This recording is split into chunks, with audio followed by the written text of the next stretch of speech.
Tantor Audio, a division of Recorded Books, presents Godchild, a Jack Marconi thriller, by Vincent Zandri, narrated by Joe Hempel. The Land Rover headlights drill through the early morning desert darkness. Two fiery eyes burning on the silent horizon barely an hour before the sun rises over Monterey. 4 a.m., the appointed time. She's been waiting for them, per instructions from her LA contact. The halogen signal promised just last night in Houston, when finally, over caviar, dom, and cocaine, she signed on to do the deal. Her first and last, although that last bit will remain her little secret. She is a writer by trade, but this morning she is more like an actor, playing the role of the Burrier. A border Burrier, a bastardization of burro and courier, all packaged nice and neat in the guise of a beautiful woman. For the sake of the assignment, she has assumed the role of the in-between girl, the paid runner who takes the risk not just for the money, but for the sheer thrill. That's Burrier, not courier. In the border world between Texas and Mexico, there's a distinct difference. For the Burrier, it's not about the need to run drugs. It's about the want. Technically speaking, she doesn't need the money. According to her phony bio, she doesn't have a family to feed, a brood of shoeless children living in a one-room shack with no hot water and no father to help carry the weight.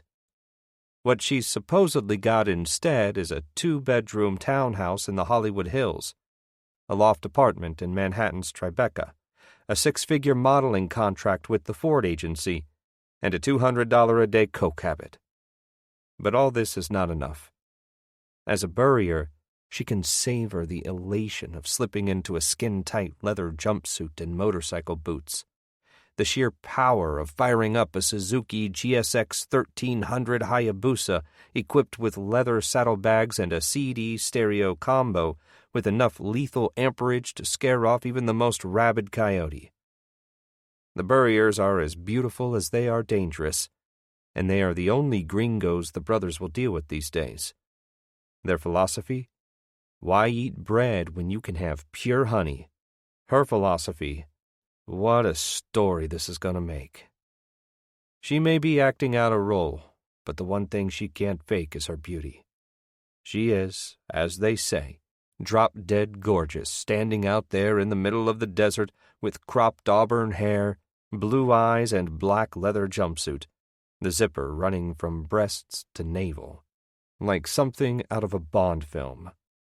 And right now, as the headlights shine in the near distance, she can feel her heart beating, her throat closing, that little tingle shooting up her spine telling her, "It's time, baby."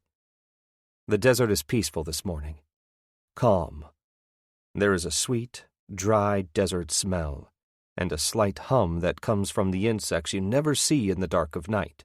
There is the bone cold, and the occasional burst of wind to make it even colder, to send the fine granules of sand up into her face, make them stick to the red lipstick that covers her heart-shaped mouth. When the doors on the Land Rover suddenly open, one at a time, and the silhouettes of 2 men appear, one tall and thin, the other short and stocky, both packing shotguns, she knows she's reached the proverbial point of no return. No amount of acting can stop those bullets should they start to fly. She cannot deny the fear any more than she can deny the thrill of it all. She's the method writer, after all. She's not interested in facts so much as discovering what it actually feels like to experience something. What are the specific sights, sounds, tastes, and emotions that come together to create an experience? How do you translate these sensations and dimensions to the page so that the experience becomes more real for the reader than if the reader actually participated in it? That's method writing, and there isn't a soul on earth who can come close to her ability to convey a true life and death experience. Now, with every step they take toward her, with every shell they cock into the metal chambers of their pump-action shotguns, she knows she is coming that much closer to death. The real thing. So she rubs her hip up against the saddlebag, just to make certain that the money and her life is still a viable option. Because if the money is not there, she knows she has no choice but to hand over her life. No questions asked, no excuses, no, "oh crap, I left it on the kitchen counter." No begging, no pleading, no free sex. She's done the research, so she knows what these brothers are capable of, even on a good day. How they strip you, strap you down naked on your back, all four limbs tied to stakes, baby oil poured over the skin, the hair on your head and sex completely shaved, eyelids taped back against your eyebrows so that when the desert sun also rises, the eyeballs fry while your skin bubbles and broils. What they find of you later, if they find you at all, stands as a coyote-chewed warning, a fleshless message not to fuck with the Contreras brothers and their Mexicali turf. But this morning, she has nothing to worry about, as the two men in cowboy boots and Stetsons close the gap. She can feel the bulge that the cash makes in the saddlebag when her thigh contacts it. The sensation is oddly sexual. She swallows hard when the two men stop dead in their tracks, as though on cue. Obviously, they've been through the routine dozens of times before. One of the men, the shorter, takes 4 or 5 steps forward, meets her face to face, so close she can smell the tequila and cigarettes on his breath. "Buenos dias, señorita." "It's still nighttime, in case you hadn't noticed." "Did you bring our money? Did you bring our drugs?" "Oh, I like that. A beautiful woman who answers a simple question with a stupid question. Makes my job so much easier." "Shall we get down to the job, or shall we stand around and chat?" "Well, what do you know? Beauty, brains, and, if you'll excuse the expression, balls." He reaches out with his free hand, uses his dirty fingers to pull down her zipper. As much as his touch repulses her, she allows him to do it, because it's all part of the act, a small price to pay for the method writer. And it proceeds like that. She standing there, he breathing on her, touching her, while his partner looks on in horny amazement. Until business must be tended to and the saddlebag is opened to reveal its cargo of cash, and then the tailgate on the Land Rover is opened to reveal its payload. As the sun begins to show itself red-orange on the easternmost horizon, the whole deal goes down smoothly. That is, until another set of headlights appears, and another, and yet another, the bright white lights clearly visible a split second before the trio hears the telltale wail of the sirens. Part 1. Remains hint at horror in Mexico. Monterrey, Mexico. AP. U.S. and Mexican authorities have resumed their search for bodies in the desert where at least 6 corpses have been unearthed. FBI informants claim as many as 300 victims of a powerful drug cartel could be buried in the desert country between the city and the Texas border. Forensics experts, in cooperation with Mexican soldiers and ski-masked police, have been systematically searching the vast area as well as 2 known desert ranches in Monterrey, once the undisputed territory of the Contreras drug cartel, at one time Mexico's most powerful and most violent drug smuggling family. 1. I was sitting inside Bill's Bar and Grill in Albany, New York, listening to the hard wind that whistled through the cracks in the picture window embedded in the brick wall behind my back. The one held together with duct tape and striped neon piping that spelled out Bud Light and Rolling Rock. I had been kidding myself all afternoon, thinking it was possible to make myself invisible by hoarding a stool in the far, dark corner of the South End bar, all dressed up like a clown in my wedding day blazer, charcoal pants, and virgin loafers with tassels. It was March 21st, according to the folded newspaper that sat ignored on the bar beside my right elbow. Remains hint at horror in Mexico. It was supposed to be one of the happiest days of my life, but I never made the ceremony. That made it one of the saddest. Instead, I'd been hiding out in the corner of this old bar, counting down the minutes until the happy hour crowd left me alone and Bill the bartender dimmed the lights to make ready for some serious drinking, serious disappearing. If only vanishing were possible. Horror in Mexico, the world's business. The blues in Albany, my business. After 5 slow hours inside Bill's, I could tell you exactly who came and went like clockwork. An old man who called himself Kenny P.C. P for pretty, he slurred, a toothy vampire smile on his ruddy face. C for cute, and dressed himself in blue polyester slacks, a matching blue jacket, and a white rayon shirt. A man far older than his years, he sat 5 stools away from me toward the middle of the bar and drank bottom-shelf scotch, until the head bob began, and the space between the bar and his forehead became narrower and narrower, until the bets were placed for which one final bob would send his skull bouncing off the hardwood, at which time he was escorted to the door, stage right, a taxi already warmed up and waiting for him just outside the picture window. Then there was the woman in cheap Sears jeans and white cotton t-shirt who'd come in sometime around 1:30. She had a pockmarked face and frizzy gray hair. She smoked Pall Mall 100s, one off the other, and carried one hell of a conversation with herself in a South Albany accent. On 3 separate occasions she found her way over to me, set her hand on my thigh, told me how sad and lonely I looked, and then offered me her body. All 3 times I told her no. Finally, I flipped her a 20 from my honeymoon bankroll just to shut her up. Maybe I liked being lonely, I told her. And then there was the young Mohawk Indian kid who sat 4 stools down from me, whose hands shook so bad he had to use them both to lift his whiskey glass off the bar, bring the rim to his thick lips. I'd gotten to know them all during my disappearing act at Bill's. I had no way of knowing if my fiancée, Val Antonelli, or my best man and lawyer, Tony Angelino, had attempted to contact me. No idea if they wanted to contact me. As I removed the pinned carnation from my breast pocket and set it down on the bar, I knew that by now I had to have been recognized, that I wasn't invisible. And if I had been recognized, then I was also sure that Val and Tony knew exactly where to find me. I blamed the Albany cops. Maybe I had no idea what their names were or what precinct they worked out of, although Albany wasn't that big. But as a former maximum security warden, I'd had gained enough experience over the years to be able to sniff out a cop at 20 paces. It was never the uniform that gave them away.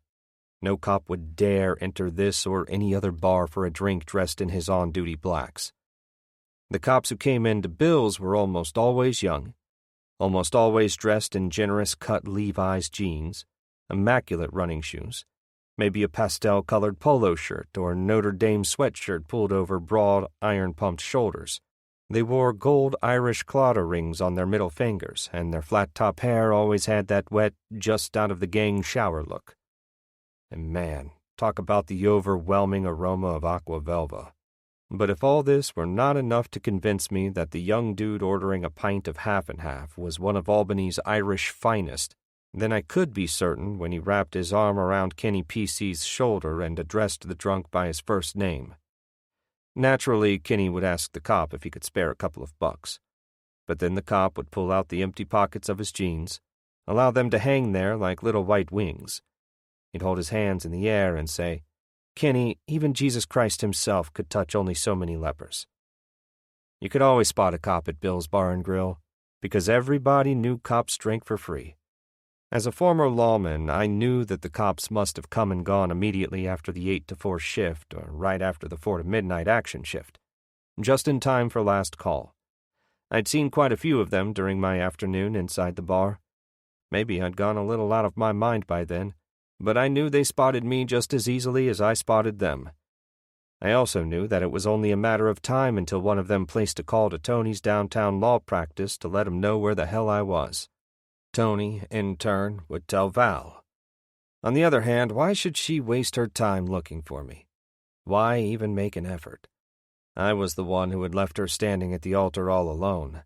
I was the one who, for 5 long hours, had been pissing away our honeymoon money on beer, whiskey, and regrets.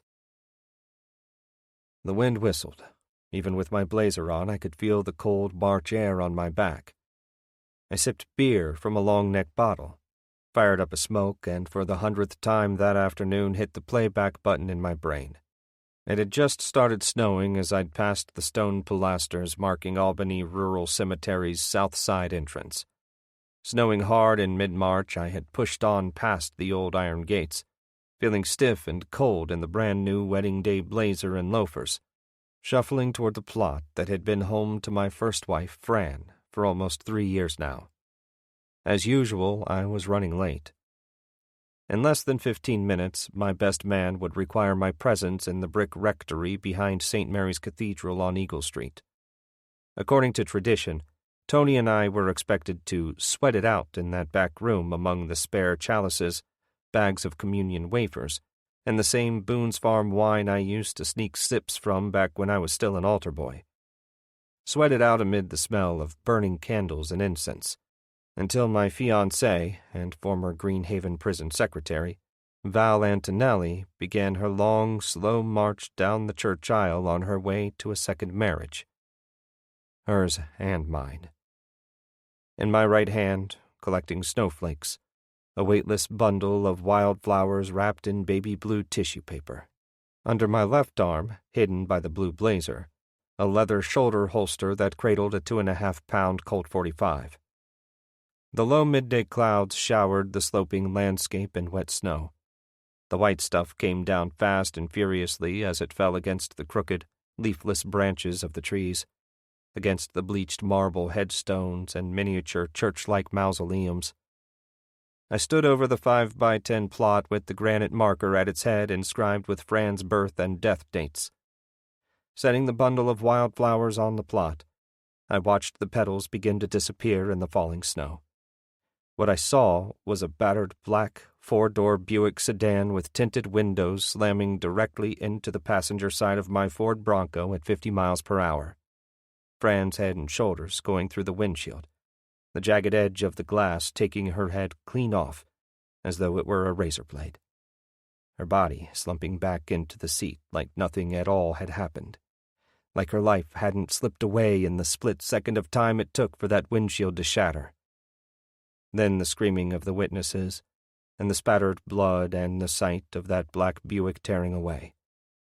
But not before the driver rolled down his window, just long enough for me to get a good look at his bald head, hoop earring, and the thin mustache that covered only half of his upper lip. The bald man. I stood in the falling snow, and I recalled the 2 full years I'd spent in search of the bald man, only to come up empty. There were the endless hours spent sifting through mugshots, photographic kits, evidence folders, and case files. There were the posters printed with the bald man's likeness, the likeness I viewed for only a split second but committed to memory, that I stapled to telephone poles all across the state. There was the $10,000 reward offered for any verifiable information leading to his whereabouts. The entire 2-year effort now resided in my brain, neatly categorized under failure with a capital F.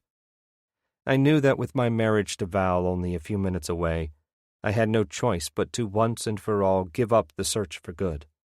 Call it another unsolved mystery, just like the Albany cops did less than a year ago. All that was left was to move on with my life. Remember Fran the way she had lived. I stepped away from the plot. The wildflowers were gone now, completely covered over. I had barely 10 minutes left to make it, you guessed it, to the church on time. 10 minutes to put the past behind me for good. I might have made it, too, if it hadn't been for the battered black Buick sedan that drove in through the cemetery gates. It was the car I remembered, the car that rammed into my Ford Bronco, sending Fran to her death. The Buick.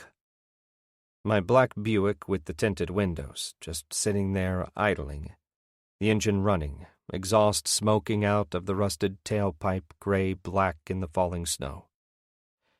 Here's what I should have done. Pulled out my .45, blasted a couple of rounds over the roof of the car, or maybe blown out a rear tire. But here's what I did instead. Not a goddamn thing. I just stood there, as stuck to the ground as Fran's marker, while the driver of the Buick backed up, spun the front end around, and drove back out the same way he'd come in. Some time went by before I was able to move. I wasn't sure how much time. Seconds, maybe. Or minutes. Time was relative. It was hard to read. But at some point I forced myself up off my knees, made my way back to my Forerunner through the snow and ice to place a call to the APD, South Pearl Street Division, the precinct that had originally spearheaded Fran's hit and run. I sat inside the SUV drinking sweet whiskey from the emergency fifth I kept in the glove box, fighting off the tremors, waiting for the cops to arrive, knowing I should have been calling St. Mary's Rectory to explain what had happened, explain why I hadn't shown up yet for my own wedding. But there was no explaining anything. I just sat there, watching the snow fall, drinking from the bottle, feeling my body shake and my brain buzz. It was all I could do to swallow the whiskey without bringing it back up. And that was that. By the time the cops pulled up, I was already 10 minutes late for the ceremony. The two black and whites that parked outside the cemetery gates made me think of the black and white taffeta gowns Val had chosen for her bridesmaids to wear. I pictured the dark blazers and white button-downs my best man and ushers were wearing at that very moment. I imagined their blank expressions and their wide eyes staring into watch faces that didn't lie. From where I sat shivering inside the Forerunner with the heat blasting against my wet shirt, I saw the small beads of sweat that had begun to form on their foreheads when the guests who had filled the church pews started whispering to one another, "I'll be damned, Keeper's not coming." It was the tinny drone of a cop radio that broke the spell as a tall, black-haired detective by the name of Ryan tapped on my windshield. Ryan claimed he was a new guy, having just been transferred from the New York State Office of General Services to South Pearl Street's Behavioral Sciences Unit. Together we walked to the spot where I'd seen the black Buick. Wearing a leather card jacket with wide epaulettes and buttons, this 30-something Detective Ryan checked my PI license along with my laminated permit for carrying a concealed weapon. He then questioned me calmly and methodically while we walked, sometimes asking and re-asking the same question 2 and 3 times to check for accuracy and consistency of testimony. But then, sometimes cops forget that former wardens know as much about due process as they do. It all went as smoothly as something like that can on a snowy day in March. That is, until we came to the spot near Fran's grave where I'd first seen the Buick. The problem, if you want to call it that, was that no sign of the Buick remained. The ruts that its tires had made when it peeled out were gone, wiped smooth by the still-falling snow. Or, in the words of Detective Ryan, "Just maybe, Mr. Marconi, the tire tracks, along with the Buick, were never there to begin with." "The snow," I insisted. "It must have covered the tracks." I slipped and skidded my way to Fran's plot. I dug my hand through the snow. I pulled up the bouquet of wildflowers, shook them off. "I'm not imagining these," I said. Ryan stood there, studying the white flakes collecting on the tops of his black lace-up shoes. He let out a resigned breath. "You're that ex-warden," he said. "You lost your wife some years back. I've been over the file at Division." "Hit and run," I said. "And you're getting married again, is that it?" I was missing the wedding as he spoke. "You came back here out of guilt." "What's your point?" I asked. "Maybe you imagined the Buick." I dropped the flowers. "All I'm saying," he went on, "is that in times of emotional stress and turmoil, it's only natural to imagine things, especially in a spooky place like this." He pinched closed his leather collar, cocked his head in the direction of the gates. I took a couple of steps toward him. "Is this what a behavioral science cop is supposed to do?" I asked. "Convince me of what I didn't see?" He walked up to me, brought his face to within inches of my own, sniffed me up and down with his nose, like a police dog. I knew he could smell the whiskey on my breath. Because he could smell the whiskey on my breath, I knew exactly what he was thinking, although neither one of us said anything about it. In fact, the D word never came up, not even in passing. I cleared my throat. I took a couple of shots, I said, to ease the jitters. After I saw the Buick.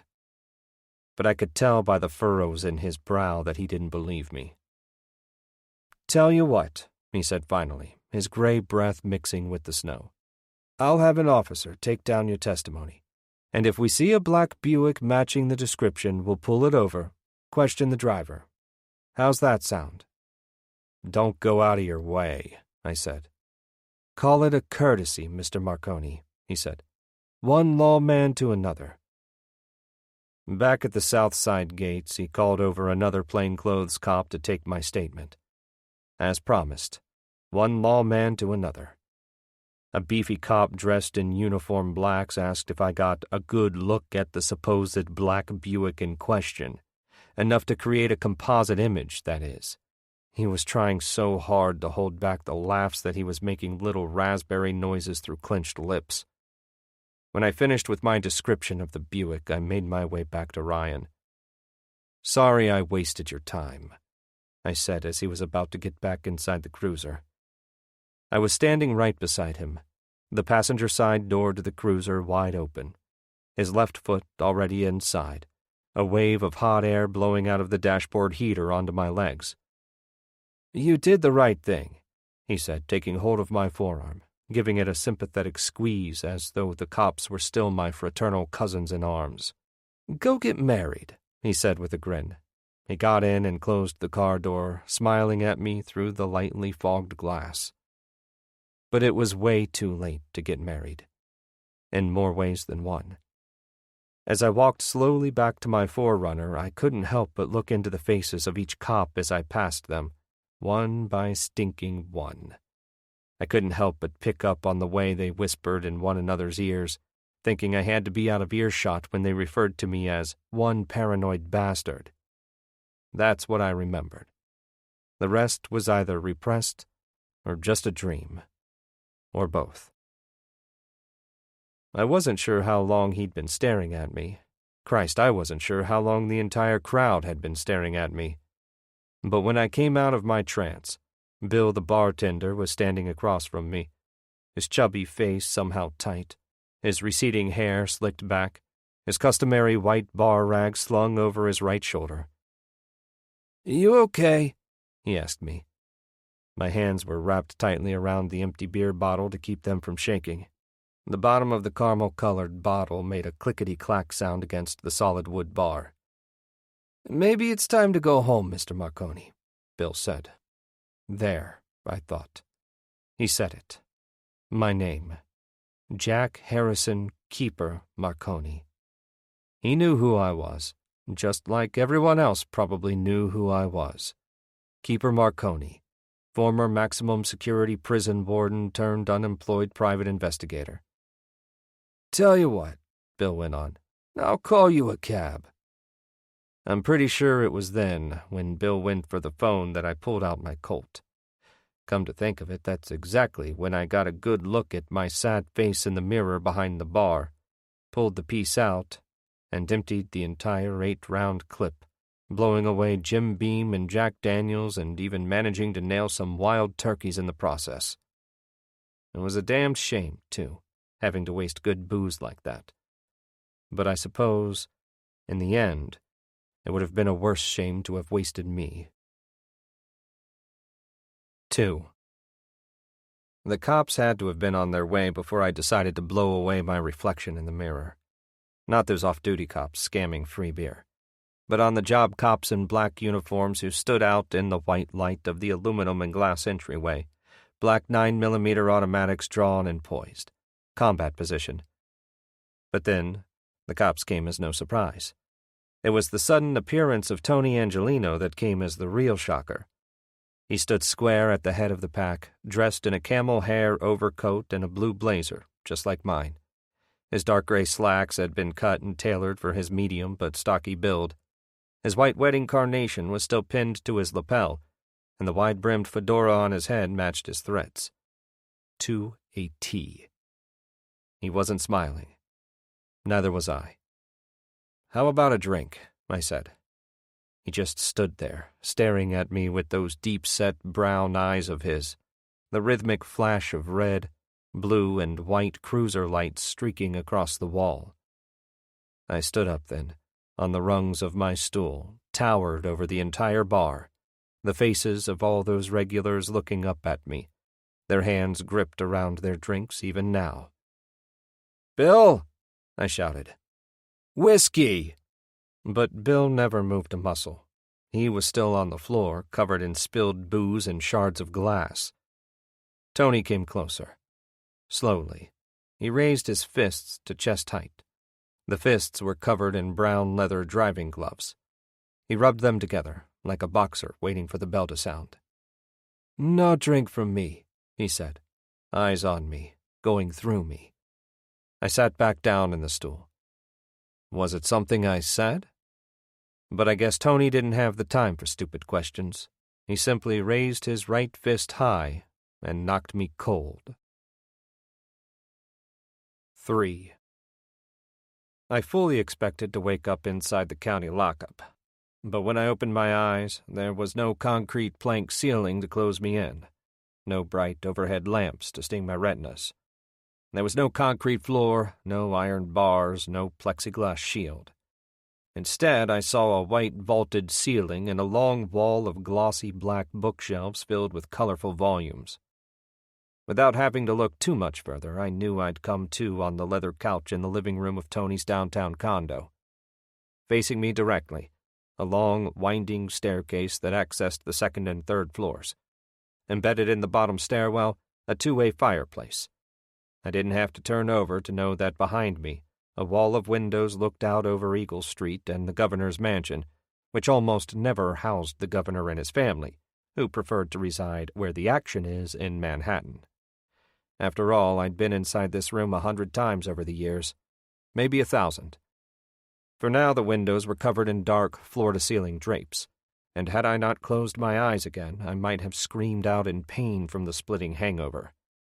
But I suppose there's something to be said for self-control, because when I opened my eyes once more, a very stiff-looking Tony was standing in the center of the white and black checkered marble floor. I knew without asking that he had been responsible for keeping the heat off, keeping me out of lockup. Now he stood there with arms crossed at his chest, staring at me with distant, glassy eyes, as though I'd never woken up on the couch at all, but had died in my sleep. "Mornin'," I groaned, the back of my throat feeling like it had been scraped with a razor. "Exactly," Tony said. He had dressed down since the night before, when he'd knocked me cold. Now he wore only the dark gray slacks, along with the white Oxford sleeves rolled up neatly, all the way to the elbows. Without another word, he turned and stepped into the kitchen. I forced myself up and lit a smoke. When Tony returned, he was carrying his leather briefcase. He laid the case flat on the lid of the grand piano, thumbed back the spring-released latches, pushed open the lid. He pulled out a number 10 envelope, tossed it onto my lap. When I looked down, I could see that my name had been written on it in Tony's unmistakable, loopy handwriting. "Don't open that yet," he said while stepping behind the couch, pulling hard on the drawstring that opened the drapes and let the blinding sun shine in. I knew the envelope must have had something to do with the wedding. Maybe that's why the panic alarm sounded. The little voice inside my brain that told me to get up and head straight for the door. No bothering with goodbyes or "it's been swell" tone. Just get up and get the hell out. But when I stood up, I felt a hand grab my collar. The hand yanked me back down onto the couch. That's when Tony made a beeline for his briefcase. He reached inside, pulled out a Colt .45. I patted the space under my left arm where my own Colt should have been. The holster was empty. "That's my piece," I said. "You can have it back," he said, "after you listen to what I have to say." "You're supposed to be my best friend," I said. "Or did you forget?" "Who are you to talk about friends?" Tony said, "when you don't give a rat's ass about standing them up." Tony set my gun down inside his briefcase. He stood straight and stiff, right foot planted on a square of black tile, left foot on a square of white. His heavy forearms were crossed at his chest. He was just 5'8", but from where I was sitting, he looked big and powerful. "I've got a job for you," he said. "I'm not working right now," I said. "You can't afford not to." "Who says?" "Your bank account says." He went back to his briefcase, pulled out an envelope with a Key Bank logo printed on it, the kind of envelope a bank statement usually comes in. My bank statement. "You've got a couple of C notes to your name. That's it. How the hell did you expect to pay for a wedding?" "Val was footing the bill," I said. He laid the statement back inside the briefcase. "Val's gone now." That hard, sinking feeling in the pit of my stomach. "I already know that," I said. "I should have known." "One of my clients has an emergency," Tony explained a minute later after handing me a mug of coffee. "Man by the name of Richard Barnes." I recognized the name and said so to Tony, but that didn't stop him from telling me a whole lot of what I already knew. Barnes was a rich guy, a producer who ran public relations campaigns, mostly for politicians, if I remembered correctly. And the only reason I remembered correctly is that I recalled how his real productions worked on the governor's campaign during the last election, during a time when any employee of New York State worries about job security, or the lack of it, which I used to do, until I lost my job. Suddenly, elections meant nothing to me. I took a drag off the cigarette, drank some black coffee. I asked Tony to give me the short of it, so I could get back to my motel, get a shower and a shave, maybe a nap before I headed south to Stormville. From there, who knew where? Tony looked directly down at the tops of his tassel loafers identical to my own. "Richard's wife, Renata, was busted by Mexican police for attempting to smuggle cocaine out of the country," he explained, "from a border town called Monterey into Brownsville, Texas." I stubbed out my cigarette, sipped more coffee. "I thought Barnes's wife was a writer," I said. Tony went into the kitchen and came back out with his own cup. "That's part of the point," he said, blowing into his cup with pursed lips. I made a time-out T with my hands, shook my head from left to right and back again.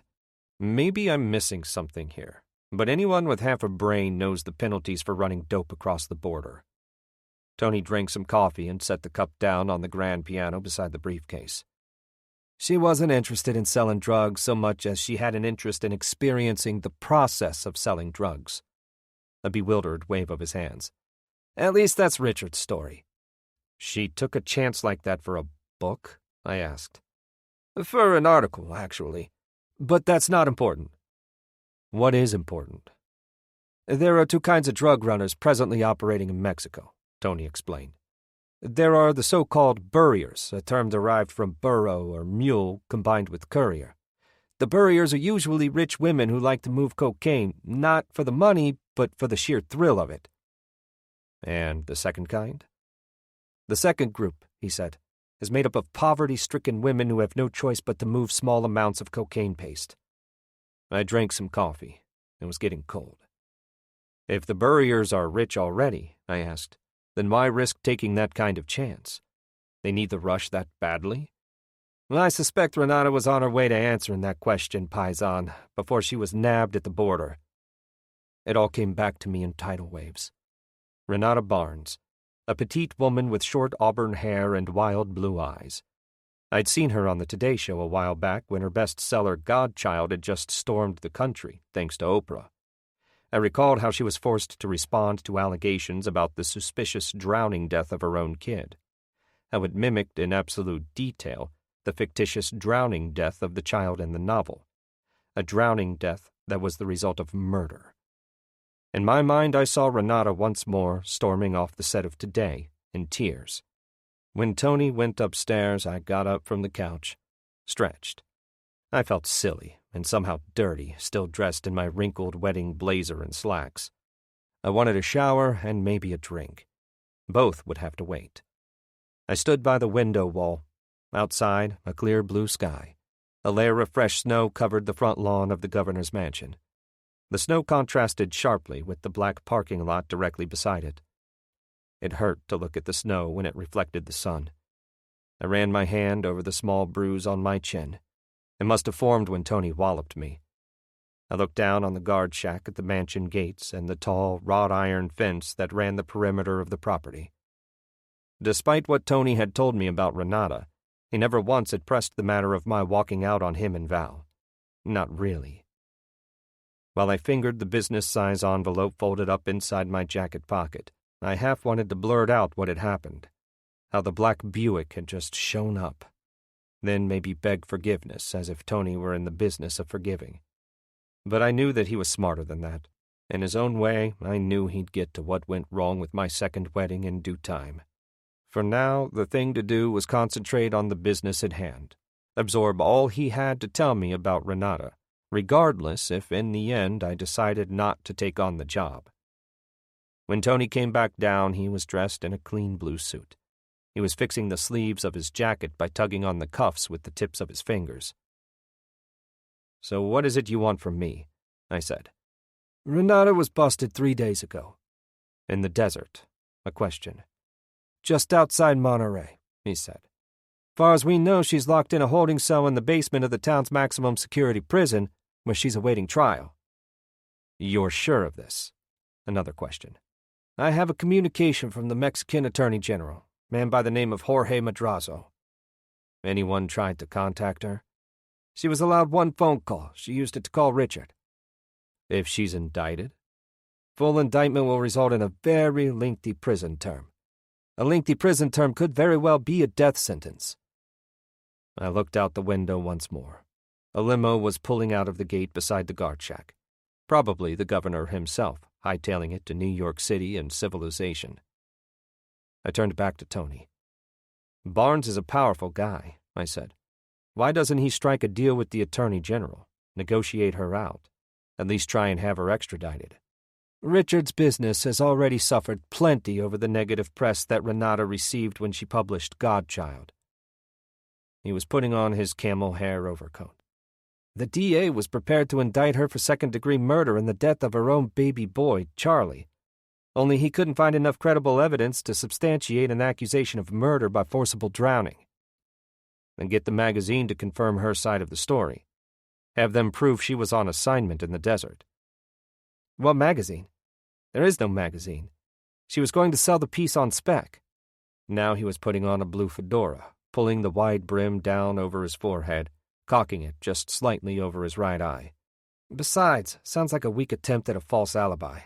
Outside the window, yet another limo pulling up, the electronic gates swinging open. "Barnes fears that if it gets out about Renata being busted on Mexican soil, he'll have to go through the same kind of public shitstorm all over again." "If Renata is such a great author," I said, "why risk writing an article about smuggling drugs? Why not hang out by the beach, pump out a novel once a year or so?" "Renata is a hands-on writer. Apparently she needs to be in the middle of a battle if she's going to write about war, or in the middle of a homicide if she's going to write about murder, or in the center of a drug trafficking operation if she's going to do something on drugs and the women who smuggled them. She's not content to write a piece based on outside observations, third-hand accounts, and the internet.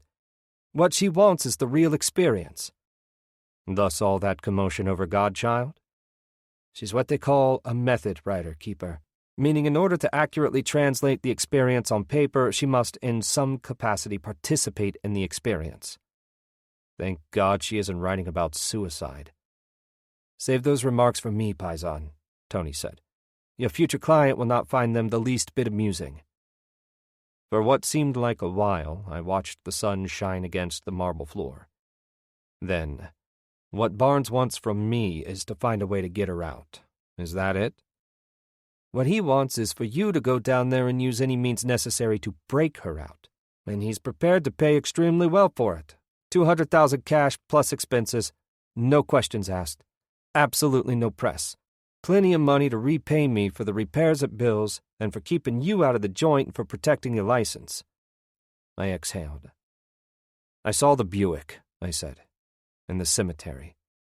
"I know what you think you saw," Tony said. "It happened," I said. "I was there."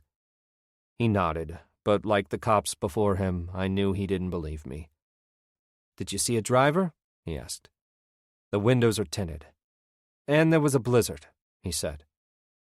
I turned back to the window. The 2 guards who manned the shack were standing outside in the cold, smoking cigarettes and laughing. I was thinking about risk, how I didn't stand a chance of getting past the visitors' gates of a Mexican prison without getting shot to pieces. A plan like Tony's would require connections inside and out, not to mention maps, layouts, guns, ground and air transport, and a safe house, just for starters. I was certain Tony had to have considered all this and more even before asking me to take the job. I turned back to him. "This rescue in Mexico," I said. "It's a crazy idea." He took a breath, secured the closers on his briefcase, and picked his keys up off the grand piano. "I know it's dangerous, but besides the payday, it could be just the thing you need to put Fran's death behind you. For good." Outside the window, across Eagle Street, the 2 guards stamped out their spent butts. "At least talk to Barnes," Tony suggested. "Then make your own decision." "And Val," I said, facing him again. "Can you arrange for me to see her?" Tony suddenly lost the color in his face, like the blood had simply drained out of it. And it had. "There's something else I have to go over with you," he said, his voice little more than a whisper. I pulled the number 10 envelope out of my pocket.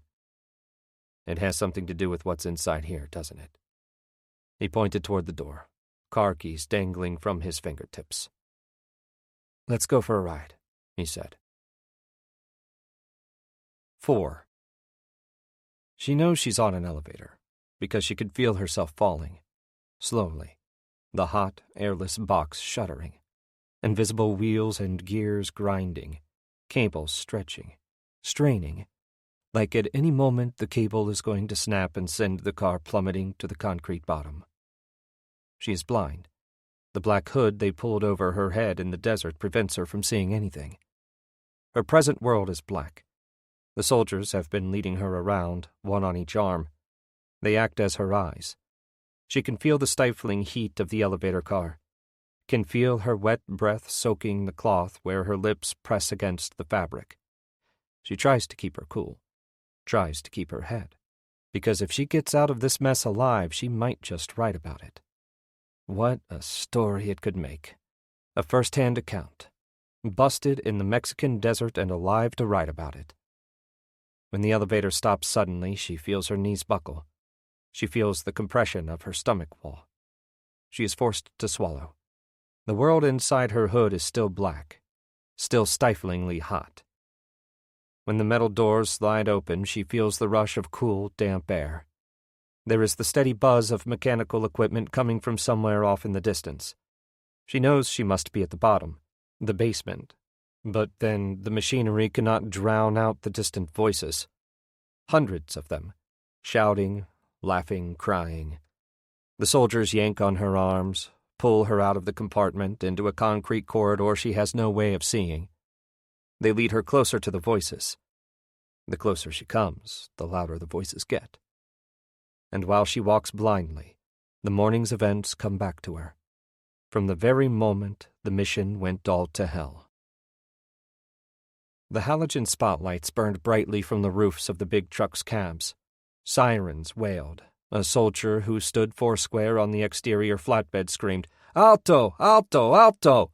through a bullhorn over and over again, while the military trucks proceeded to form a tight circle around the Land Rover and the motorcycle. The dealers had turned their backs on her to get a good look at the dozens of soldiers who now blocked any path of possible escape. But the tall dealer was not intimidated in the least, as he positioned his shotgun at his hip and began blasting a hole in the line. That is, until a burst of automatic fire tore him in two at the waist. The second, shorter dealer was not so gutsy. He dropped his weapon to the ground, raised his hands in surrender. She raised her hands too, although she was not carrying a weapon. A moment later, a soldier broke away from the line and approached the two. She was not at all certain if they were soldiers or police because they were dressed in green fatigues and combat boots. They carried automatic weapons slung over their shoulders, but then the word police had been stenciled onto the white side panels of the four-wheel drive trucks in big, bold, black letters. What happened next happened fast. The soldiers poured all over the Land Rover and motorcycle like ants on sugar. They aimed their rifles at her and the short man, forced them to lay down flat on their stomachs, hands locked behind their heads. It was while she was on the ground, all those black shiny jack boots shooting past her line of sight, that she first noticed the short man's sobs. He whispered to her through the tears, "They will kill us all, you and me. We are all dead." She lay there on the ground, the cool sand touching her lips. What happened to the tough guy, she thought? Where's the hard son of a bitch who ran his filthy fingers down my chest? It would please her to see him die, even if she had to die along with him. That was the last thing she remembered thinking before she was picked up off the ground, carted over to one of the flatbed trucks and thrown down on her back, on a mattress of all things, as if they had been planning this all along. 2 soldiers aimed their M16s at her while another man ordered her to unzip her jumpsuit. "Do it now," he said in English. On her back, she swallowed something hard, began to unzip the jumpsuit slowly. All the time she was watching the eyes of her captors, watching their Adam's apples bob up and down with every inch of bare skin she revealed. But then, just as she was about to remove the jumpsuit, another man appeared from out of the twilight. He was not a soldier, at least he was not dressed like one. He was wearing a suit, a black suit in the desert with alligator shoes. He was a dark-haired, mustached man with a tiny diamond in his left earlobe. He carried a black pistol, a 6-shot .45 or a 9mm. Whatever it was, he pressed the barrel of the pistol up against the temple of the soldier to her immediate left. "That's enough," the suit said in broken English. "We are taking them to the pit." Several bumpy miles later, she found herself standing on the very edge of a wide-open pit. A mass grave, really, dug out of the desert, maybe 20 feet wide by 30 feet long. There must have been 100 bodies in it, stacked like cordwood, bloated bodies covered with some kind of white, sulphurous powder. The smell was revolting, rotting meat and skin. She stood there, shivering in the early morning coolness, but it was not the air that made her tremble. She was reminded of the old films she once saw of the Holocaust. Black uniformed Nazis surrounding entire groups of Jews who had been stripped naked to the waist. Women, children, and men shot point-blank in the back of the head, their bodies slumping lifelessly, one by one, into the grave. And then it happened. 2 soldiers dragged the short dealer, kicking and screaming and clawing the entire way, to the very edge of the pit. He didn't want to die, not now, not like this. Then a 3rd soldier went up to him, pressed the barrel of an M16 against the back of his skull, and triggered a round that sent his forehead into the grave just a couple of seconds before the rest of his body followed. She stood at the edge of the pit, watching the short man's body rolling end over end, like a rag doll falling down the stairs, until it joined the others. So this is what it's like to die, she thought. This is what it's like to just disappear off the face of the devil's earth. She waited for her turn, but then she discovered that they had something else in mind for her. The suit approached her once again. He was carrying something in his right hand, a piece of black cloth. When he opened up the black cloth, she could see that it was really a hood. When he pulled the hood over her head, everything went black. He dragged her across the sandy floor until he told her to stop. She heard the sound of a truck door opening. "Watch your step," the man said as he helped her up into the seat. "Just what the hell do you think you're doing?" came an accented voice from out of the near distance. "She rides with me," said the suit as he got into the driver's seat. "And why is that?" "Because you and your men are pigs," he said, slamming the truck door closed. Now, as the 2 soldiers tug on her arms, signaling for her to stop, she is startled by a sudden electronic buzz and an equally loud clatter of metal slamming against metal, like gates being electronically opened. She feels a hand shove against her back, pushing her inside. Then abruptly, the hood is pulled off. Her eyes burn and she is forced to cover them with her palms. She goes to her knees on the concrete floor as the soldiers leave and the prison gate slams closed. 5. The first time I saw Tony Angelino, the lawyer, in action, he was being dragged to county jail for contempt of court. I'd been going on my 7th hour perched up in the marble balcony of the state Supreme Court in Albany when the presiding judge had referred to Angelino's murdered client, Corrections Officer Donna Payton, as a promiscuous femme fatale, a woman who had no business being a prison guard regardless of New York's acceptance of what common sense tells us should be a male-dominated field. Whatever the hell that meant. But the assessment had caused Tony to shoot up from his chair, raise his left hand, point it directly at the shackled prisoner seated at the defendant's table. "Your Honor, this piece of scum deserves the death penalty," he shouted. "And since we can't get him that, he deserves castration." That's when Tony pulled a stiletto out of his jacket pocket and triggered open the 6-inch blade, causing the black inmate to duck down under the long wooden table, screaming for someone to get that madman away from him. The bald-headed Judge Howe called out for the police just as Tony buried the knife a good 2 inches into the table. Tony then called the judge a no-good, head-up-your-ass, woman-hating son of a bitch, prompting the entire courtroom, including the 12-member jury, 2/3 of them women, to explode in applause. In my humble estimation, it took only 20 seconds flat for the armed security to pounce on Angelino, cuff him, and drag him out of court to a waiting mob van for an all-expenses-paid visit to the Albany County lockup. It had been one hell of an introduction, but I'm getting ahead of myself.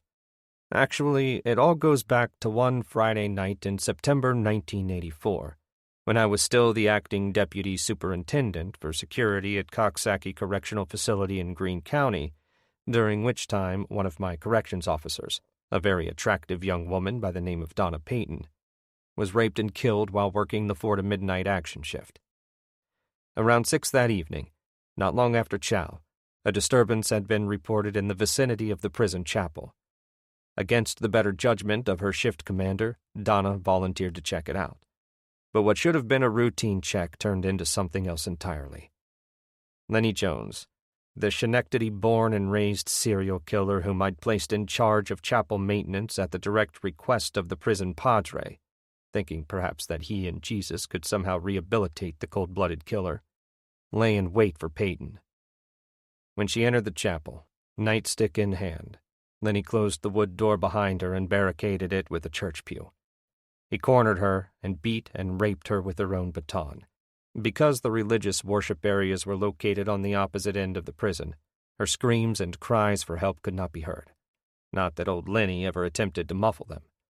Screams and cries made up just a part of his M.O., made up just a small portion of what got him off on the killing experience.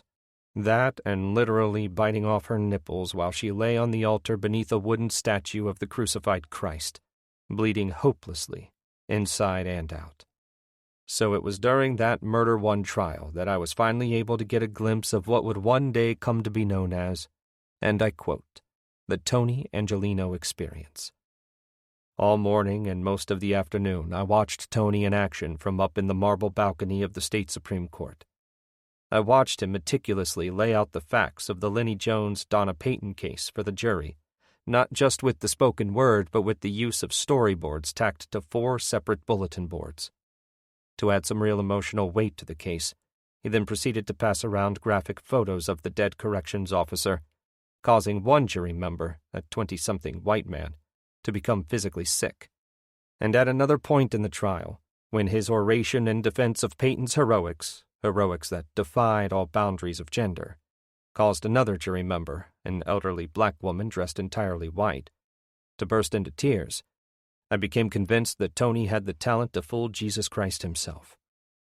What he did not have, I would later discover, was the talent to change the mind of a bigoted and biased old judge who took perverse pleasure in handing out 30-day jail sentences for contempt of court to lawyers who would never see things his way, regardless of who was in the right, who had been raped, who had been murdered by a convict already serving out a life sentence for murder one.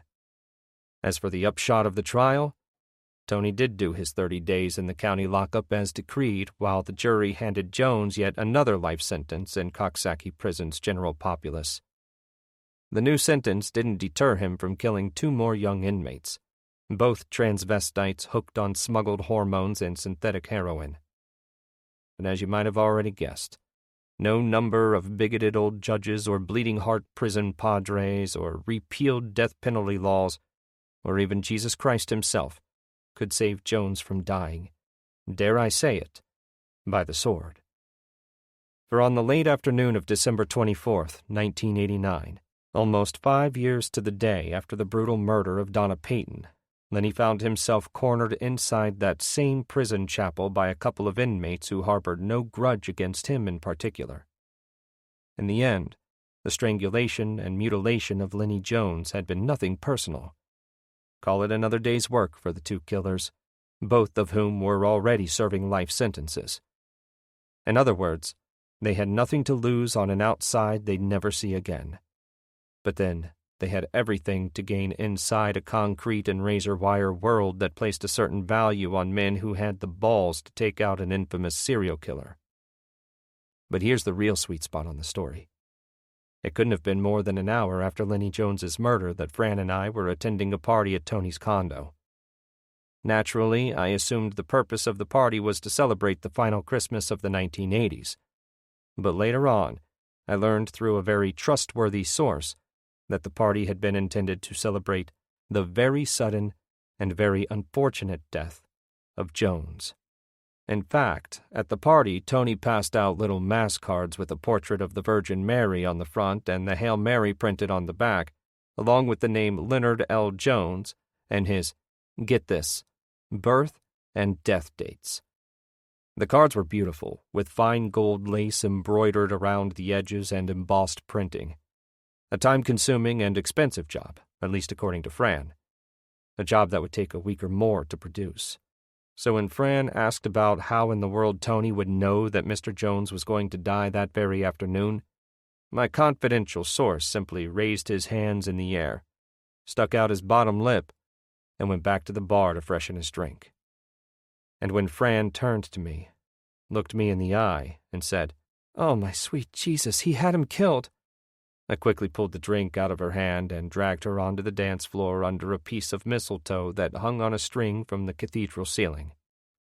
I kissed her until embarrassment alone caused her to forget, at least for the time being, about the death of Lenny Jones and the legal counsel who had arranged it. Now, 10 years later, you could say that Tony had calmed down a lot. But as a lawyer, he was still arraigning deaths. In this case, the death of Val and me. We were sitting inside his Porsche Carrera, parked at the Port of Albany. To our right, the rusted hull of a massive cargo ship was being loaded with wooden pallets that contained 4 50-gallon drums apiece. The stenciling on the black drums spelled out molasses in bold white letters. Not 10 feet from the car, a telephone pole was embedded in the macadam-covered dock. The pole was leaning drastically to the right, as though all it would take was a stiff gust of wind to send it into the river. Stapled to the pole was an artist's rendering of the bald man, and the $10,000 reward leading to any verifiable information as to his whereabouts. It was still there after 2 years, a faded reminder of my failure. Tony asked for the envelope he had given me earlier. From the passenger seat, I watched the powerful movements of the enormous booms and cranes that lifted the pallets off the dock. The booms swung like giant arms, hauling the cargo up to the ship's deck, then loading it down inside a hull I had no way of seeing from where I was sitting. "The envelope, please," he said. Without looking at him, I reached inside my blazer, slid the envelope out from the inner pocket. Not 10 feet from us, the Hudson ran fast and wide and very dark. Seagulls flew particular patterns around the cargo ship. You could feel the Carrera bucking in the wind. The gusts caused the pallets of molasses to sway like pendulums as they rose up off the docks. Tony snatched the envelope out of my hands. "I'll do it for you," he said. He tipped back the brim of his navy blue fedora and slipped his thumb inside the flap, ran it down the length of the envelope, tearing it neatly open. "I'll get straight to the point," he said, holding the contents of the envelope in his hand. "Last night, Val obtained a court order preventing you from having any contact with her whatsoever. With her or her son Ben. This is your copy of the order. "Are you issuing me an affidavit, counselor?" I said, staring at a family of black ducks floating on the surface of the water, bobbing up and down in the wake. "Yes," he said softly. I took the document in my hand, unfolded it, stared down at it. The very top of the paper had been dated for the day before and stamped with the numbers 813.12 in the left-hand corner. In the top center appeared the words, "Family Restraining Order and Injunction." A few spaces below that could be found definitions. I read the first paragraph. In this section of the document, domestic mistreatment means any of the following engaged by an adult family member or adult household member against another adult family member or adult household member against his or her former spouse, or, as in the case of cohabitation, common law spouse, or by an adult against an adult with whom the person has a child in common, biological or guardian. Intentional and or possible infliction of physical pain, physical injury, or illness. I was tired of reading. The words meant nothing to me anyway. I folded the document up, stuffed it back inside the envelope and back inside my jacket pocket. They just don't pass out restraining orders at will. "You're no stranger to the process," Tony said. "Restraining actions can be easily filed, even without the help of an attorney. County clerks have the forms on hand. From there, you hand in the completed form along with the certified check for $180. Within a few hours, you're in business." I focused on the bald man's face, flopping in the breeze coming off the river, the smooth egg head, the wide eyes, the thin mustache, the hoop earring in his left earlobe. How'd she get the state to act on it so quick? Val has as many contacts in the legal field as anyone else who spent their entire adult life in law enforcement, Tony explained. After she got wind of your performance last night at Bill's Grill, she thought it prudent to pull a few strings, in the protective interest of her and her son. As you know, her first husband was abusive. "I know what the hell he was," I said. Tony looked directly out the concave windshield of the Porsche toward the river. He inhaled gently and then released the breath. "I know you're not dangerous," he said. "I'm sure deep down, Val knows you're not dangerous. It still does not change the fact that you walked out on her, or that you shot up a local bar with your own personal hand cannon." "The Buick, Tony," I said. "The fucking Buick showed up again." I looked down at my lap. "I want to go back to the cemetery, Tone. Take another look." "You do that, Paisan, and you will never forgive yourself." "What if I find something?" "What if you don't?" He was right. The thought of not finding something frightened me way more than finding something that would finally lead me to the bald man. I looked one last time at the artist's rendering. I actually made eye contact with the poster. One day I would find him. Sooner or later. I wanted it to be sooner. "Oh, for Christ's sake, Keeper," he said. "You can't carry Fran's cross forever." I turned to him. "Go to hell," I said. "But here's the reality of it," Tony said. "If you try anything at all, if you even breathe in Val's direction, she'll call the police and they'll bust you. And by then there'll be nothing more I can do for you." "Cut the bullshit, Tony," I said. "What's this court order stuff really all about?" He turned slowly, back to facing the river. He pulled the brim of his fedora down low on his forehead. "Revenge," he said. "Simple revenge for walking out." "Just like that," I said. "No second chance?" Tony raised his hands in the air, dropped them in his lap.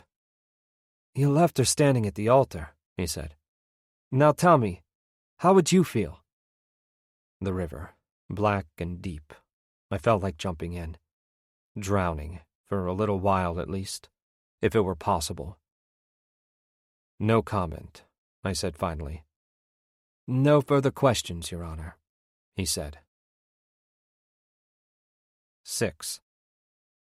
I've done some rather extensive and expensive research in the days since Miss Barnes was arrested in Monterey, announced Don O'Brien, the tall, balding, nattily-dressed young lawyer belonging to Richard Barnes and his Real Productions.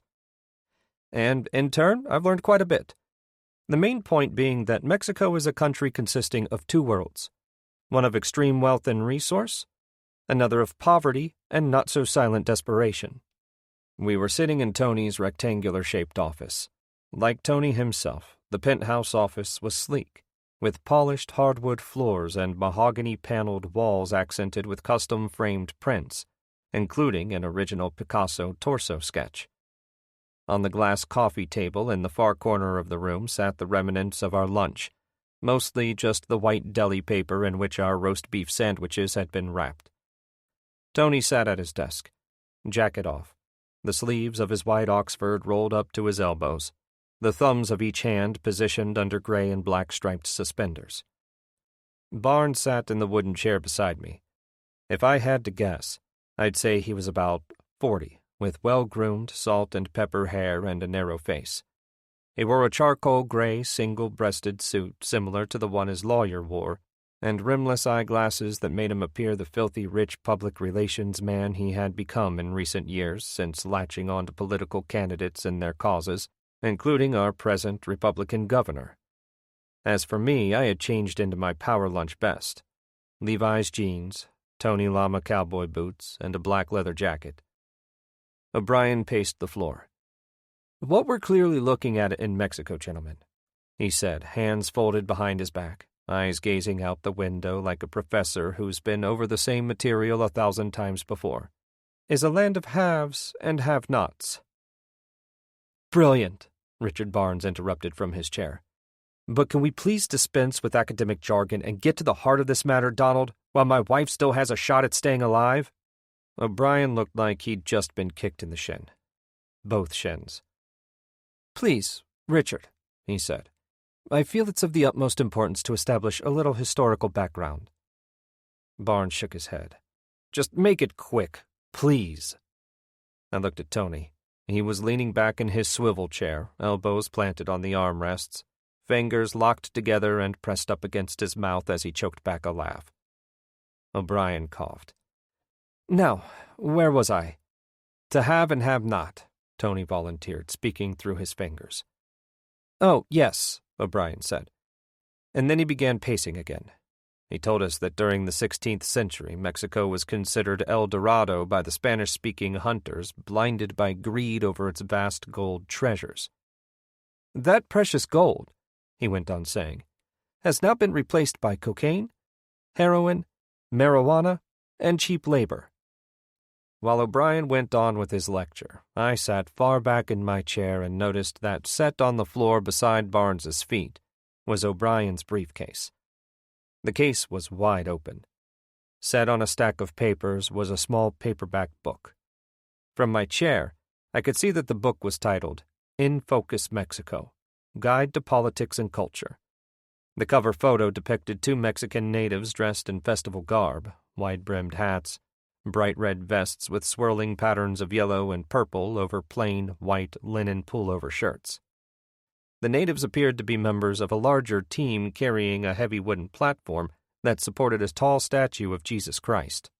Draped around the statue was an array of colorful flowers and gold vases. I'd been sitting in one spot for too long. I decided to cross my legs. In the process, my foot hit the open lid of the briefcase, tipping it back and spilling out the contents, including the papers and travel guide. "I'm sorry," I said, bending over to collect the papers and the book. "Let me get that for you." Barnes bent down too. "That's not necessary, Mr. Marconi." I sat up, handed him the papers, but slipped the travel guide into the side pocket of my leather jacket. While an annoyed Barnes once again focused on O'Brien, I slipped the book back out and scanned the first few pages until I came to a chapter that had been marked with a yellow post-it note. Some of the type on the pages had been highlighted in transparent yellow marker. "You see, Mr. Angelino, Mr. Marconi," O'Brien went on, now standing at the window, hands casually in pockets. "My extensive knowledge of Mexico tells me that this is a land of unpredictable extremes," I said, reading directly from the guide. I lifted the book up high so everyone, including Barnes, could make it out. "What's the point, Keeper?" Tony asked. I slapped the paperback down on my lap. Let's face it, I said. This man doesn't know squat about Mexico, nor does he know squat about how to get Barnes's wife out. Meanwhile, it's my ass that goes on the line if I decide to take the job. O'Brien affected a hand caught in the till kind of smile. I turned to look at Barnes. He had a tight, "that's my till you're stealing from" expression on his face. "You're right, Mr. Marconi," Barnes said in a calm, dry voice, eyes never veering from O'Brien. "We don't know squat, as you put it, about Mexico and its recent wave of drug-related atrocities, other than what's reported in the papers. So there's no use pretending we do." He turned to me. "But we do know this about Monterey Prison." He reached inside his suit jacket and pulled out 2 neatly folded sheets of 8.5 by 11-inch paper, which he then smoothed out on his lap. Tony sat up in his chair. Barnes handed the article to Tony, who perused it quickly but then handed it to me directly across his desk. I glanced at the headline on the first page. "In Mexican prisons, hope is quickly abandoned." "All we had to do," Barnes said, "was Google the subject of Mexican jails and voila!" He made quotation marks with his fingers when he said, "voila." "I did a little more research than that," O'Brien insisted. "You know, you're absolutely right, Donald," Barnes said, lifting the paper back off my lap. "You also took a little trip to the bookstore. Now there's an excursion I'm going to insist you bill me double for." O'Brien's lower jaw seemed as though it were hanging off his belt buckle. "I did spend a night in the library, Richard. My wife had to miss her bridge." "Oh, shut up," Barnes said. 7. Tony suggested that we all calm down and take what he referred to among men as a piss break. Barnes retrieved a cell phone from his briefcase. He said he needed a few minutes to check up on some of his clients anyway. That left me alone to read the internet article which I noticed had been penned originally for the New York Post. A man making his way past the iron bars and concrete walls in the half-light and foul stench of Monterey Prison emerges upon a nightmare of humanity. Dozens of tranquilized men and women packed together like sardines in 6 separate holding cells. I stopped there and read the paragraph again. First off, I was trying to comprehend co-gender incarceration. Then I was trying to imagine dozens of inmates packed into a few narrow holding cells where finding enough space to sit down would be a major problem. Even for a man who had spent most of his life in some of the most crowded prisons in New York, I couldn't fathom how a prisoner would be expected to eat, sleep, and clean up in that kind of environment, let alone survive from one day to the next. Maybe that was the point. I read on. If the prisoners behaved themselves, they might have the opportunity to move into a 4-person cell after only a couple of months.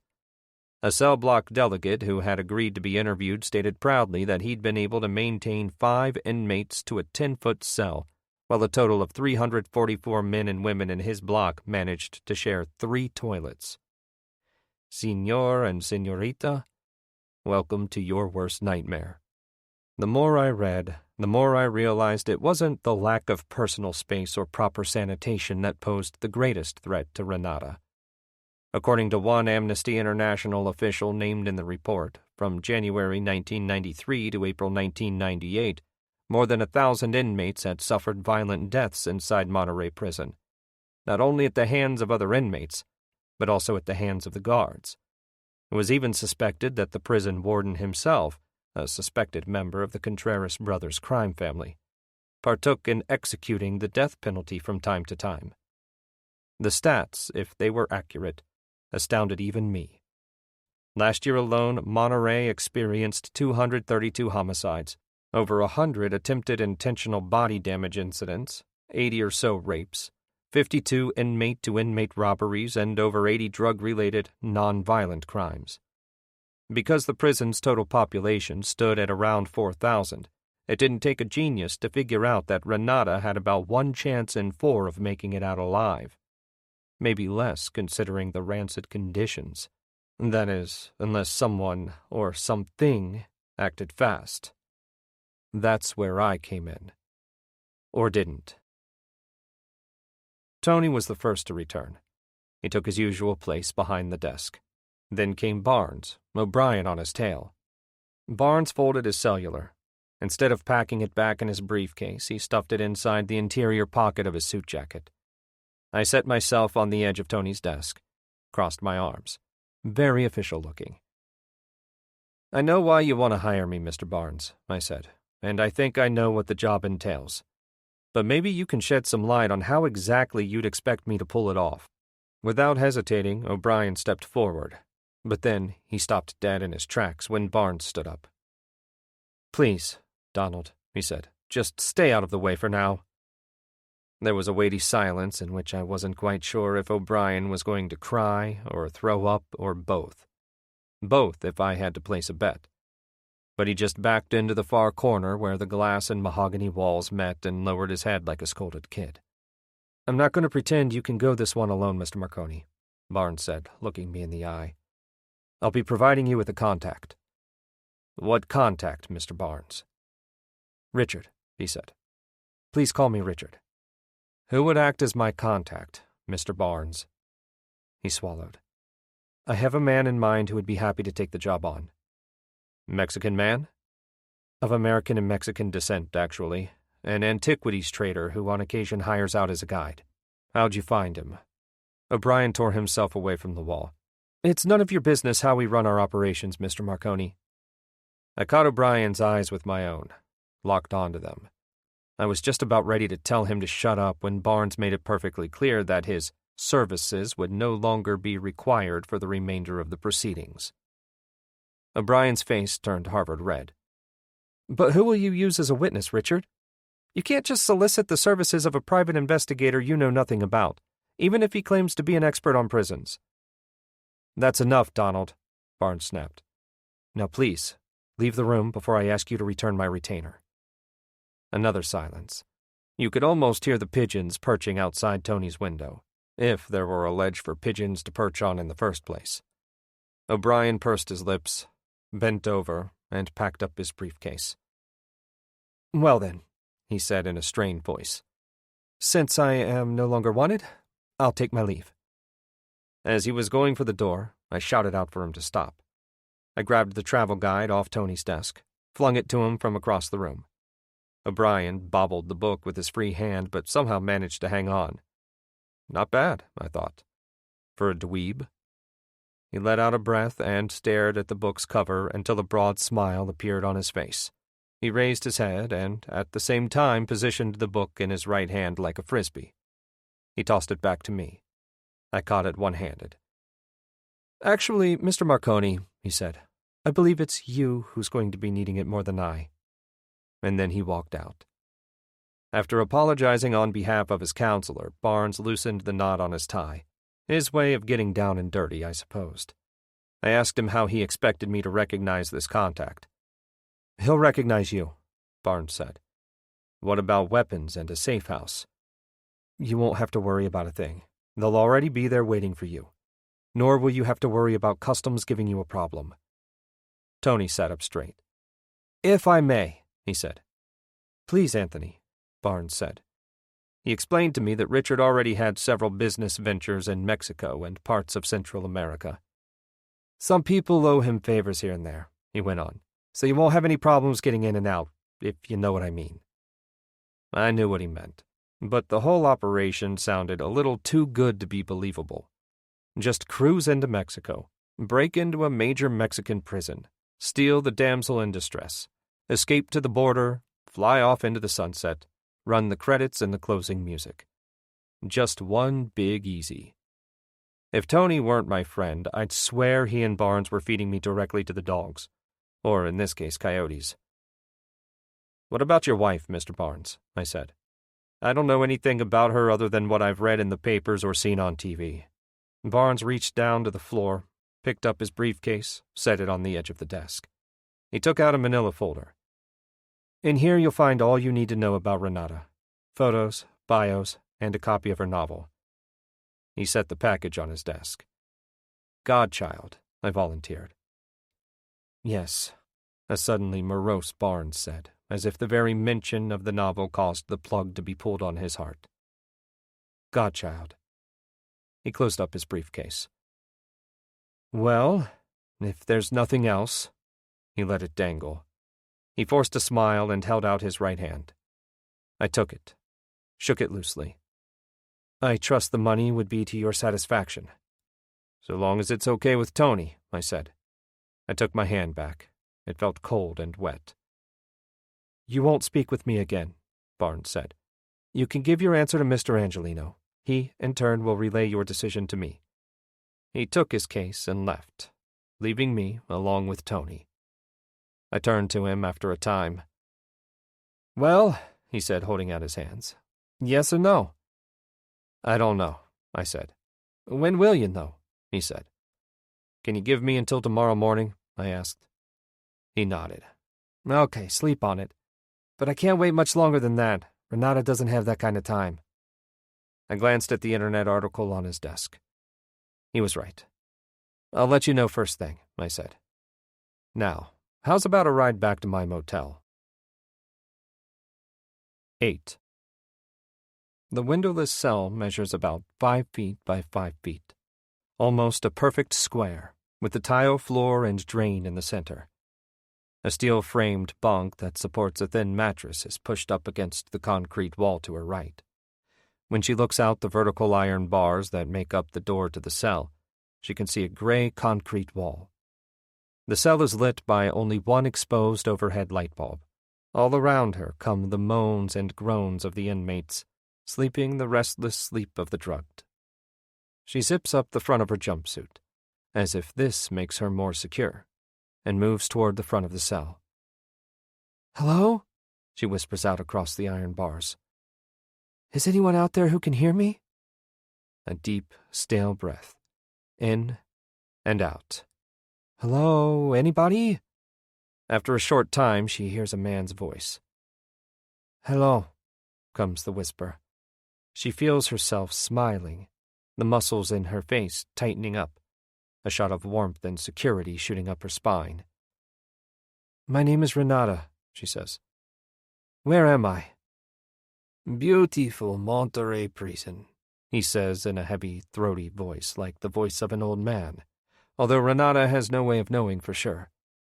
She wishes she had her reporter's notebook, a pad of paper, a scrap, anything to write on, and something to write with. But she has nothing. They stripped her of everything when they dragged her in with that blindfold on. Where in the prison? She asks. Basement isolation, the man says. Consider yourself lucky. Upstairs you have to share a box with 10 or 12 people. Don't take this the wrong way. But a woman like you, well, you wouldn't last long. She wants to tell him that he has no idea who he's dealing with, but she lets it go. What's your name? She asks. Roberto. Why are you here, Roberto?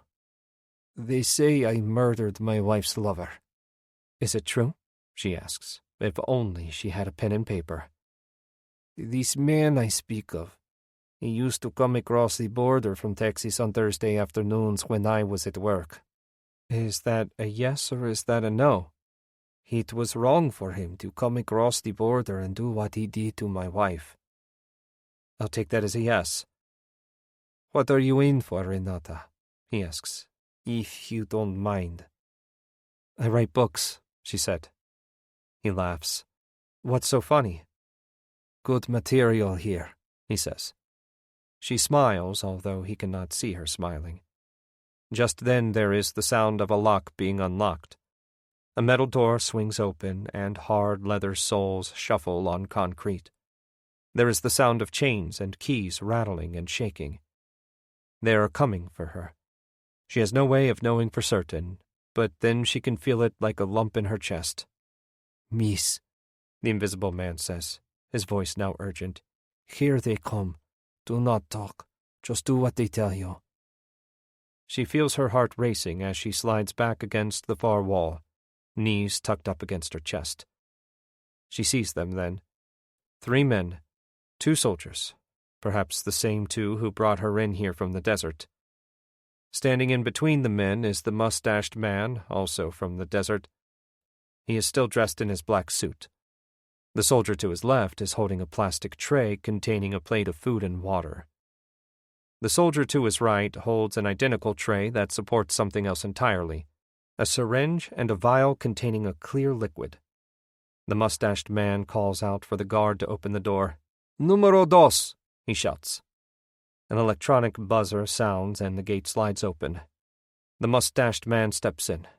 The soldiers follow. "Are you hungry, Miss Barnes?" She stares at him, stone-faced.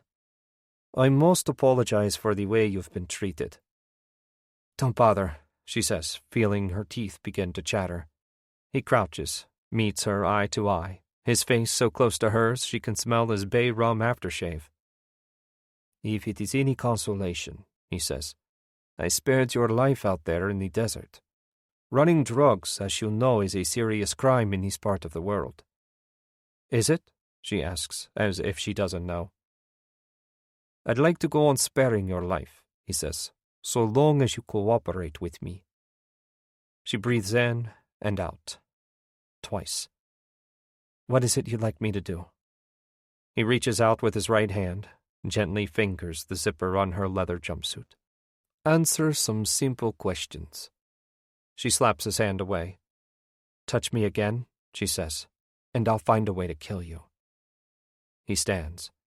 His face is serious, with heavy black and blue bags under each eye, creases in the tan skin that covers his cheeks and forehead. "Take away the food," he says to the soldier on his left, who immediately walks out with the tray. Then to the second soldier on his right. "Shoot her up. It'll help clear her mind." The soldier to his right takes the syringe and vial in one hand and, with the other, sets the tray down on the floor. "Don't you touch me with that thing!" she screams, quickly shuffling back into the corner. The mustached man approaches her, grabs her by the feet. "Your resistance is nothing to us," he says, "as is your life." The soldier is sticking the needle into the vial, pulling back on the plunger, sucking the liquid up. "Get away from me!" she screams, trying to kick. But he's got her tight by the legs. "Just stick it through her clothing," he orders the soldier. The soldier holds the syringe up at chest height. He depresses it just enough to allow a bit of the clear liquid to spray out. He comes for her. "No! God damn it, no!" she screams again. "Just do what they tell you to do," shouts an invisible Roberto. 9. You want to know what sleep was like for me? Let's just say I hadn't slept well in years, not for lack of trying. Drink, pills, television, staring at the ceiling, nothing helped. Nothing could stop the memories that sped through the screen of my imagination like a videotape gone wacky. This had always been the trick. Attempting to sleep with my eyes wide open. If such a thing were possible, with my cold laid flat on my bare chest and the radiant heat making boiling and pinging sounds that reverberated against the paper-thin walls of the motel. I fixed my eyes on a popcorned ceiling that exploded in red neon with every flash of the Coco's Motor Inn sign. Soon enough, the events were on their way back to haunt me in their perfectly calculated nap-time brilliance. Me, at the wheel of the Ford Bronco, inching my way into a four-way intersection. Fran seated on the passenger side. She screams. I hit the brake in the middle of the intersection as if my life depends on it. And it does. Only a split second later, the Buick runs the red light, rams us dead on. Suicide seat. Fran slams forward, her head through the windshield, the sharp edge of the glass taking her head clean off at the base, her body falling back into the bucket seat as though nothing at all happened, as though it was all a mistake. This is what immediately registers. The battered black Buick backing up fast, the tires burning rubber against the asphalt. Then the car quickly shifts into forward, swerving around the wrecked Bronco, shooting on past, but not before I get a good look at the driver. A bald man with a hoop earring and black John Lennon sunglasses.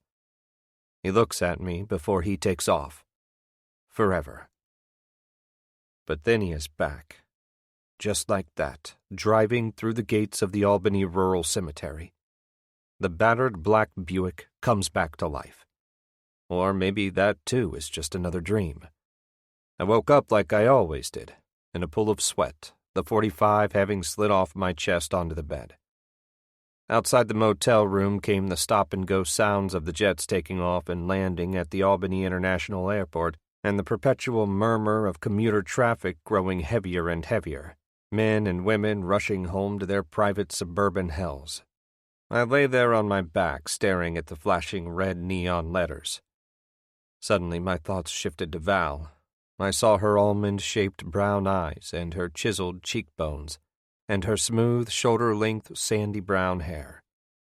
I remembered her warm smile and her low, smooth voice. I wanted to call her, but then I rolled over onto my side and I saw the folded restraining order on the bedside table, and I knew it would be wrong to even try. I had to consider the consequences. Consider the fact that not only would I be breaking the law, but I would be breaking her heart and mine in more ways than one. I knew the best thing was to let it all go. For her, for me. Forget there had ever been a wedding, or an engagement, or even a proposal. Forget there had ever been any such thing as Keeper and Val. As the sun set on Albany, I folded back the metal clasp on the manila envelope that Barnes had handed me that afternoon at Tony's office. I flipped it upside down and spilled the contents onto the bed. There was a paperback copy of Renata's novel, Godchild, along with what looked to be a press kit that had been prepared by her New York publisher. There were also 3 or 4 newspaper clippings that Richard must have added to the mix. The press kit was held together with a heavy black clip. It consisted of a press release announcing publication of the novel, a short Q&A piece, and a brief article about the book. There were also 3 8x10 color glossies. It was these images of Renata that caught my full attention. Her hair was vivid auburn and cropped short, with little strands hanging over her forehead. Her eyes were deep blue, and her nose was small, but as pronounced as her lips, which, when they came together, made the shape of a heart. I can't say how long I actually sat there and stared at Renata's image. Let's just say I looked at it until, at very least, I might be able to spot her on a busy street corner. Or should I say a cell block in Monterrey, Mexico? I laid the 3 photos out side by side and picked up the first of the written pieces. There was a fairly detailed bio that told me she had been born upstate in Cairo, New York, a small town just outside Catskill. There she had been raised in the public school system. She'd gone on to Vassar to major in journalism before blowing another 2 years on a Master of Fine Arts degree in writing at Vermont College. From there she did a stint as a reporter at the Times-Union in Albany, and then on to a freelance career with Time and New York Newsday and some other papers. It was during that time that Renata began to publish some of her early fiction in a whole bunch of journals I'd never heard of before, nor ever would again. Soon came the marriage to Richard and a short-lived career in public relations and script writing for Barnes' own reel productions. Then, curiously enough, she went back on the road as a freelancer, this time to some pretty far-off locales like Florence, Moscow, Beijing, and even Benin, West Africa. She covered the Gulf War for Mademoiselle, reporting on women in the front lines, which resulted in her nomination for the prestigious Polk Award for accuracy and clarity in reporting while willingly placing her life at risk. She'd later suffer a case of the bends while writing about vampire bats in the underground caves of Sri Lanka for National Geographic, come close to arrest in Kosovo during the Balkan Wars, and nearly have her brains blown out by an irate mobster while preparing a feature on the emerging black market in Russia. She stayed at home long enough to bear and, for a time, raise her little boy Charlie until the child's untimely death in 1995, after which she took off again, this time for the south of France where she wrote Godchild, her only novel to date. I took a few more seconds to look through the rest of the publicity material, all of it either regarding Godchild or the actual writing of the story, all of it stressing that it was fiction as opposed to memoir. Deciding to cut to the chase, I picked up the novel itself and glanced at the jacket copy.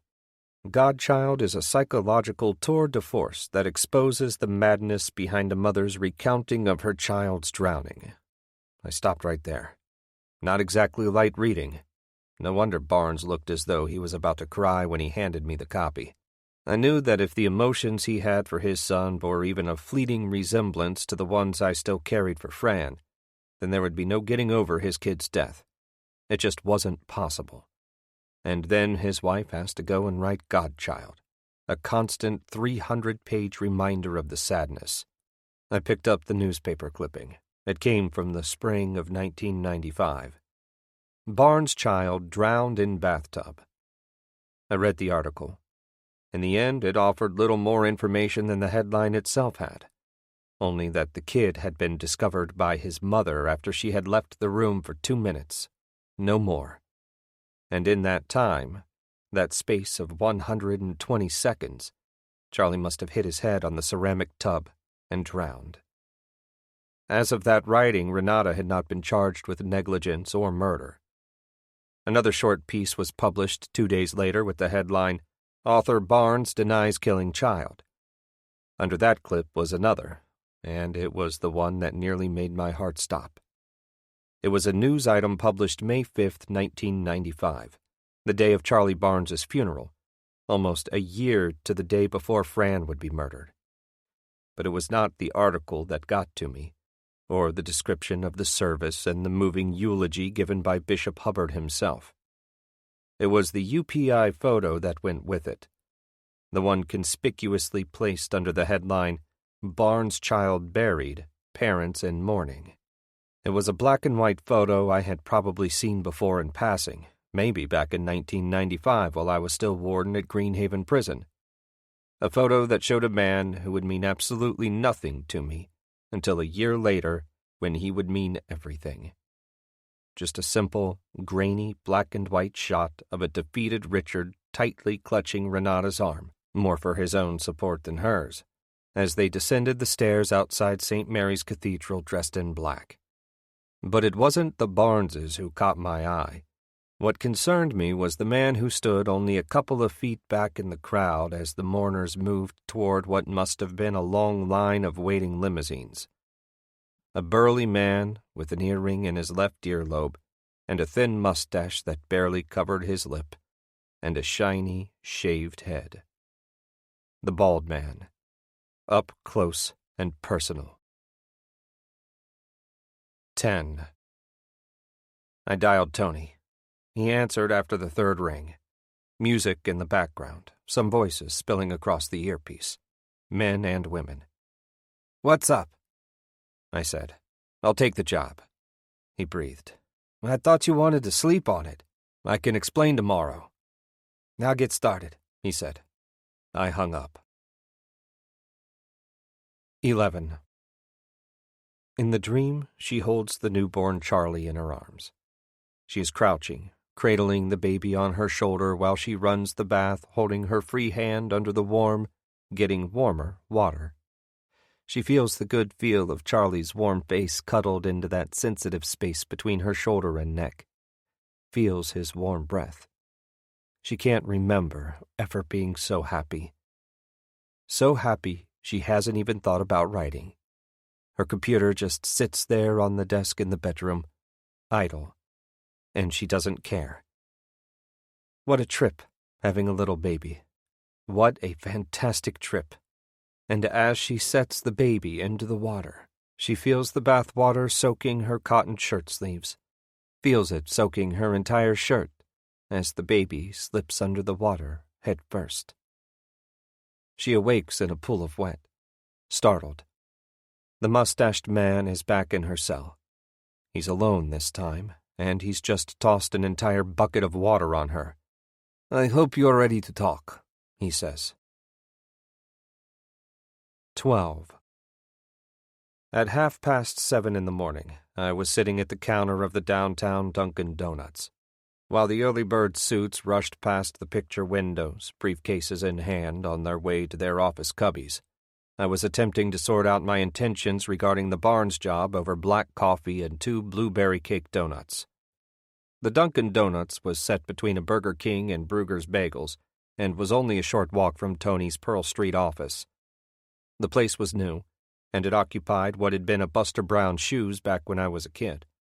back before all the downtown shops were forced to vacate the empty city streets and move out to the mall, where they died an even slower death. Before people could eat donuts at plastic-covered tables and look out windows that once displayed the newest in children's footwear. The night had been a long one. What little sleep I got had been interrupted by long interludes of lying on my back staring up at the red neon letters that reflected backward against the ceiling, thinking the same thoughts I was thinking now. Thoughts about the bald man. Thoughts about Barnes and Renata. Thoughts about connecting the three together. If the man in the photo was actually the bald man, what had he been doing at Charlie Barnes's funeral? Were the Barneses and the bald man friends? Were they family? Was I out of my mind for even making the connection, or was I just plain reaching for something that didn't exist? Without a name or identification of some sort, I had no idea who the man in the photo was. What I did know was that he looked an awful lot like the man I saw driving the black Buick, but in a real way it was reason enough to take on the job of going after Renata Barnes. I sipped some coffee, took a bite of donut, and pulled the newspaper clipping out of my pocket. I spread it out on the pink Formica counter, stared down at it past the clearer images of Richard and Renata, 2 rows of mourners back, to a somewhat blurrier image. The bald head, the mustache, the earring, the round John Lennon sunglasses. How many times was I going to go over the description in my head? Countless times. But the fact remained this piece of newspaper was probably the largest clue I'd been able to come up with in 2 years of searching, and I had just happened to stumble upon it. The girl working the counter came up to me. She held a fresh pot of coffee in her right hand. She asked if I wanted more. I did. She poured some coffee into my cup and smiled. She was a young girl with blonde hair pulled up behind her head in an untidy bun. A kid, really, maybe 18 or 19, dressed in a tight pink and white dress that matched the vinyl wall finish with the Dunkin' Donuts logo on her breast and powdered sugar on the little apron that covered her lap. She wore Nike Airs on her feet, with white socks around her ankles. I asked her if I could smoke. She reached behind the counter, found a small tin ashtray, set it beside my plate of donuts. "Be my guest, sugar," she said. The sugar part made me blush. I folded up the article, slipped it back into my pants pocket. I lit one up, let out the initial hit of smoke, followed up with a sip of the too-hot coffee. There was more to think about, and it was no use ignoring it. A whole second side to the equation that I had to consider. I had to calm down, consider the fact that I could very well be overreacting, that the man in the photo could be someone else entirely. After all, I'd only had a fleeting glimpse of the bald man. As much as I think I committed his looks to memory, I could have been all wrong about his identity. The fact of the matter was this. Barnes's job was dangerous. It would be suicide to go into it with anything on my mind other than the job at hand, which was to get his wife out of that Mexican hellhole. The end. Professionally speaking, it should not have made an ounce of difference to me just what skeletons the Barneses may have had stuffed away inside their walk-in closets. It should not have made any difference if their marriage was a good one or a bad one, or if Richard was a slimy producer of slash-and-burn political propaganda, or if Renata had killed their child and somehow fictionalized it in Godchild. More importantly, it should not have made a difference if the bald man in the newspaper photo was my bald man. I no longer worked on the side of the law. I worked for myself. In the end, what difference did any of these things make so long as Barnes's 200 under-the-table G's were good? I hadn't been a PI for long, but I knew that the number one rule for any detective was to stick to the job at hand. Don't ask questions that'll get your ass in a sling. Don't get personally involved. Don't go off half-cocked on a personal vendetta. End of story. As far as my relationship with Barnes was concerned, it could easily be summed up like this. I give you the girl, you give me the money. Thank you very much. Have a nice, rich life. I smoked and sipped more coffee. It was cooling off now, enough so that it didn't burn my tongue. In the meantime, the counter girl drifted her way back. She carried a pot of coffee in her right hand. Steam rose up from the opening in the top of the pot. She asked me first if she could freshen up my cup. I liked that. I told her no, that I had to get going. I did, however, order a large cup of black to go. With her left hand, she reached into her apron and set a small slip of paper on the counter. My tab. A whole $1.90. I stamped out my butt, popped the rest of my second donut into my mouth, slipped off the stool and fished for my bankroll in my left-hand pocket. I peeled off a 5 and slipped the bill under the empty white plate. On my way out, while I was zipping up my leather, I spotted her across the glass case where she was in the process of filling a pink box with some muffins. "Thanks," I said. "Don't forget your coffee," she reminded me. I stopped and made my way back to the glass case. She handed the cup to me. "Forget your head, wouldn't you, sugar?" "Exactly," I said, turning for the door. Sugar. How sweet it is. 13. I never said I didn't believe you, Paisan. It's just that I agree with Detective Ryan when he attests that you've been under a lot of strain. Tony, talking from behind his mahogany desk. It's easy to let your imagination run wild. I had just shown him the newspaper clipping of Charlie Barnes's funeral, just pointed out the image of the bald man, or a bald man anyway. Now Tony was removing the plastic lid from the styrofoam cup of Dunkin' Donuts coffee I brought for him. At the same time, he was trying to talk me out of believing that the man in the photo could be anything other than a man with no hair and that the battered black Buick I'd seen driving in and out of the Albany Rural Cemetery on Saturday was anything other than a figment of my overstressed imagination. But then something different happened. Something I never expected. Tony let out a breath while the color of his complexion went from tan to red to white. Not an easy task for a paisan. He sat up straight in his swivel chair, planted his elbows firmly on the desk, and stared down at his fingers, locked together at the knuckles. "Okay, let's cut the bullshit," he said, his voice just one great big resigned sigh. "I've known about the Buick for a while now. A few weeks, in fact. So has Ryan." I set the article down on the desk. There was the inevitable adrenaline head rush, the slight dizziness, the anger that started at the tip of your brainstem and didn't stop until it fried your brain. "And you never fucking—" An outburst. I breathed.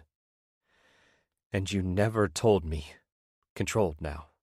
Whispering, swallowing the anger. "I didn't want to alarm you." "You didn't want to alarm me," I kept whispering. He nodded. "I was afraid you'd do something stupid." "So Ryan tries to convince me I'm imagining things, and you do the same." He nodded. "It was for your own good," he said, by way of explanation.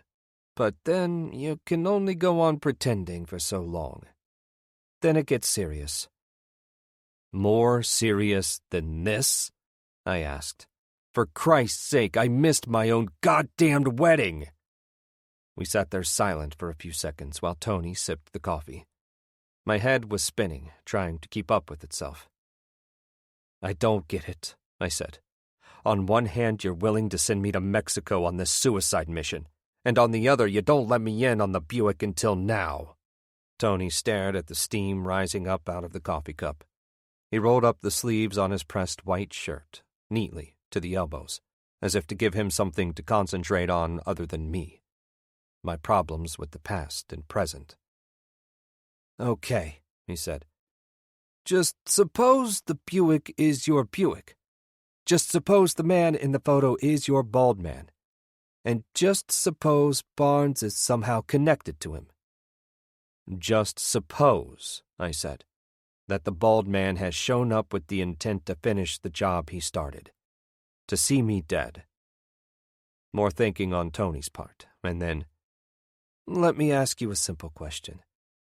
Who, in your opinion, Would like to see you dead, Keeper." The answer, of course, was so obvious that it took me a few seconds to come up with it. I was a warden, for Christ's sake. Who the hell doesn't want to see me dead? "Exactly," he said. "Without going over the lists of inmates who've been paroled during the past 3 years or inmates who presently have major connections with the outside, it'll be impossible to come up with any one name or any one scenario." "So what are you saying?"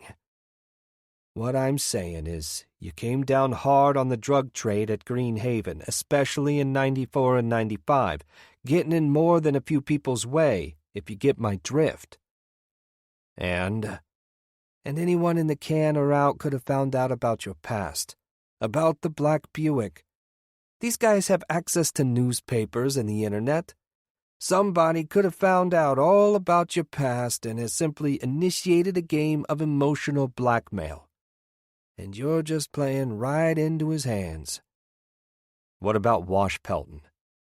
Pelton had been a former friend and enemy, a paunchy, gray-haired political appointee whom I personally sent up to Dannemora for life, a former commissioner of corrections whom I busted after a particularly dangerous game of catch-as-catch-can when he tried to pin both a murder rap and a major drug ring inside Green Haven Prison on yours truly.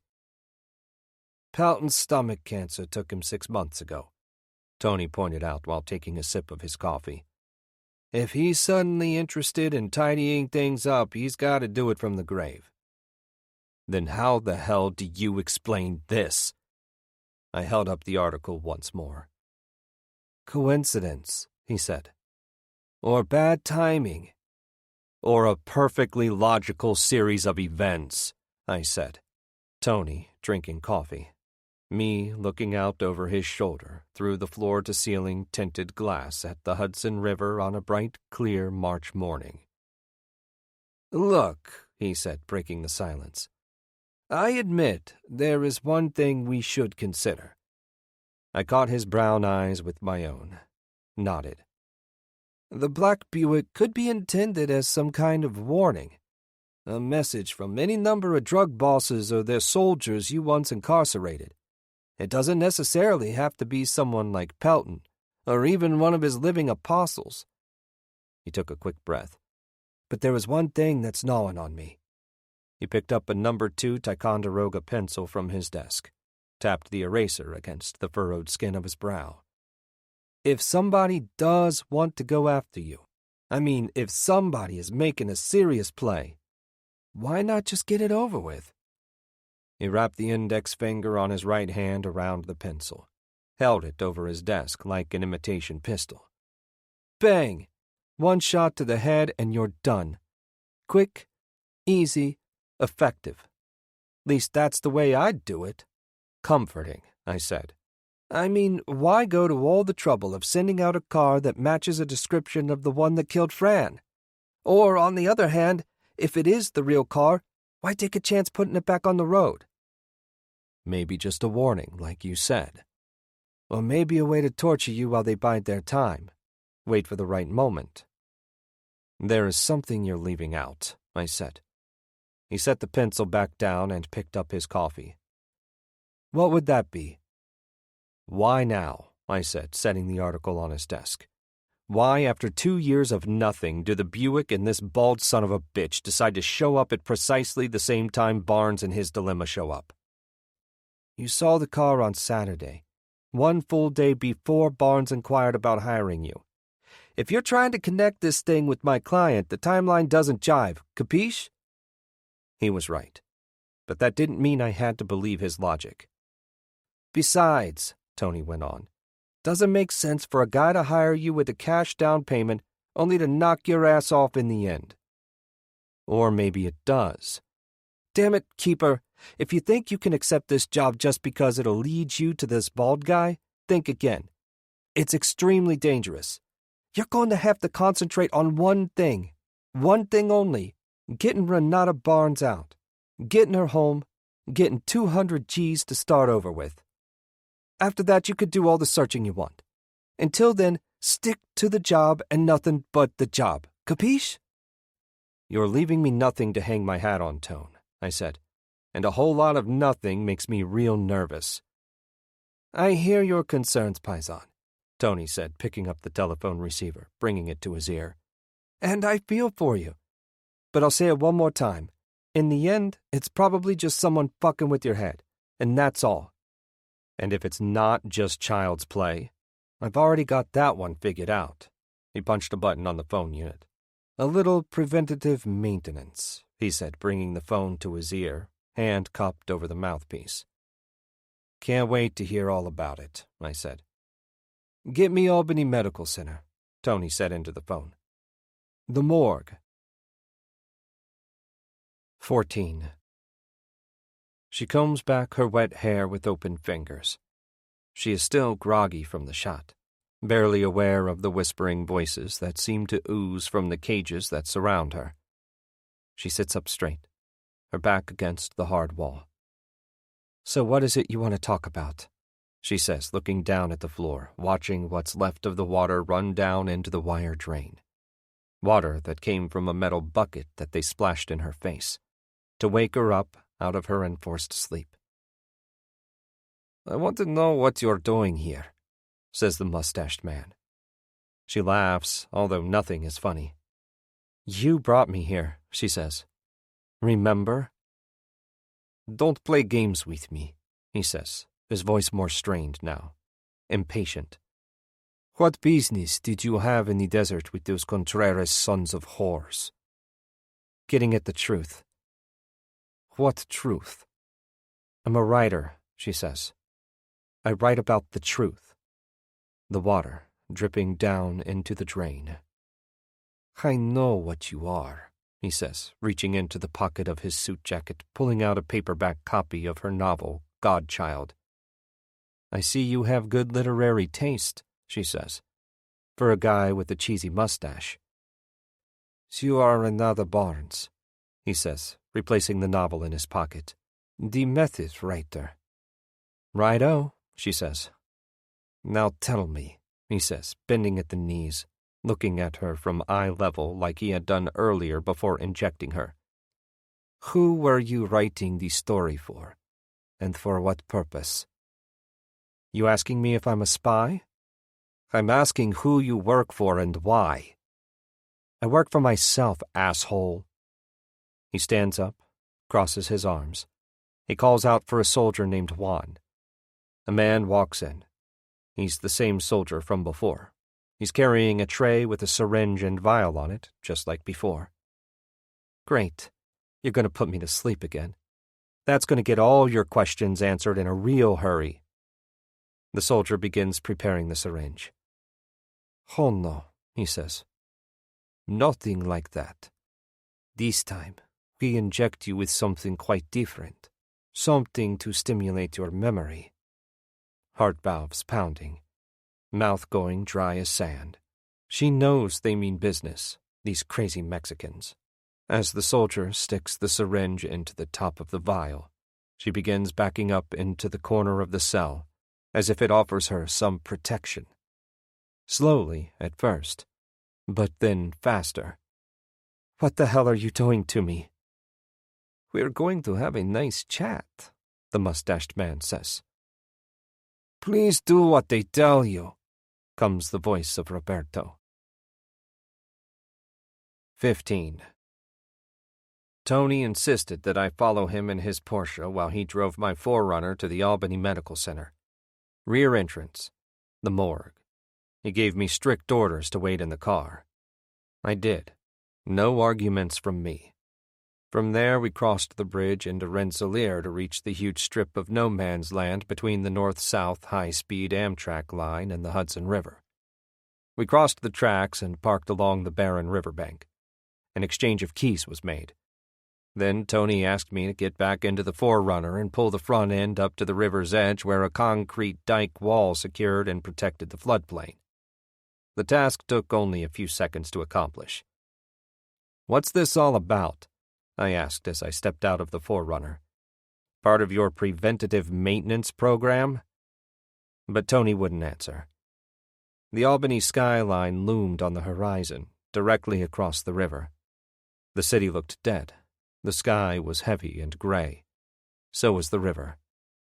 With his navy blue fedora pulled over his eyes and his matching blue overcoat, Tony looked sorely out of place standing along the deserted stretch of shoreline in the cold, damp air of midday with illegally discarded refrigerators, washers, and dryers scattered about. He opened the trunk of the Porsche and retrieved an Uzi submachine gun. He reached inside again and pulled out a set of black ammo clips that had been taped together with gray duct tape. He popped the double clip into the gun and stepped away from the car, careful to rest the butt of the gun against his forearm, barrel aimed high toward the sky. When he was about 5 feet away from the forerunner, he lowered the Uzi into position and started firing into it. He fired into the metal side panels, into the windows and windshield, blowing out most of the glass and plastic. He fired into the wheels so that the truck bucked and heaved when the rubber tires popped. The rat-a-tat explosions of the multiple rounds bounced off the sides of the Albany skyscrapers just across the river. I stood there, staring, feeling nothing, other than the thunder of the gun and the small rapid-fire shockwaves that passed through my chest, as though the forerunner meant nothing to me. And maybe it didn't. Sometimes, when the world appears to be slipping out from underneath your feet, you don't ask questions. You just go with the flow. Place your trust in gravity.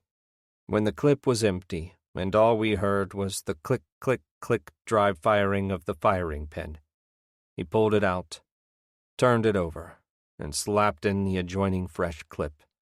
Then he repeated the process again, shooting the hell out of the forerunner. When that clip, too, was empty, he once again raised the barrel toward the sky. On his way back to the Porsche, he stopped for a moment, met me face to face, and set his free hand on my shoulder. "With the money you make on this job," he said, "you can buy another." Don't ask questions. After he placed the Uzi into the trunk of the Porsche, he made his way back to the shot-up forerunner. He pulled up the tailgate. There was no use unlocking it since the lock had been shot out, and began sliding out a black plastic body bag. He slid the body all the way out so that it plopped down on the ground, splattering the wet snow. When he unzipped the bag and exposed the cadaver's nearly bald head, I wondered why he had chosen to do the dirty work himself, why he hadn't employed one of his henchmen or guinea pigs to do the job. But then it dawned on me that this must have been an intensely personal job, one that involved cadavers, Uzis, and plenty of bullets. If he wanted to handle the dirty work himself, there had to be a reason. The odor of formaldehyde was intense, even in the open air. It was a clean smell. Tony proceeded to smash the dead man's teeth in with the butt end of the Uzi. "We don't want them looking up dental records," he said, straining to get out the words while he worked on the old man's face.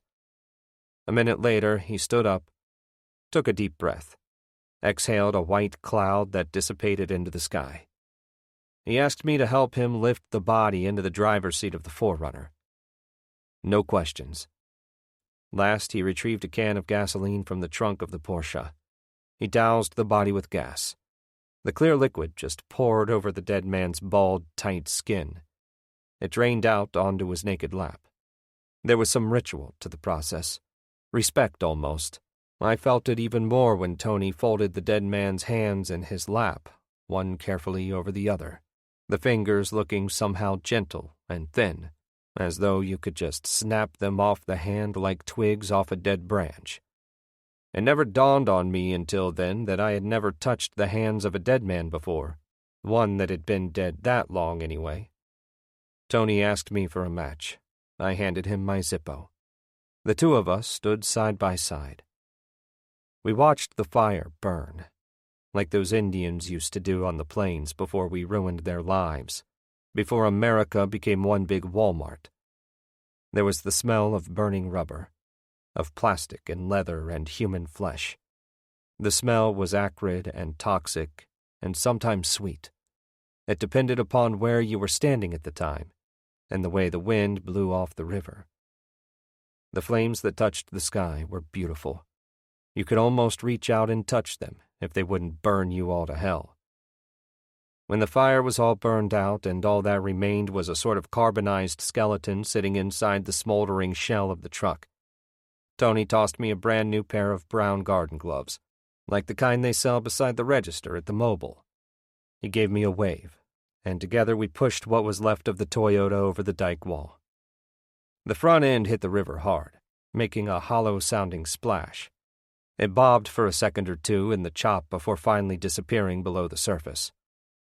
Tony took his gloves off. I did too. We tossed them into the river. They floated away like dead leaves. The wind coming off the river was razor-sharp cold. I hadn't really noticed it until then. Tony stuck out his hand. I took it in mine. We shook, like old pals. It was all very strange. He congratulated me. "Why?" I said. "You have to ask," he said. He laughed then and walked away, whistling the tune to no song in particular. Part 2. Life goes on around area of grim search. Monterrey, Mexico. AP. Lena Fuentes clutched her infant daughter in her arms and stared at the masked men in black with automatic weapons dangling at their sides. Not far beyond them, masked forensics experts dressed in yellow rain gear and black rubber boots waded through the decaying bodies trapped in an unearthed mass grave. "This is so hard to believe," Lena said in broken English, verging on tears. "Imagine all this death occurring in such a peaceful place." 16. I understood more when I was on the plane, cruising at 30,000 feet. Flying will do that to a person. Give him a whole new perspective on life, or, in my case, death. Impossible to achieve on the relative safety of solid ground. Or maybe it was because I was never much for flying. Or, more accurately, was never much for crashing. The man sitting next to me wore cotton pants, a blue blazer, and a blue and white shirt unbuttoned at the collar. On his right wrist, a gold chain. On his left, a gold Rolex. He wore pink-tinted, horn-rimmed glasses. He hadn't been strapped into a seat for more than 5 minutes in Albany when he pulled out some papers from his briefcase and began working on them, using a gold-plated ballpoint. He said nothing to me. Didn't even look at me. I could tell it would be that way for the entire flight. Him just looking at his papers, crossing things off, not saying a word, as if I didn't exist. I wondered if he sensed my fear of flying. Maybe he could smell it, like some people swear they can smell death the minute she walks into the room. Maybe I scared the hell out of him. As soon as we were airborne, I reached under my seat, pulled out the morning edition of the Albany Times-Union. All around me, Mexicans and South Texans on their way home, along with a scattering of tourists. There was a man dressed in a bright Hawaiian print shirt. He was swigging whiskey from one of those miniature bottles they pass around. I looked at his face. If the face glowed or gave off some kind of angelic aura, I knew we'd be doomed. But the face was just that. A face. Nothing special. I felt safer suddenly. Until I read the headline. Former warden feared victim of homicide. The headline dwarfed the one not far below it. The one that read, Life goes on around area of grim search. The 2-column article began by stating that a burned-out, fire-engine-red 1996 Toyota 4Runner registered to Jack Harrison Marconi of Stormville, Dutchess County, had been discovered washed up on the bank of the Hudson River, just south of the port of Albany. While the body recovered from the driver's seat had been burned beyond recognition, DNA tests would be scheduled for later that afternoon to aid in the determination of the victim's identity. The 4Runner, which DMV records indicated had been in my possession for nearly 3 years, had been riddled with dozens of 9mm hollow-point rounds, the type of ammunition typically fired from a semi-automatic assault weapon. "It is our suspicion," said Detective Mike Ryan of the APD South Pearl Street Division, "that Mr. Marconi died as a result of the intense barrage of bullets. Until the body is properly identified, however, we cannot be certain of anything." When asked the nature of the foul play involved, Ryan commented that Marconi, who had not shown up for his own wedding on the previous Saturday, had been seen drinking at Bill's Bar and Grill on Watervliet Avenue until late that afternoon, when suddenly all traces of him seemed to just disappear. Why he hadn't shown up for his own wedding we can only speculate, Ryan added. When pressed by reporters, Marconi's fiancée, Valerie Antonelli of Albany, refused to comment. I put the paper down, for now. No photograph of me, no mention of the black Buick, no mention of the walk Ryan and I took through the cemetery on the snowy afternoon of my wedding day, and I had no idea why, other than the fact that Tony may have requested a little favor of Ryan, to keep his mouth shut, to put a lid on things, maybe to protect me from the black Buick. But if he wanted to protect me from the Buick, he must believe my story about seeing the battered car on Saturday inside the Albany Rural Cemetery. Or maybe he simply wasn't taking any chances, in the interest of saving Renata, in the interest of $200,000 cash. I pictured the wiry Ryan talking to reporters on the concrete steps of the South Pearl Street APD headquarters. I didn't know if his testimony had come from the evidence at hand or from a script prepared and delivered by Tony. But since the staging of a mock murder in the state of New York was considered a felony, the payoff would have to have been pretty huge. My Colt, it had been locked away in a safe below decks. FAA rules are FAA rules. I felt naked without those 2.5 pounds of pressure against my ribcage. The plane bucked. My heart lodged itself in my throat. A gentle chime sounded. The "Please fasten your seatbelt" sign lit up. I had never taken my seatbelt off to begin with. The man sitting next to me had put away his work. Now he had little black headphones stuffed inside his ears and plugged into the common armrest between us. Instead of viewing a movie or in-flight CNN, he was tuned into a channel that broadcast the same exact view the pilot had from the cockpit of the 747. If we suddenly nosedived, we could get an excellent visual of the solid ground as it met our faces at 1,000 miles per hour. I picked up the paper, kept on reading. I was at the part of the article that stated Marconi had last been seen exiting the law offices of a Mr. Tony Angelino, formerly of Council 84, now running a private practice on the corner of Pearl and State Streets. When asked the nature of the visit, Angelino stated that never, at this or any other time, would he compromise the client-attorney privilege, even if the worst were to happen and the body discovered in the Forerunner were to be identified as Marconi. However, Mr. Angelino did say the visit had been primarily social in nature, and that he would be happy to cooperate with the APD to the fullest extent that the law and professional ethics allowed. He also made a point of extending his prayers to the loved ones of his good friend and client, Mr. Marconi, in the hopes that he turned up soon, alive and otherwise unharmed. Good old Tony. What a great friend and a gifted liar he was. I decided to be a good neighbor. I tapped the man beside me on the shoulder with the folded newspaper. He pulled the headphones out of his ears, looked at me through those horn-rimmed glasses, saying nothing. I held up the paper. Interested? He shook his head, plugged the headphones back into his ears, went on watching the view from the cockpit. Nothing but blue sky. I tossed the paper onto the cabin floor just as a stewardess came by with a drink cart. The man beside me ordered a Vichy water. I ordered a small split of champagne. The stewardess poured the drinks for us into small plastic cups. But what the hell was there to celebrate? If the public thought I was dead, then Val thought I was dead. Let's face it, we hadn't left each other on the best of terms. On the other hand, what man doesn't want to trade in his old life for a brand spanking new one? I picked up my champagne, held it out as if to make a toast. The man next to me got the message. He lifted up his cup. "Cheers!" he said, a little too loudly since he still had the headphones jammed into his ears.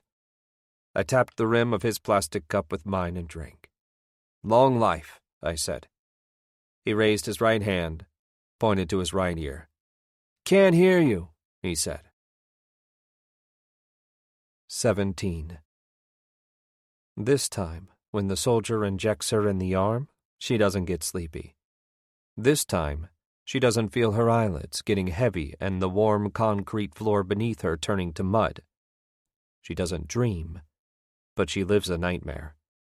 The burn shoots through her muscles like a swarm of stinging bees caught inside her veins and desperate for a way out. She feels her brain buzz like it's swelling to twice its normal size. If her brain gets any bigger, it will start oozing out her ears and nostrils. Her skin tingles.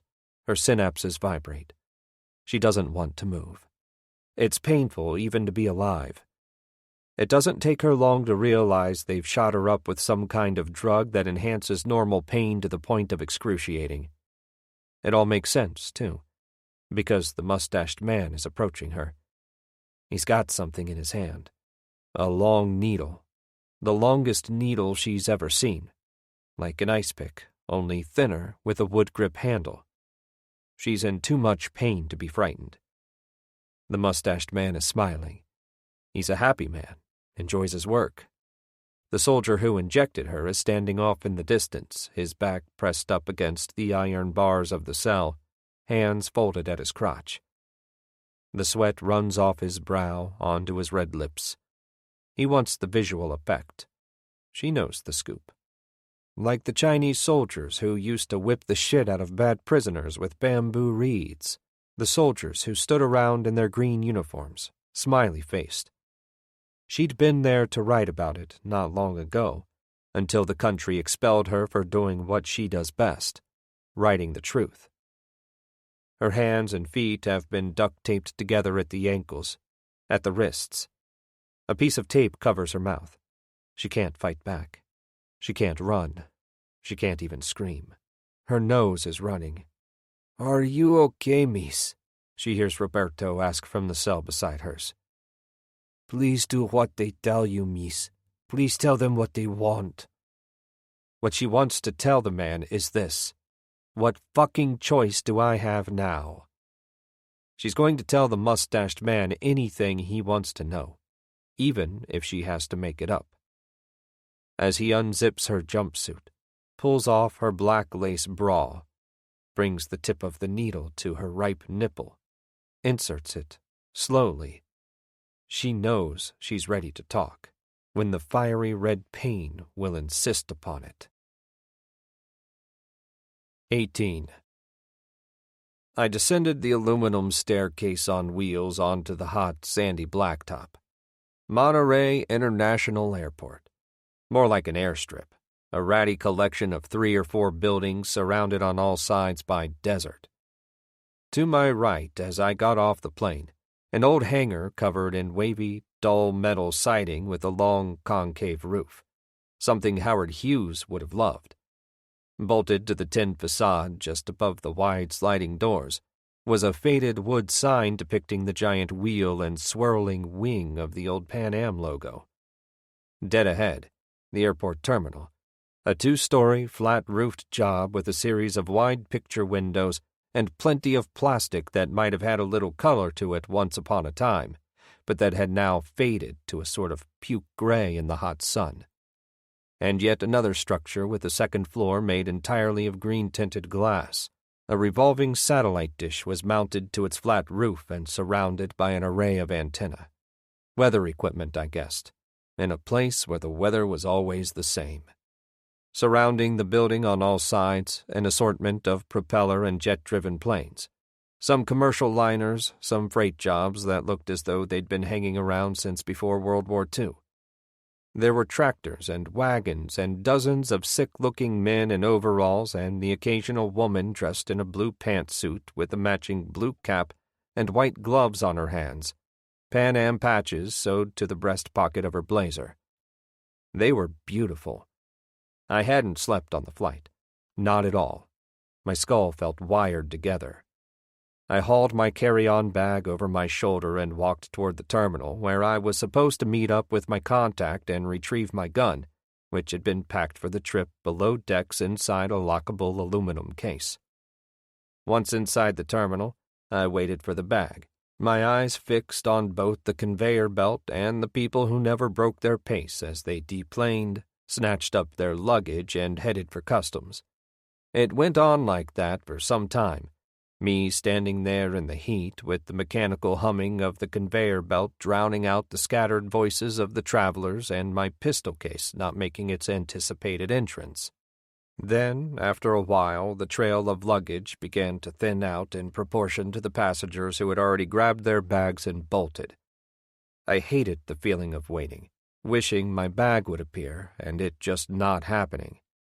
At first thought I might be imagining things, but soon I realized that the young Mexican man who suddenly appeared next to the conveyor belt seemed just a little bit too curious, just a little bit too quick to fix his eyes on me. That is, unless he was my contact. He was a medium-sized man, thin if not wiry. He wore baggy Levi's jeans, the old stiff kind you could get in the States when I was a kid, and a clean white T-shirt with a pack of cigarettes rolled up in the left sleeve. His thick black hair was slicked back in a sort of greasy ducktail, while a pair of cheap, oversized aviator sunglasses covered his eyes. At first I hadn't paid any attention to him, what with people coming and going. But then the people stopped coming. So did their bags. Just a few scattered and battered bags left behind or long ago forgotten, circling on the conveyor belt. A hard glare coming from Mr. Sunglasses. Maybe more than just idle curiosity. Maybe he was the contact, I thought. But if he was the contact, he would have identified himself by now. Instead of introducing himself, Sunglasses pulled a toothpick out of his jeans pocket, began chewing on it with his front teeth. On cue, I started backstepping slowly, one careful step after the other, travel bag clutched tightly to my shoulder. Then Sunglasses opened up his mouth. "I have a gun," he said, in perfect, plain English. I stopped, made an about-face. He held a Colt .45 in his right hand. My Colt .45, aimed at me. "The bag," he said. He thumbed back the hammer on the .45. I set the carry-on bag down on the terrazzo floor. He started for me then, stepping away from the conveyor belt, not bothering to pick up the bag, but stepping right over it. I turned and ran for it. When the shot hit the wall above the exit, I hit the floor. Shards of plaster and cinder block rained down on me. But it was then, with my chest pressed flat on the floor, that I saw a man coming in through the double doors. He was carrying a revolver. He fired from the hip in the direction of Mr. Sunglasses. Within a split second, he placed 3 shots at Sunglasses' feet. That did the trick. Sunglasses was so shaken up he just dropped the .45 and took off through the small, square-shaped conveyor belt opening. Welcome to Mexico. Some 10 seconds later, a policeman arrived on the scene. He was dressed in a brown military uniform and jackboots, sidearms stored in a hip holster, his automatic weapon slung over his right shoulder and draped across his belly. He just came walking in, casual as hell, like nothing had happened. No guns pulled, no shots fired. By now a small crowd had gathered at the doors that led out to customs. I brushed the plaster dust off my shirt and pants while our rescuer spoke to the cop. My man smiled, slid the revolver back into the belt on his pants. He said, "Just a schoolboy playing with the toy gun. Nothing to worry about." "That was my gun that kid was playing with," I said, "and it isn't a toy." My rescuer, whoever he was, spoke once more to the cop in what sounded to me like some kind of border Spanish. But what the hell did I know? When he appeared to be finished, the policeman turned, looked directly at me with wide eyes. He shook his head, laughed some more, and left the same way he had come in, through the double doors leading out to customs, all in that order. "What did you tell him?" I asked the man as he retrieved my .45 from where Sunglasses had dropped it beside the conveyor belt. "That the American is easily frightened, like a timid dog." "Son of a bitch," I said. "Listen," the man said, handing my pistol to me. "Before you get into it, I think there's something you should know." "What should I know?" I said, slipping the piece into my shoulder holster. "First of all, Mr. Marconi," he said, I am your contact. Second of all, I just saved your ass. 19. The pain is so great, her brain has no choice but to shut down. Their plan backfired. She had passed out after all, before she had the chance to talk. Some people just can't be tortured. Now, all alone in her cell, she dreams. She is back inside her Albany apartment, the one her husband rented while their house was being built. She is walking alone along the center hallway, feeling her cold, bare feet on top of the dirty wood floor. There is a light on in the bathroom. The light spills out onto the hall floor. The closer she comes to the light, the more she can make out the little voice of a baby. There is the baby's laughter and the gentle sound of water being splashed. Bathtub water. The sounds are the sounds of pure love. But when she comes to the open door and looks inside, the room is suddenly silent. She sees the back of a man. The man is on his knees, dressed in black suit pants and a white shirt, the sleeves rolled all the way up to the elbows. His arms are outstretched. He is holding something down in the water. The baby. Charlie. Oh, my Christ! When she wakes up again, her entire cell is filled with soldiers. They stand around in a semicircle, staring at her. In the center of the semicircle stands the mustached man. His arms are crossed at his chest. "No more games," he says. One of the soldiers turns, said, "What do we do now?" "Get her ready to travel," says the mustached man. 20.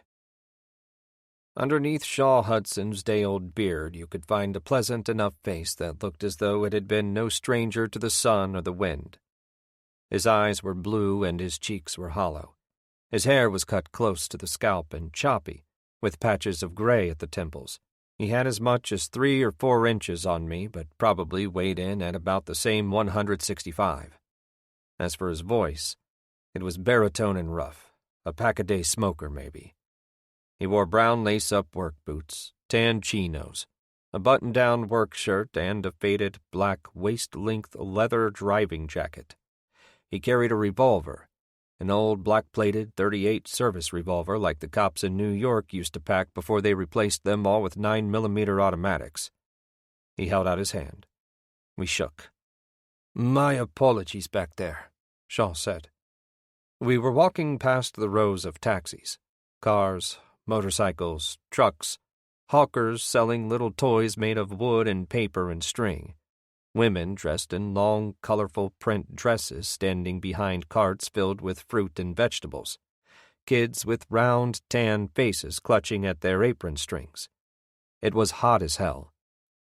We were on our way to a general parking lot located directly in front of the airport terminal, me with my travel bag slung over my shoulder, and my one small suitcase clutched in my left hand. "That whole thing back there inside the baggage claim," Shaw went on while he walked. "You're the second traveler he's accosted in as many months. What they do is bribe a baggage handler for a passenger list. They then pick what they assume will be a man or woman going it alone. As soon as the plane lands, they are quick to scour the luggage." We passed a fruit stand set up on the edge of the parking lot. He stopped for a moment, picked out a small orange from the bin, sniffed the skin, and then placed it in the pocket of his leather without paying for it. He moved on, explaining how Mr. Sunglasses must have waited me out at the baggage claim, knowing full well I was going to be the only person left after all the others had come and gone, because naturally, my bags weren't about to show up. "That's when they decide to mug you for your money and your jewels," Hudson said, his back to me. "Not a bad system when you think about it." I asked him why the little son of a bitch hadn't been arrested.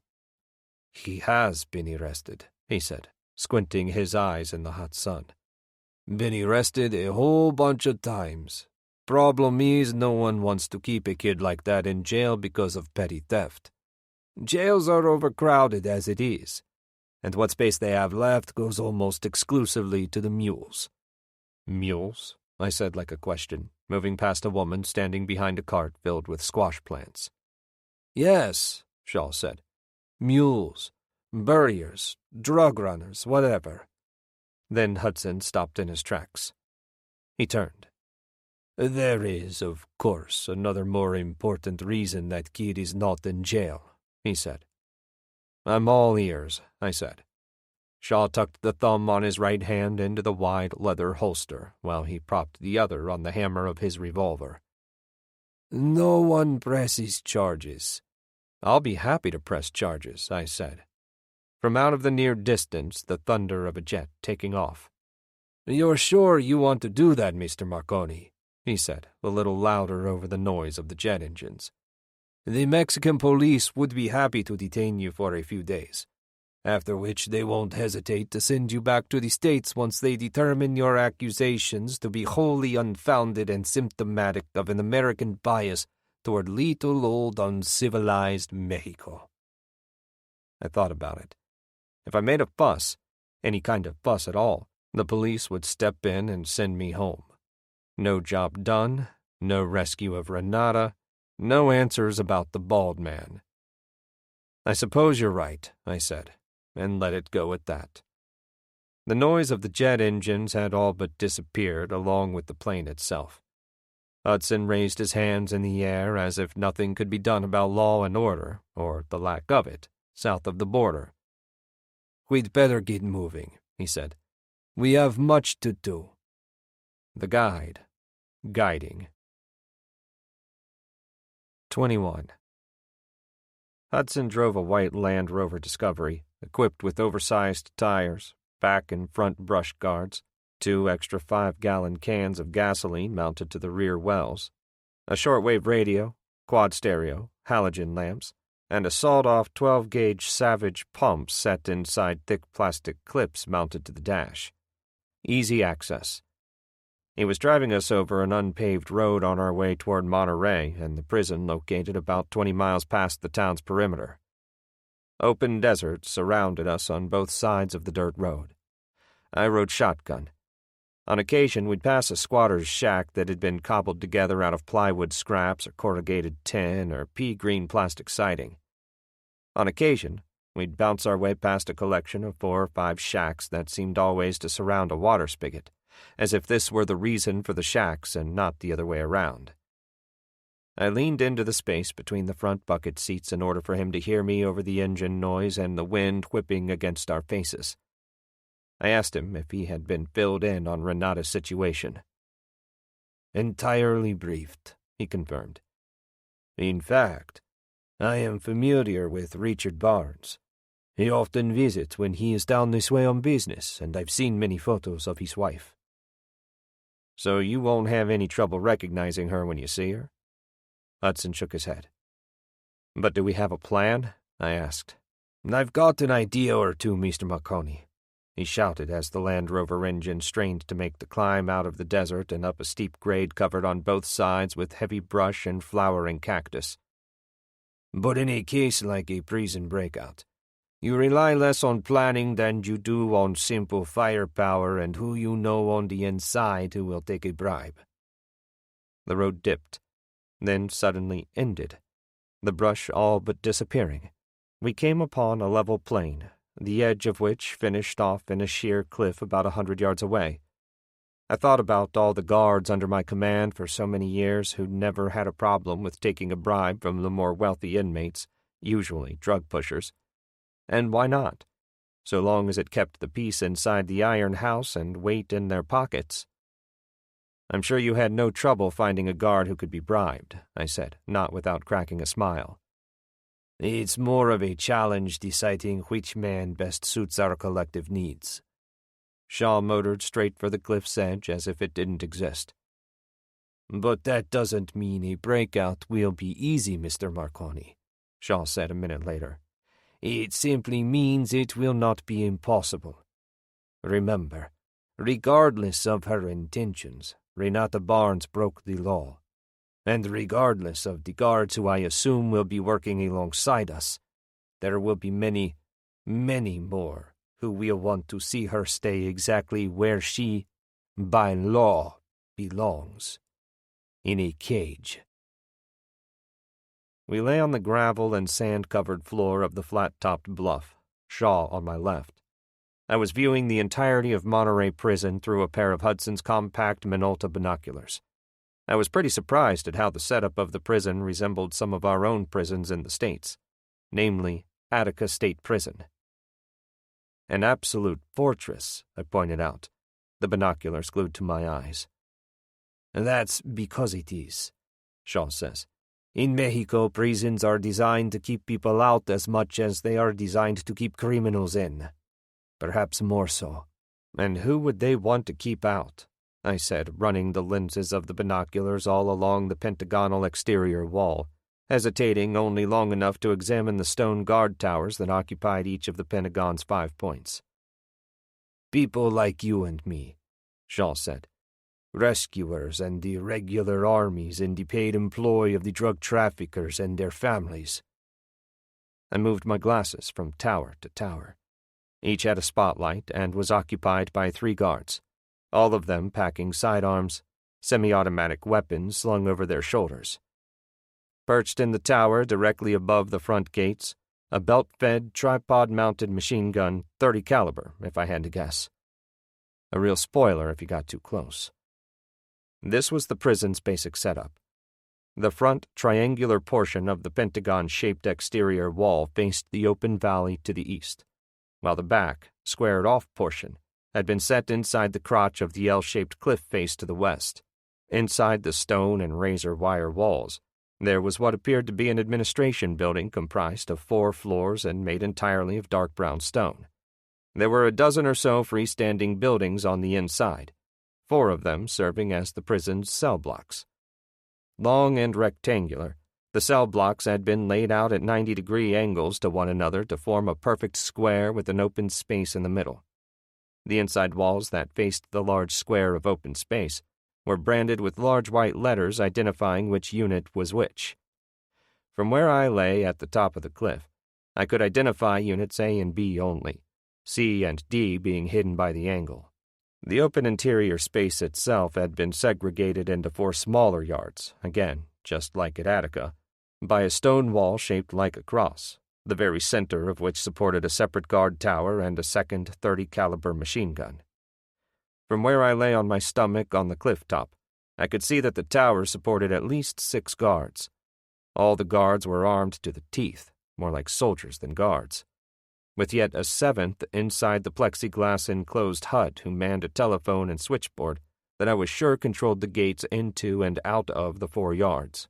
Aside from the cell blocks and towers, there was a laundry building located near the back west wall. Beside it, a powerhouse.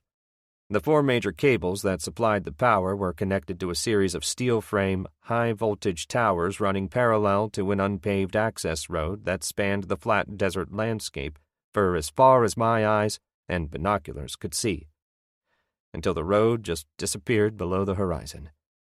And as for manpower, the entire compound was crawling with guards all done up in military style in olive green pants and combat boots. Unlike their American cousins, however, these guards carried both sidearms and automatic weapons slung over their shoulders while working inside prison walls. Barnes had informed Hudson that Renata had been jailed in the basement of A Block, which, as luck or providence would have it, was one of the 2 blocks located closest to the prison's front gates. Hopefully they hadn't moved her. Even from the relative safety of the cliff top, I pictured Shaw and me busting through the gates in his Land Rover, shotguns blasting, pulling up to the front door of A Block only to be met with 30 caliber machine gun fire. I set the binoculars down flat on the ground, rubbed my eyes with the backs of my hands. I asked Shaw how he planned on getting beyond the gates without getting all shot to hell. By utilizing 3 tried and true tactics, my friend, he said. And what are those? I said, feeling the heat of the desert floor against my belly. Number 1, he said, raising the index finger of his right hand. We rely on the trickery of diversion. I nodded. Second, he said, raising the middle finger. We use the power of heavy armor and equally heavy artillery. He put his arm back down in the dirt and began making his way back to the rover on all 4s. I propped myself on my elbows. "Hey," I said, looking back at him over my left shoulder. "You said 3 tried-and-true tactics." Shaw stopped. He got up on his knees and smiled. "How could I be so forgetful?" he said. He raised his right hand once more, raised 3 fingers side by side. "Number 3, he said. "If number 1 and 2 do not work, we will pray to the good Lord very, very hard." "That's the plan." A question. He bobbed his head. "For the most part," he explained. "But don't worry so much. Tonight we'll enjoy a little fiesta, and tomorrow morning we'll settle the plans." He got up off the ground and headed, on foot now, toward the Land Rover. Fiesta, I thought, as I turned my attention back to the prison. Barnes is paying us to break into Fort Apache, and the expert guide wants to have a party. I was reminded of the old saying about eating and drinking until you drop because tomorrow you're as good as dead. Maybe that was the point. Or maybe that's how Shaw led his life in the first place. As for me, I had something to live for, and it wasn't Renata Barnes, and it sure as shit wasn't her husband's 200 G's or Tony Angelo's orders, for that matter. What I had to live for came in the guise of a bald man who drove a black Buick. I had to keep myself alive long enough to find him. Once I killed him, I'd leave the rest to fate. I picked up the binoculars, set them against my eyes once more. There was something going on now in the vicinity of the prison's front gates. The gates were opening up. Some guards were running out of the gates, machine guns balanced at their hips. The guards scanned the immediate area with their gun barrels. I had no idea what the hell was going on, what they were so jumpy about. A few seconds later, I found out. A truck was pulling out of the gates, a 1-ton truck with a front cab and a fully enclosed cargo area, like a Ryder rental, only instead of yellow, the vehicle had been painted olive drab green. The truck stopped. While one of the soldiers got inside the cab, another opened up the back and hefted himself up inside. I tried to get a good look inside the truck with my binoculars, but it was impossible to make out anything other than total darkness. When the soldier was inside, he closed the door. Then the truck took off, heading due east along the access road parallel with the power lines. For a moment, I thought about asking Shaw to follow the truck for a while. I don't know why I wanted him to do it. Instinct, maybe. My intuition banging against the interior of my skull. But then I thought better of it. Besides, Shaw had already fired up the Land Rover. If I had to describe it, I would say there were 2 different sort of looks on his tight face. The first was a pinched expression that said, "Get your ass back in the truck." The second was a wide-eyed smiley face that roared, "Let's party." 22. She hasn't eaten in 3 days. Not that they haven't tried to feed her. A tin plate filled with a kind of meatless stew has been set beside her on the concrete floor. Water and bread sits there too. She doesn't eat not because she won't eat, but because she can't eat. She doesn't have the energy or the strength. In the windowless basement cage, she has no idea if it's night or day. She has no way of telling time, no way of knowing how long she's been down in that dungeon. She wants so badly to shout something out, to connect with someone else. The old man in the cell beside her own has stopped talking to her. Somehow she finds the strength to crawl up to the front of the cell. She whispers, "Roberto," 3 distinct times, but all she hears is nothing. She has no idea what the old man looks like, or if he really is an old man, but she suddenly feels a terrible pain in the pit of her stomach, like he is dead. Dead at her expense. In a moment, she hears the loud banging of the basement gates opening up. She hears the heels of the jackboots slapping against the concrete floor. They appear suddenly at the floor of her cell, the mustached man and his ever-loyal guard. When the mustached man gives the signal, the cell gate slides open. He enters the cell, grabs her by the hair, takes a fistful of it, yanks it. He leans down into her ear. "We are going for a little ride," he says. She's too tired to protest. The soup of drugs running through her veins has poisoned her blood. She's so messed up, in fact, she can hardly feel it when the mustached man lifts her up by her hair. Next thing she knows, the soldiers are dragging her up a flight of metal stairs. It must be a back stairwell. They drag her by the arms, so fast the tips of her toes bang along the edges of the metal treads and risers. At the top of the stairs, they pull her into a garage of some kind, a huge, echoey, open place with 3 or 4 trucks parked inside and all sorts of mechanics tools hanging on the walls and sitting on the floor. They cuff her hands behind her back. They lift her up and set her down inside the bay of the first truck. One of the soldiers follows her inside. He has one of those hoods in his hand, a black hood. He sets it over her head and pulls the drawstring on the bottom to secure it. She hears the sound of an engine starting, feels the movement and bucking of the truck, tastes the hot wool against her lips and tongue. "Where are you taking me?" she inquires. She is slurring her words like a drunk. "Tell me, please." But the soldier sitting across from her says nothing. Maybe he can't understand English. "No habla inglés?" she asks him in that same slurred voice. "I can speak English perfectly well," he says. She realizes he's not about to tell her anything. The truck stops suddenly, and then she hears the doors opening and a second soldier hopping up inside. "We are going to the pit," he volunteers in a Latin-accented voice. It's the answer she's been looking for, whether the soldier knows it or not. She might ask more questions, but she knows in her heart that it is answer enough. 23. Like Monterey Prison, Shaw Hudson's ranch was nothing less than a fortress. From the Land Rover, I could make out the tin roofs of the structures set on what I guessed to be about 6 or 7 acres of desert. A high stone wall topped with bands of razor wire surrounded the property. Video surveillance cameras were mounted on the wall every 10 feet or so.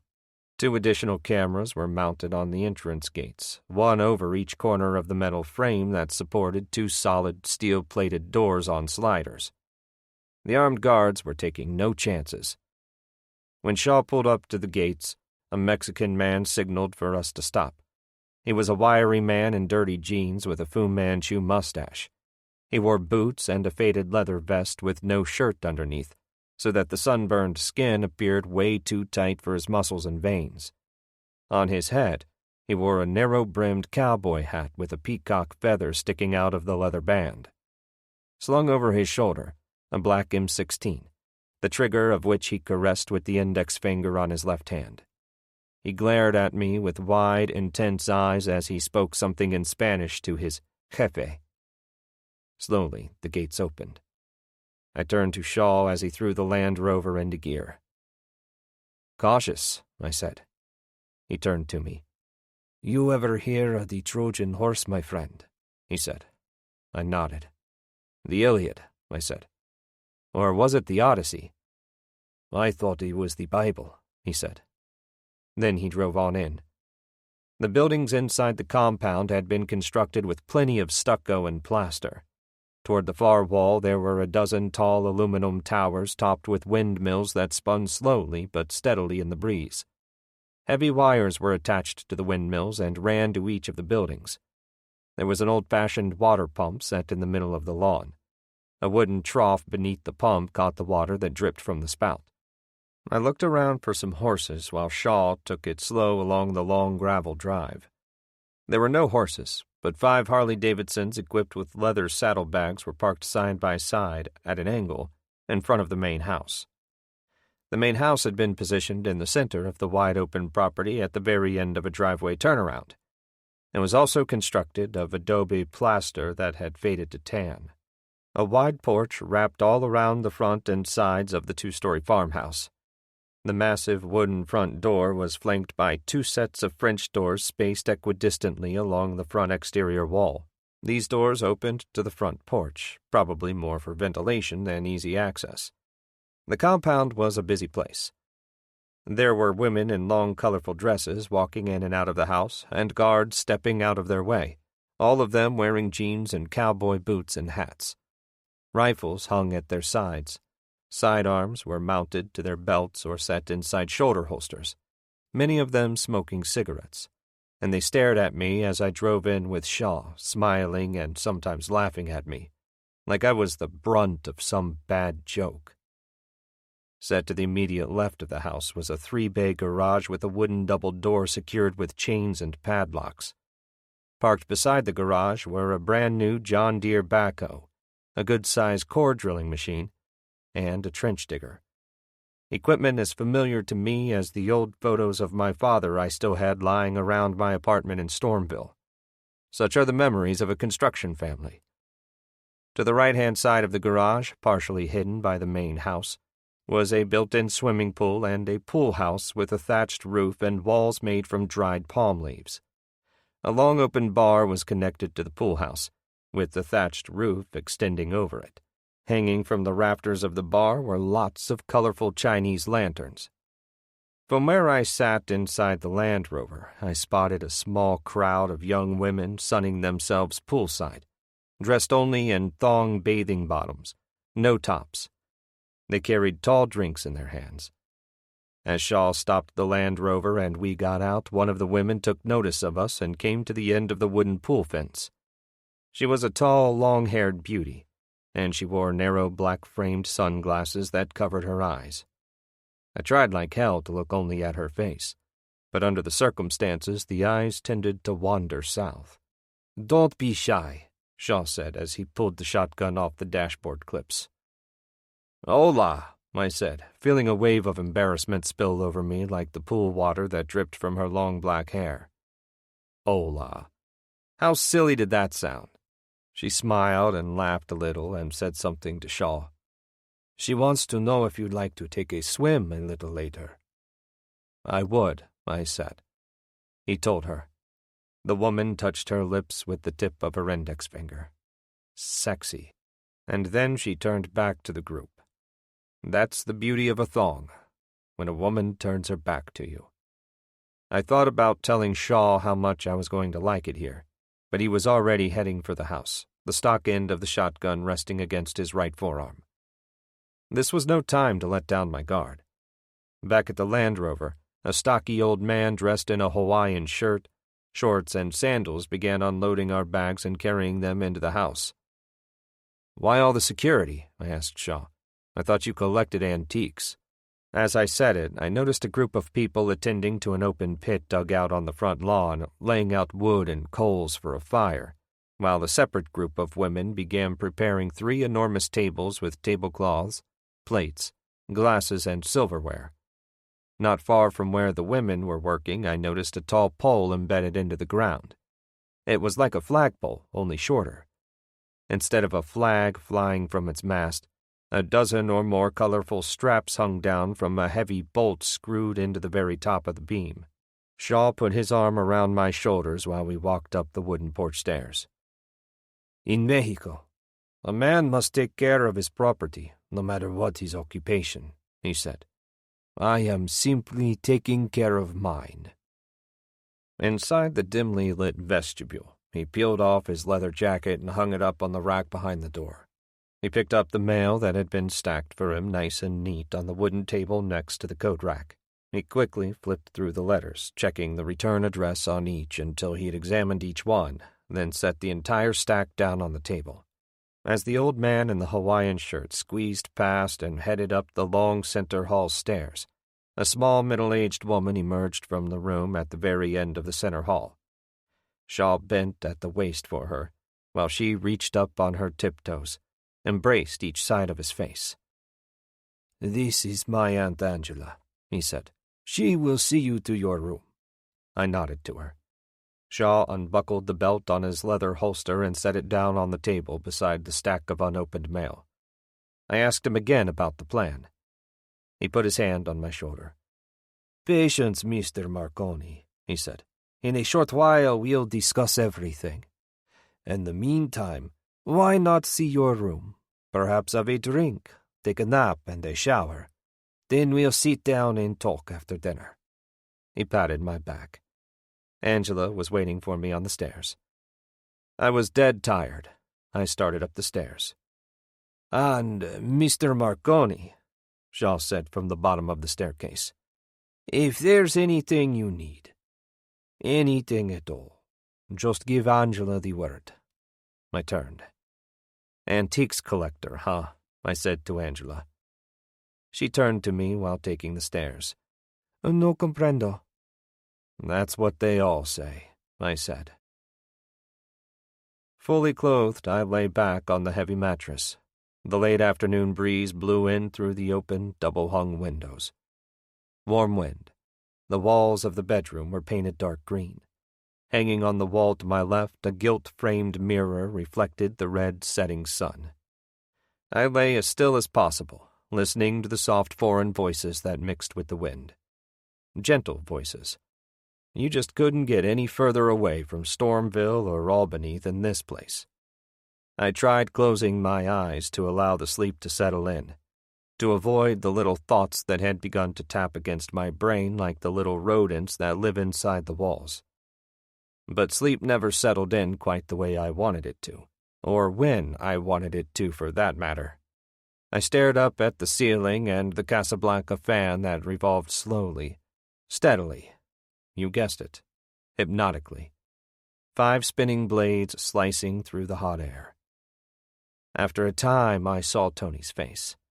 I couldn't shake the feeling that he was hiding something from me, some crucial bit of information that might give some sense of order and meaning to this entire mission, to this entire week.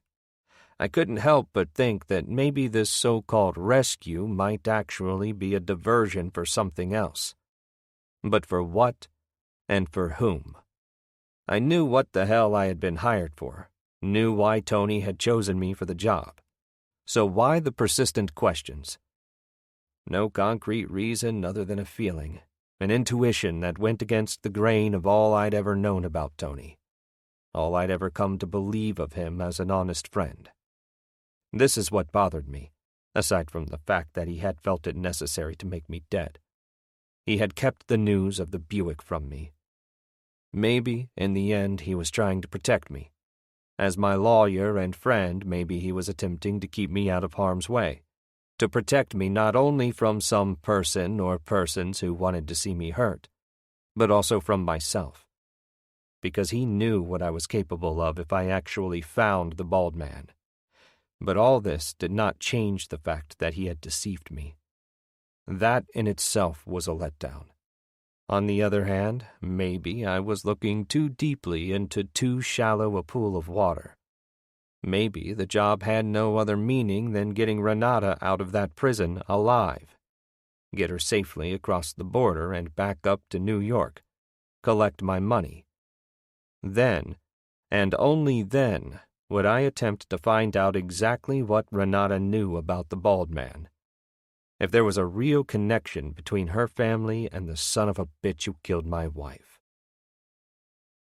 In the dream, I feel the cold air. March in upstate New York. Not bright and pleasant with a blanket of freshly fallen snow covering the foothills, but cold and gray and damp with patches of filthy snow and mud. I walked the paved road that leads through the gates of the Albany Rural Cemetery. Move without effort past the nameless gray markers and the leafless trees tipped with melting icicles. As I walk, I feel the damp cold seep into my skin, into my bones. I feel the wet cold scrape the back of my throat. Up ahead, the figure of a woman. She is standing at the foot of a gray marker dressed entirely in black. Black shawl, black veil, black gown. The fear burns in my stomach like a flame. I try to pull back, but it's impossible. The closer I come to the woman, the more clearly I can make out her face. Fran's face. I don't have to see it to know it. It is a face I feel more than I can see. A car pulls up beside me, a battered black Buick. The car takes off again, blows past me. The car runs Fran down, drags her body across the road until it settles on a dirty snowbank. I try to scream. No words will come. The face of the bald man. I see it staring out at me from the open driver's side window in the Buick. He smiles at me, winks, just as he throws the car into drive, speeds out of the cemetery. Now I am kneeling over the body. The body lies face first in the melting snow, the long hair matted with blood until the red coloring is almost black, and I am floating up above my own body, watching myself watch my wife. I reach out for her, roll her over. Her head is gone. Sitting up, getting out of bed, catching my breath. Sweat dripping from my forehead, into my eyes, down the ridge line of my nose. The taste of salt on my lips. My salt. I looked at my watch face. 2 solid hours of uninterrupted sleep. Not bad, even for me. Out in the open window, the afternoon sun had settled deep into the desert horizon. The ranch was lit up with the firelight of dozens of stake-mounted torches dug into the perimeter of the front lawn. I saw the women and the men attending to the picnic tables with plates of food covered in tin foil and large plastic tubs full of ice and bottled beer. I smelled the fresh meat that roasted on a skewer in the open pit. I knew I couldn't stay in the room all night. There was a job to do. Plans had to be made. Shaw. I needed a little face time with Shaw. A drink would be nice, too. 24. She is down on her knees, hands cuffed behind her back, face hanging over the edge of the pit.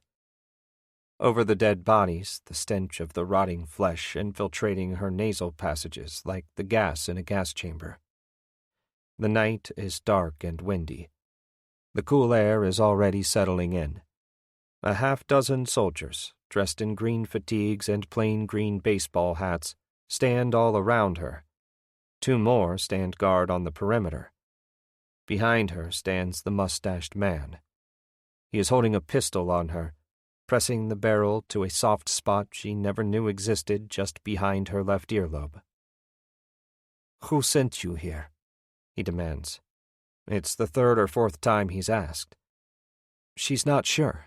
She's lost count, just like she's lost count of the bodies stacked 3 and 4 high in the pit. "Jesus Christ sent me here," she says. He grabs a fist of hair, jerks her head back violently.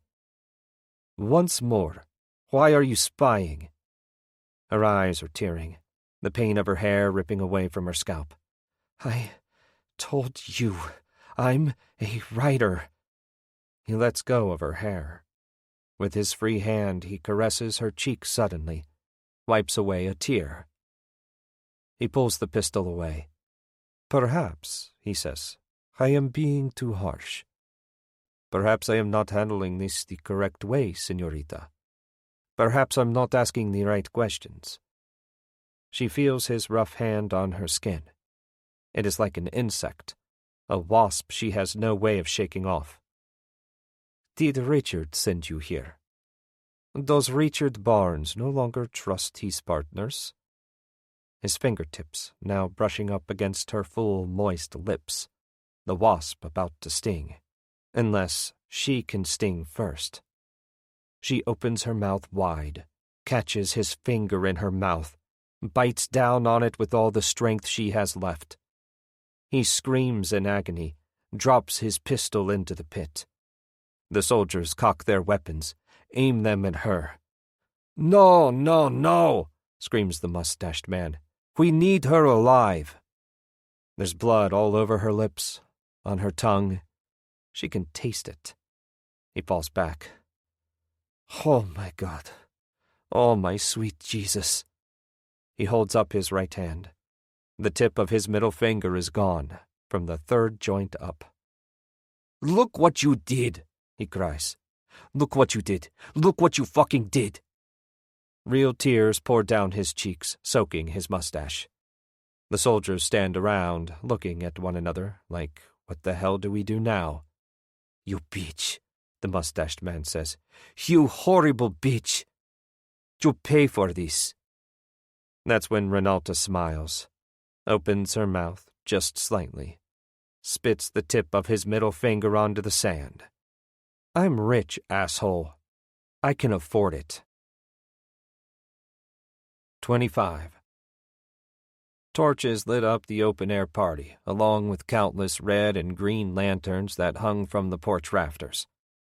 A roasting pig revolved on a metal skewer over a pit filled with fire. The brown-baked skin on the pig glistened with the drippings that the old Mexican cook had used for basting between stirs of the black bean chili. The chili bubbled in a heavy black kettle that had been placed on a charcoal-filled 50-gallon drum cut down the middle and supported horizontally with sawhorses.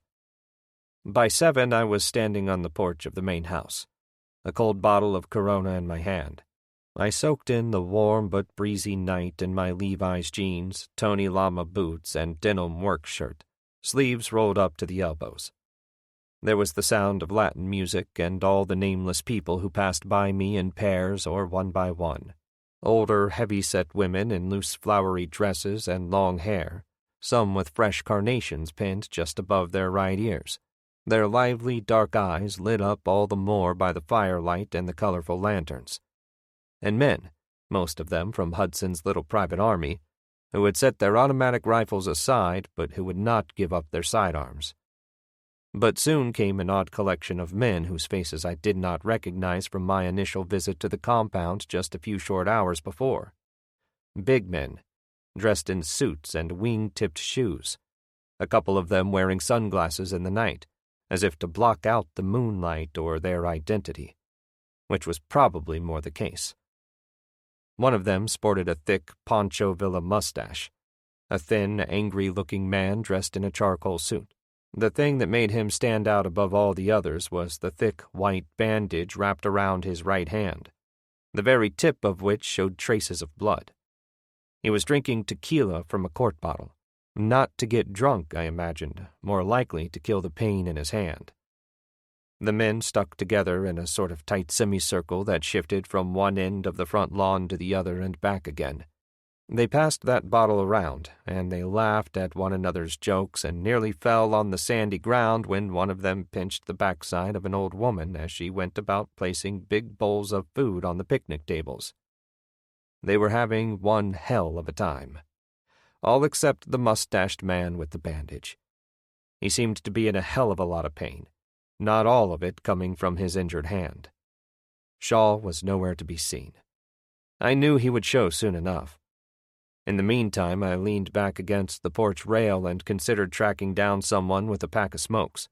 But cigarettes were suddenly the last thing on my mind when the woman walked out onto the front porch.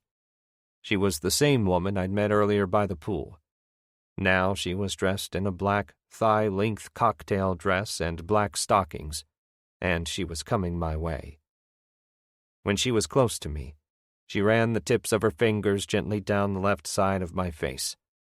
I stood very still and stared at the strand of white pearls that wrapped around her neck and the way they shimmered against her black dress in the soft overhead porch light. I watched the way her hair hung down over her ears, how it seemed as alive and on fire as her brown eyes did. I knew that if I gripped the bottle of Corona any tighter, it might explode in my hand. I breathed and set what was left of the beer down on the rail, reached my hand out for hers. She laughed a little. She never had to say a word. She simply took my hand in hers and closed in on me. I brought my face to that special place just between her neck and shoulders, and I breathed in her smell. Gently, I brushed back her long black hair with my fingertips, brought my mouth to her ear, and kissed it so softly I barely touched it with my lips. For a time we stayed close like that, our arms wrapped around each other's waists. I smelled her sweet smell and felt her body heat and the slow, steady pace of her heart. Before I knew it, we were dancing to a slow Latin rhythm, doing these smooth turns on the front porch floor, her light body in my arms. When the music stopped, everything else seemed to stop along with it. I kissed her. A few seconds later, Shaw made his entrance onto the porch. He was wearing a pressed white button-down along with matching white pants and a thick black holster to support an ivory-handled six-shooter. On his feet, black snakeskin Tony Lama boots. Judging from the smile on his narrow face, it must have pleased the hell out of him to see his guests enjoying themselves. My new girlfriend had taken her place among the crowd. I took hold of my beer from the rail and approached Shaw. "Considering what's going down tomorrow," I said, "you throw one hell of a pig roast." He wrapped his left arm around my shoulder while surveying the crowd from the vantage point of the porch. "My business is my pleasure," he said. Then he slid his arm off my shoulder and jogged down the porch steps. He was making a beeline toward the group of well-dressed Mexican men who were now calling out his name, like he was their big buddy. All except the man with the bandage wrapped around his right hand. He was drinking from the tequila bottle again, and the closer Shaw came to him, the more pain he appeared to be in. For hours we feasted on chili and freshly sliced pork from the skewer and washed it all down with Coronas. And for a time, I forgot all about the reasons for crossing the border in the first place. I sat at the end of a very long picnic table, beside my nameless girlfriend, a full bottle of beer set beside a few empties. Between the girl and the stars that lit up the night sky, I almost felt content, as though I'd never seen a battered black Buick the Saturday before, as though I never missed my own wedding, as though I'd never had to be peeled off the beer-soaked floor of an Albany gin mill. None of it mattered. Not my relationship with Val or her son Ben, not the short happy life Fran and I had together, not the long happy life we got gypped out of, not the bald man I never found, nor the probability that I would never find him. Not Renata Barnes or her imprisonment, not her husband Richard or their dead kid. Not Tony and his reasons for giving me this job in the first place. Not my sleeplessness, nor my memories, nor the children I never had, nor the children I never would have. Not my life. It just didn't matter anymore. I'm not sure exactly when or how it happened, or if there was a point to it at all. But after a time, a group of 7 men appeared. Boys and men, who sort of emerged from out of the desert. Little men, not a single man over 5'2" or 110 pounds, dressed in white pants with little, bright red bandanas wrapped around their necks. Barefoot men with dark, rugged faces, like the faces of ancient Indians. At first, I thought I must be hallucinating.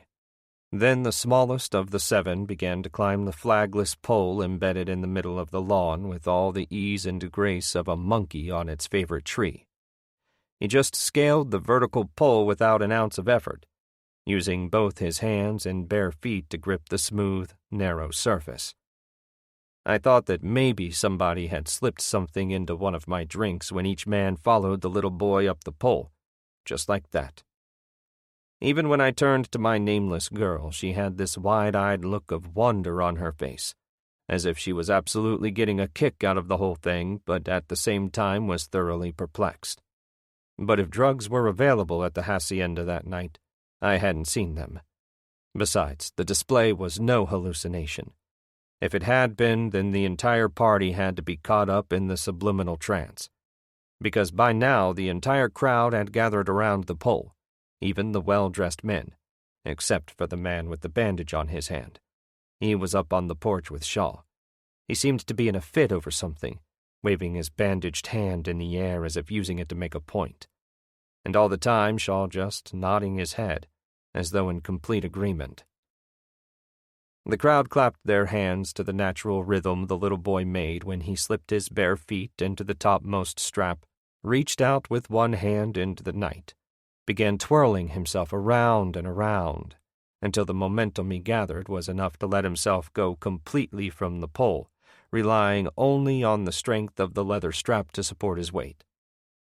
As the little boy spun in a clockwise direction, the other 6 men began to spin around the pole also, each one in the opposite direction of the men above and below him. Their movements seemed effortless and graceful, like gravity never entered the picture.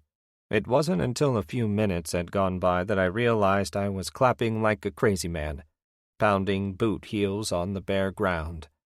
I felt my heart beat and my lungs fill with the sweet desert air, and there was the sweat that had built up on my brow. From across the table I spotted the girl and she spotted me. She got up first and came around to my side of the table, and while the men in white spun away on the pole and the crowd continued to cheer them, she took my hand in hers and pulled me away from the picnic table. She led me across the front lawn, past the garage and the digging equipment, to the in-ground pool behind the main house. Without saying anything, we took our clothes off and jumped into the cool water, deep end. We kissed under water with the lamplight sparkling and gleaming all around, and it wasn't until we came up to the surface that I realized we weren't alone. Another woman had already been swimming before we jumped in. She was a beautifully built Mexican woman of about my own height, with long black hair that went all the way down to the center of her back. She had brown eyes that glistened in the lamplight and full red lips from which pool water dripped. At first I thought my girl might be embarrassed or that the Mexican woman might feel invaded by our sudden intrusion. But after only a few seconds of slightly self-conscious giggling, the 2 women and I discovered some strange sort of chemistry together. As the party grew louder and the water that surrounded our bodies grew warmer, it was March after all, even in the desert, I picked my girl up by her waist and set her down gently on the smooth wooden deck that wrapped around the pool. I kissed her lips, neck, breasts, and stomach. Then I went down on her thighs and moved in slowly until I began to kiss something else entirely. I knew she couldn't help herself when she wrapped both hands around the back of my head, pulled me further into her as if it were possible for me to go all the way through her body. I stayed like that for as long as I could stand it. When finally I lifted my head, opened my eyes, and looked up at her, I could see that she was kissing the Mexican woman. The 2 saw me looking at them and they both giggled like schoolgirls. That's when my girl moved me away from her angel space, to make room for somebody new. I watched them make love to each other and to themselves, and to me for more than an hour. The 3 of us rock and rolled for a while more until the Mexican woman and my girl joined hands and helped each other out of the pool. They slipped towels around their waists and torsos, took turns reaching down to me, laying one final kiss on me apiece. Then, hand in hand, they slipped into the house together by way of the back door off the kitchen for what I assumed would be a cozy desert nap. I laughed, more out of a strange pride for the girls than myself, and hopped out of the pool. I dried myself with one of the towels from behind the open bar and put my clothes back on. Then I rejoined what was left of the fiesta. 26. In dreams she can see the photos, the ones set up on the mantel above the fireplace, inside the old apartment. There is the one taken the day she first brought Charlie home from the hospital. It is the photo that always catches her attention first, before all the others, even in dreams. This is a happy photo.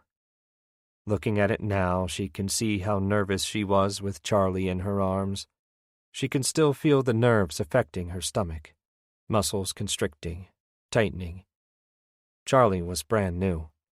Charlie's head was round and fuzzy on top, his skin dark but flushed, yellowed with jaundice. His eyes were closed, his face scrunched up like a skinned rabbit, her husband said. His hands were already opening and closing into fists. That's how strong Charlie was. She's smiling in the photo, too. But she's also holding on tight. This was not a pose. She was acting natural. Charlie was so smooth, so tiny, She thought there was nothing to prevent him from falling right through her arms. The expression on her face told the whole story. Looking at her face in the dream, she can see how happy she was back then. But scared, too. That kind of photo. For Charlie, the fireplace mantle was like, "This is your life." The photographs were everywhere back in those days. There was Charlie swinging, Charlie crawling, Charlie rolling helplessly onto his side, Charlie playing in an early snowfall with his father. There was Charlie eating spaghetti, Charlie covered in spaghetti, Charlie soaking in the bathtub. Eventually, there was no more Charlie. 27. The Mexican man who guarded the entrance to Shaw's first-floor office was passed out on the floor, his back pressed up against the wall beside the door, an empty bottle of tequila set between his knees, along with his head. All it took to get past him was gently removing the key from the clip on his belt, slowly and quietly unlocking the door, replacing the key on the clip, then slipping inside, locking the door behind me. A foolproof plan, so long as Shaw didn't decide to pay a visit. A clarification of sorts. I might have simply asked Shaw if I could use his office. He might have said yes, by all means. But then he might have placed one of his guards in charge of accompanying me, to make sure I had no intention of rummaging through his personal affairs, of attempting to uncover any information that might lead me to believe his relationship with Richard Barnes was anything other than it appeared to be, a hired gun and his very hands-off employer. How would I be expected to snoop if I couldn't do it on my own terms? Square-shaped and paneled in mahogany, the office had a working fireplace with a railroad tie mantel mounted on the floor-to-ceiling stone hearth. The exterior wall behind the large wooden desk was comprised mostly of French doors that opened onto the porch. For now, the doors were partially covered with heavy navy blue drapes with gold rope drawstrings. The interior, bearing wall opposite the desk, was filled with television monitors, one for each of the 6 cameras mounted to the stone and razor wire fence that surrounded the ranch. There was a set of fireproof file cabinets placed up against the wall between the television monitors, and another wooden table that housed a Xerox color copier and a Brother fax machine. I went behind the desk, pulled back the curtain to get a look outside. Shaw was a safe enough distance away, sitting on top of a picnic table, sharing cigars with the well-dressed men. The mustached man with the bandaged hand was still there, too, although he did not smoke a cigar. He just stood off to the side, staring at the little group, observing them, rubbing the tip of his bandaged hand with the fingers on his good hand. I set myself on the corner of the desk and used his cordless phone to dial Tony's New York number. After a series of electronic beeps and rings, he picked up. "You awake?" I said, as if the question needed answering. "Keeper," he said, his voice dry, cracking. "What's wrong?" "Everything's okay," I said, while glancing at the television monitors. Nothing to view in any of the 6 other than a black empty desert and the occasional winged insect lit up by the white perimeter spotlight. He asked me what I needed. "A reduced blueprint of Attica State Prison," I said. "A schematic of a typical cell block basement. Get a hold of it, condense it, and fax it to me here at Shaw Hudson's place outside Monterey." I gave him the fax number and the number for Hudson's private telephone line. "Shaw Hudson," he said while jotting down the information. "Barnes's man?" "My contact," I said. "He minds you using his private line?" "He doesn't know." "Risky. I thought I'd take a little look around." "Thought I told you to keep your nose where it belonged." I didn't answer him. The head of a coyote suddenly appeared in the lower right-hand monitor. The animal looked up at the camera, let off with a silent, fang-filled bark or two, then turned and ran off, disappearing into the blackness. "Can you get the layout?" I asked. "Won't be easy," Tony said. "Even for the guinea pigs. You know department rules. Once a prison's construction is complete, all blueprints are destroyed other than the original as built. And even that's stored inside a dock's safe. How long? I asked. Could take a while, he said. You're slipping, Tone, I said. I'll call you back in a couple of minutes, he said. I'll be here, I said. Then I hung up. Another peek outside, through the glass doors behind Shaw's desk. The men laughing, shouting. One short man with a paunch pressing up against his white shirt, goose-stepping around and around in a circle like some mad Nazi left over from World War II. His cohorts laughing like crazy, about to fall over. Shaw laughed too, but not like them. His laughter seemed fake. As for the mustached man, he drank from his bottle and sneered at the goose-stepping man. The phone rang, the caller ID displaying Tony's number.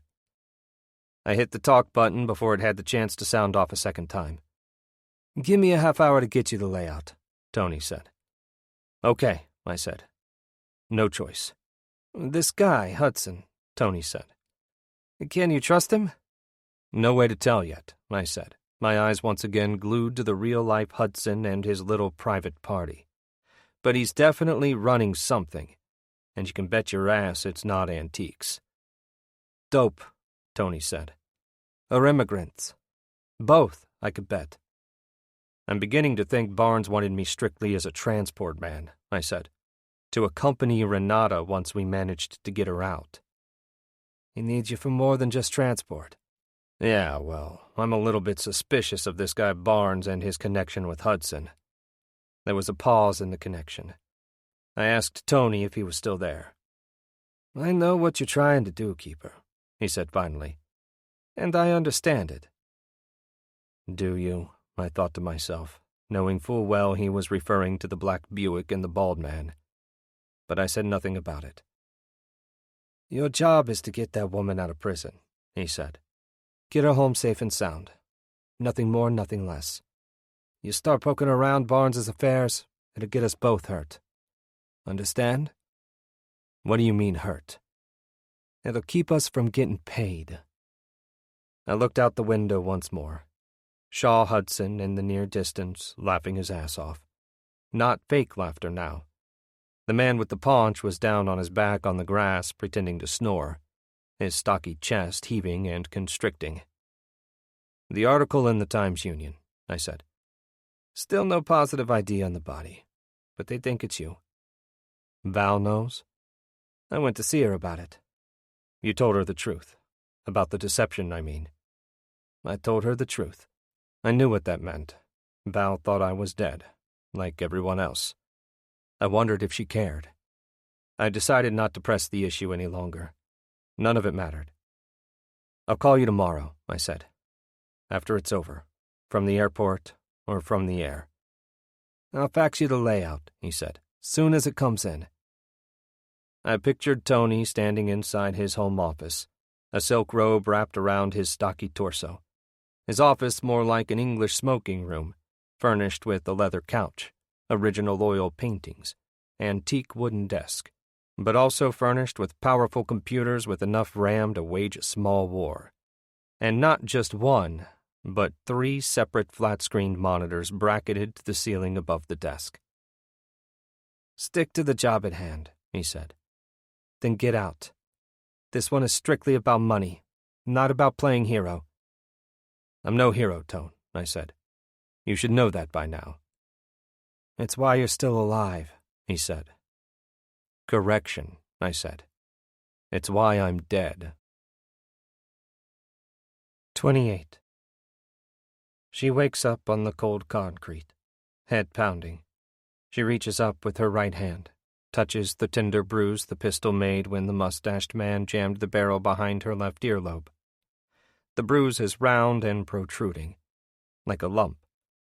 She can't resist pressing down on it with her fingertips. When she does, it causes her right eye to water. But the pain and her shallow breaths tells her she's alive. She sits up, presses her back against the wall. On the floor, a tin pail filled halfway with water. She reaches down for it, lifts the semi-heavy bucket with 2 hands, brings it to her mouth, takes a long, deep drink. The water is warm and smells faintly of rotten eggs, but she doesn't care. She is parched. When she's had her fill, she sets the bucket down and dips her hands into the water. She brings her wet hands to her face, rubs the moisture into her skin, into her eyes. She allows herself to drip dry. All around her come the groaning voices of the caged and the corrupt, the drugged-up bodies awaiting their own personal tortures for their own personal reasons. But of the many voices, one stands out above the rest. It is a crying voice, and it comes from the cell directly beside her own. It is Roberto. She hears him sobbing. She slides up to the front of the cell, presses her face against the narrow vertical bars. "Are you all right?"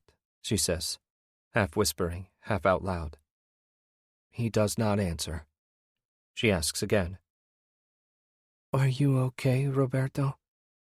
"We should not talk," he says after a time. "It is very dangerous. They will hurt us." "What's wrong?" she asks him. "Something must be very wrong." "We should not talk, miss," he repeats. "We must do what they tell us." "I'll make a deal with you," she says. "You tell me what's wrong and I'll shut up. Deal?" The old man lets out a breath that seems to linger in the stale, damp air, like the moans and groans of the prisoners who occupy the surrounding cells. "This morning," the old man says, his voice shaking and rattling. "This morning they told me the news." "What news?" she says. "About my son." She knows what he's going to say before he says it, but she asks him anyway. "What about your son?" "He's dead. My one is dead. A soldier shot him, they said. Over drugs." "Don't you believe it?" she says. "Don't you believe any of it?" "Believe it," says the voice of another man, this one a soldier. He is carrying a tray of food, which he sets down on the floor and slides under the gate. "I was there myself. They caught him with a truckload of cocaine. Caught him at the border a few days ago during a deal with a beautiful burrier. They hauled his ass out to the pit, made him go down on his knees. Then they shot him in the back of the head." He makes like a pistol with his right hand, brings his thumb down fast. Bang, bang, just like that.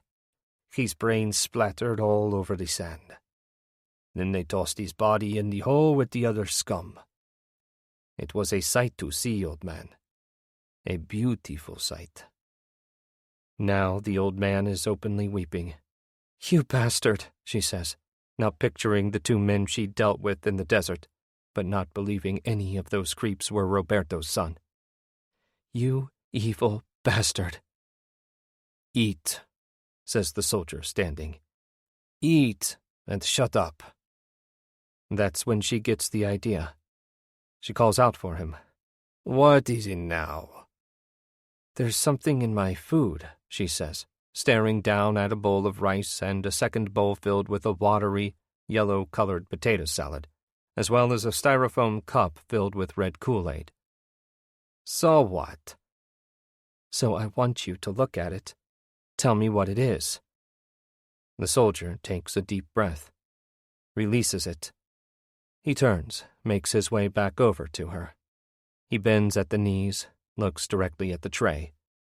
"What is it?" he says. She flings the food in his face. He stands fast, wiping the food out of his eyes. "Bitch!" he says, slimy potato salad and Kool-Aid dripping off his face and chin. "Fucking bitch!"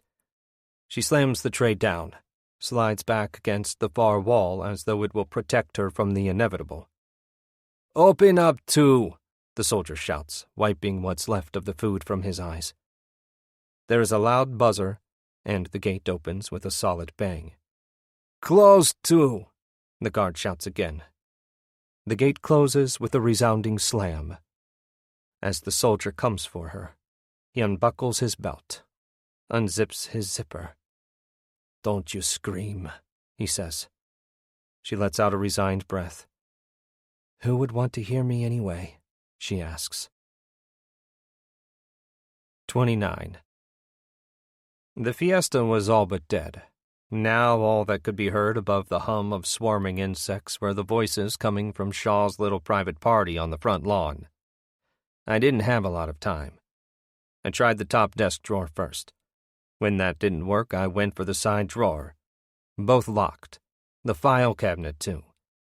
But when I looked through the stack of mail laid out nice and neat on the desk, one letter stuck out at me above the bills and correspondence from people and international organizations I had no way of recognizing.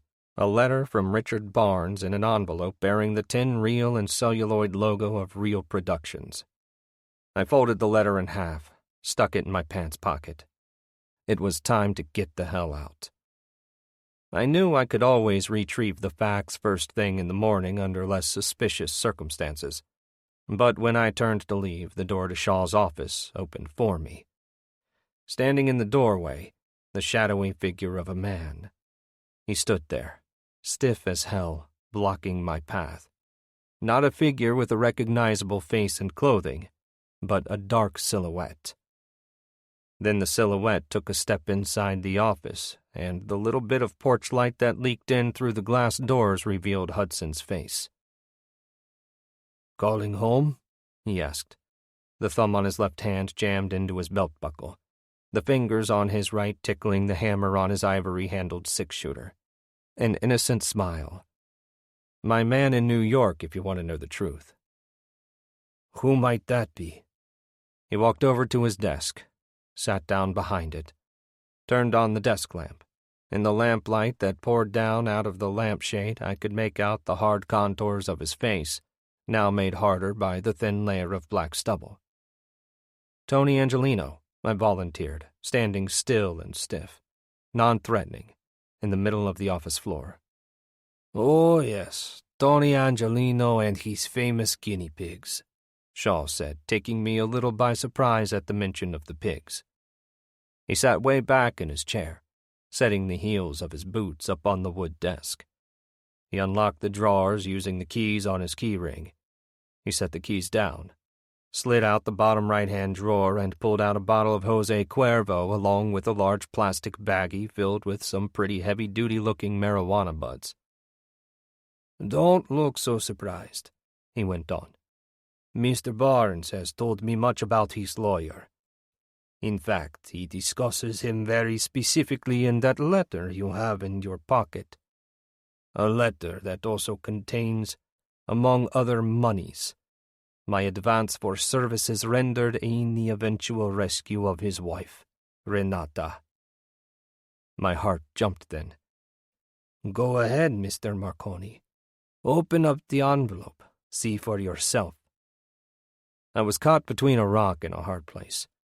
I knew that if I just picked the letter out of my pocket, laid it back down on his desk without having read it, I'd never have the satisfaction of knowing what it might tell me.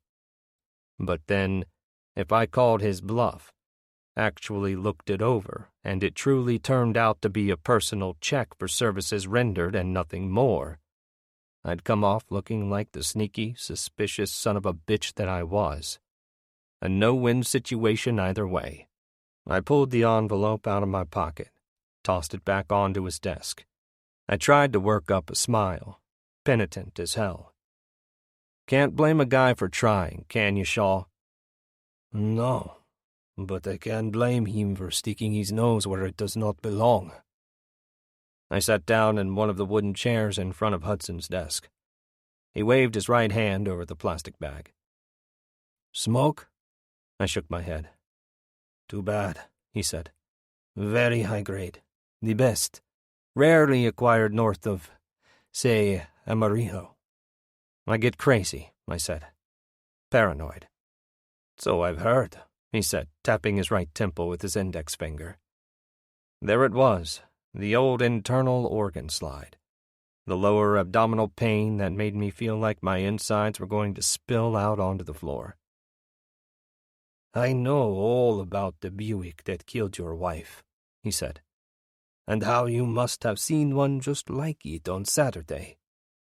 I know all about the wedding you skipped and the little tantrum you had at that bar up in Albany. And now it appears you're dead." I swallowed something hard and bitter. He opened up the bottom whiskey drawer, pulled out a folded copy of the previous day's Times-Union. "Can't blame a guy for trying," he mimicked, a fake contrite smile plastered on his face. Shaw had been running his own little investigation into me. That much was obvious now. "Right now, I'm safer dead than alive," I said. "Aren't we all?" he said. I stuck my hand out, waved it over the newspaper. "But all this is strictly a personal matter," I added. He put the paper back in the drawer. "Yes," he said. "Death is a private affair for us all, in the end." He held up the baggie with his fingertips. "Sure you won't reconsider?" "What do you know about the Black Buick?" I asked. "Not a goddamn thing," he said, "other than what I've been told by Mr. Barnes, which is nothing more than what I just told you." He replaced the bag in his desk drawer and brought out 2 clear sipping glasses. "You don't smoke either?" I asked him. "Never touch the stuff," he said, reaching over the desk with the tequila bottle, pouring us a single shot apiece. "Like you, it makes me lose all semblance of reality. And when you're in the business I'm in, it is important to keep your head firmly in place." I took a couple of steps forward, reached for the drinking glass on the desktop. I lifted it up to chest height, tipped it in his direction, downed it in one quick swallow. Then I set the empty glass back down on the desk. "And what business is that, Shaw?" I asked, feeling the slow but soothing burn of the Mexican whiskey. He pulled back his own shot and immediately poured us both another. "I'm surprised Mr. Barnes has not informed you about my business ventures. He told me you collect antiques or buried treasure or some such shit," I said. "And that on occasion, when the treasure business gets a little slow, you act as, let's say, travel guide." "You don't believe our employer?" This time he handed me the drinking glass from across his desk. First I looked down into the golden-colored whiskey. Then I looked back at him, at his face in the white lamplight. "I guess it doesn't matter what I think or what I suspect about you or your business. What matters is that you have something planned for our little daylight raid." He laughed a little and rolled the glass around in his right hand. "You assume that because I live south of the border and that because I have a protected ranch and a few connections, I am a drug dealer, or perhaps an agent for the Contreras brothers." He downed his shot while maintaining that smile, then ran his open hand through his cropped salt and pepper hair. Now I was rolling the empty sipping glass around in my right hand. "Like I said, it doesn't matter so long as you do your job."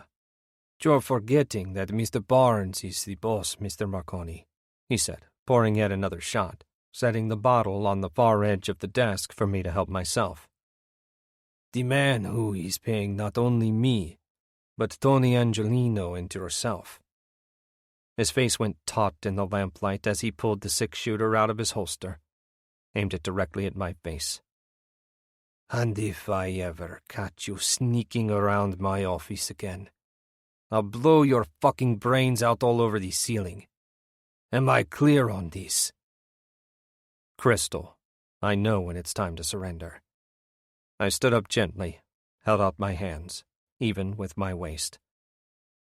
"Take it easy, Shaw," I said, gently taking hold of the tequila bottle by the neck with my right hand, my empty sipping glass in my left as if to pour another drink. "Don't you know when a man is trying to protect his ass?" I tossed the glass at his head and smashed the whiskey bottle on the edge of the desk. He fired off a round into the ceiling just as I slipped around behind him, bringing the jagged edge of the bottle up against the soft underside of his neck. The office door shot open. The Mexican guard wearing the old leather vest came rushing in. Did the son of a bitch sleep? He gripped a black-plated 9mm in his right hand. He aimed it at my forehead. I could feel Shaw tensing up in my arms. I could feel his heart beating. Could feel his Adam's apple pressing up against the inside of my forearm when he swallowed. He spoke something to old Leathervest in a gentle voice and set the 6-shooter down flat on the desk, pushing it away. I guess he knew when to surrender, too, because he held up his hands. Old Leathervest, in turn, looked at me with boiling black eyes. He wasn't about to surrender unless Shaw ordered him to do so, which was my only hope. "Tell him to get the hell out, Shaw," I said, pushing the jagged edge of the bottle even harder against his throat. "Do it now." "You going to cut me open?" he said. "You need me to help you break into that prison tomorrow." "Try me," I said, applying so much pressure the bottle verged on breaking the skin if it hadn't already. "Take it easy, man," he said, his voice reduced to a scratchy whisper. "Tell him!" I shouted. He whispered something in Spanish. The vest man aimed the piece in my head. His hand was shaking. His index finger was wrapped around the trigger. He might take me out, but Shaw was going with me. But after a second or two, he eyed me up and down the same way he had when I'd first arrived at the entrance gates that afternoon. A sour, disgusted look. He replaced the 9mm back inside his belt and walked out, closing the door behind him. I pulled the bottle away from Shaw's neck and tossed it inside the fireplace where it shattered. Then I grabbed the 6-shooter before he had the chance. I moved around to the front of the desk, pulled up a chair, sat down. "Now," I said, setting the piece on my lap, "what the hell is your plan, Mr. Hudson?" 30. When it is over, and the soldier is gone, she lies on her back on the concrete floor, her jumpsuit in a crumpled heap beside her. She is listening to Roberto's sobs. She, on the other hand, does not cry. Unlike the man in the cell beside her, she doesn't care. She doesn't care that she's naked. She doesn't care that they hurt her for answers she cannot possibly give them. She sets her mind to thinking about other things, about the future, a possible future. The new book, for instance. She is thinking about the new book she has been working on that resides in a secret place inside her home office. A book so secret, not even Richard or her editor knows about it. She won't even write it on a computer for fear it will get into the wrong hands. The book is about Charlie. The book that will tell the true story about his death, about how it really happened, about who is responsible and why. The book she lives for now. Now she doesn't care if she lives or dies. But what she does care about is staying alive long enough to tell her story, Charlie's story, no matter who it will hurt in the end, no matter who it will destroy. The real story. 31. To be perfectly honest, Mr. Marconi, Shaw said, breaking the label on a second bottle of tequila, I don't really have a solid plan. There it was again, the old intestine slide. In just a few short hours, I was expected to break into a major maximum security prison, and my guide, the man I was supposed to entrust my life with, had no solid plan. What he did have was a talent for throwing parties. He shook his head and laughed. Everybody down here likes to laugh at everything that's not funny, I said. You have completely misunderstood me, Mr. Marconi. He poured another shot. In a real way, this plan, as you call it, has already begun. He drank the shot.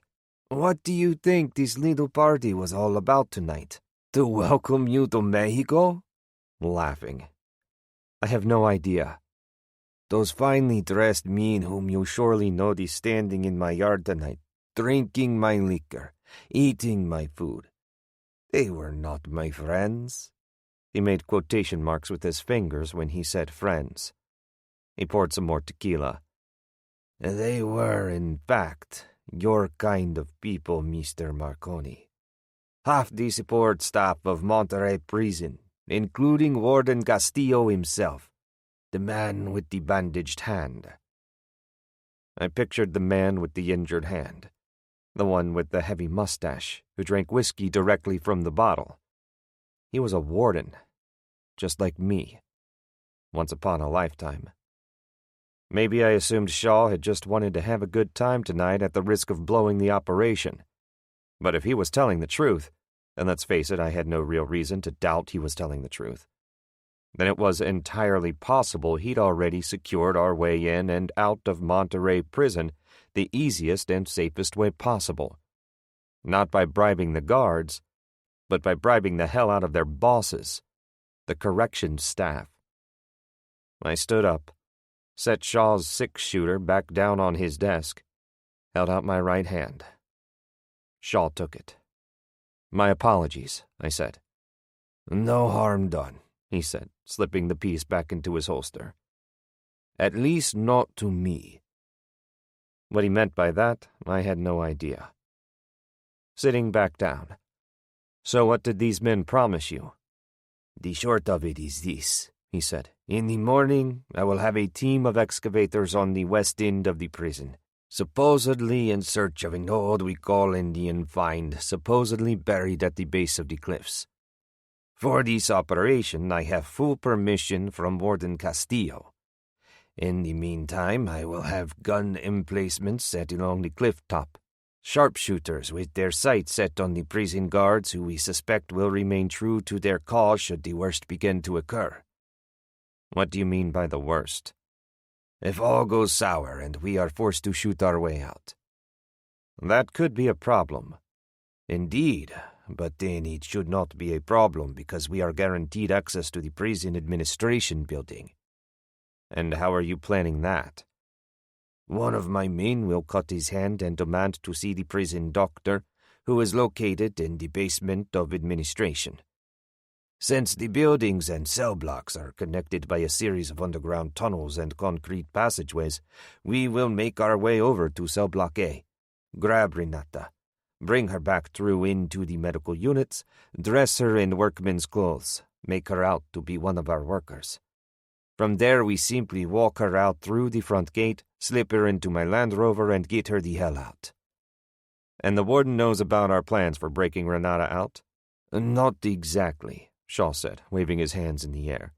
"But I suspect he has his suspicions. Suspicions he's willing to overlook so long as the price is right. These men will do just about anything for money, you see." "Price," I said. "As in the money you're paying him to look the other way." "Not my money." He lifted the now slightly mutilated Real Productions envelope from off his desk, waved it in the air like a small flag. "Barnes's money, of course." Shaw sat back in his chair, stared into a sipping glass. "There are, however, two problems that bother me at present." "What's that?" I said. "First of all," he said, "we could have some trouble navigating the underground tunnels of the prison compound. After all, Mr. Marconi, there are no maps or plans available." The ringer on Shaw's fax machine going off. "Correction, Shaw," I said. "A blueprint does exist."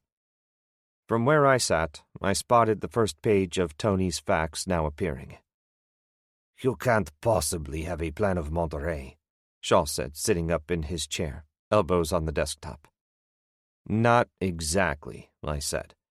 "But I do have a layout of Attica State Prison in upstate New York." "I don't follow." "Yesterday afternoon, I noticed that Monterey and Attica were nearly identical in their construction and setup, which leads me to believe that the Monterey people commandeered the actual design for their own purposes.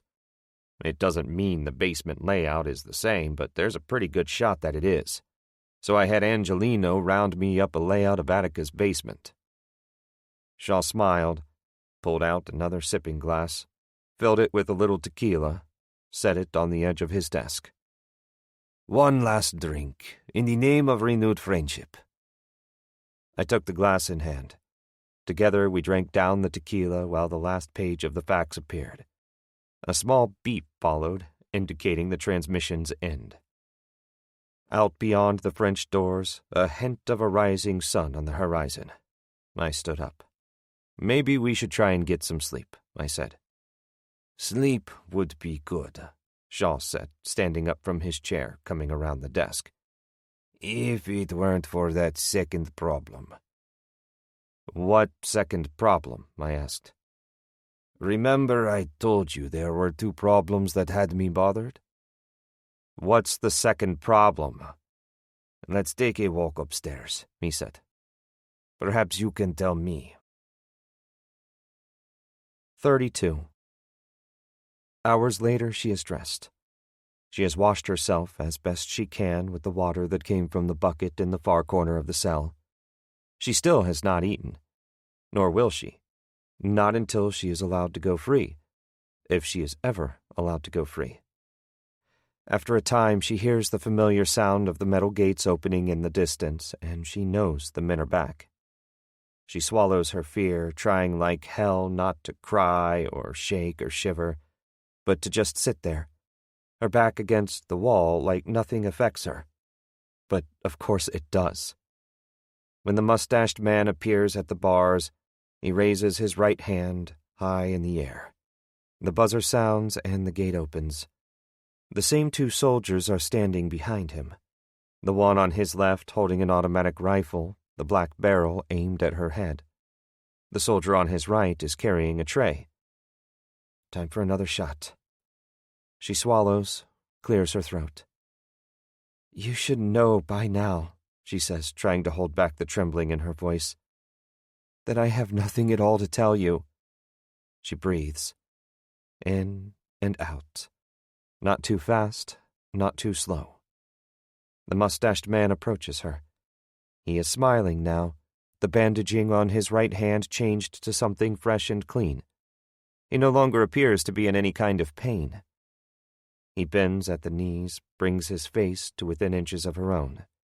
There is liquor on his breath, and cigarette smoke.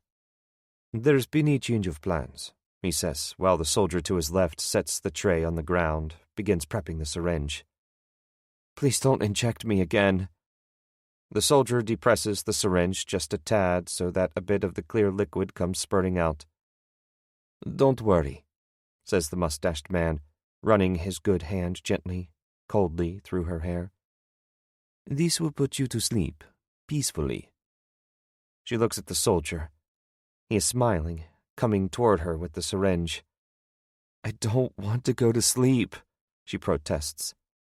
But what she means to say is, "I don't want to die. Not now, not this way." Suddenly, when death is upon her, she chooses life. But then she has no choice in the matter. The mustached man is already rolling up the sleeve on her jumpsuit. "And when you wake up," he says, "you will no longer be with us." She feels the sharp prick of the needle. It's not that she's afraid to die.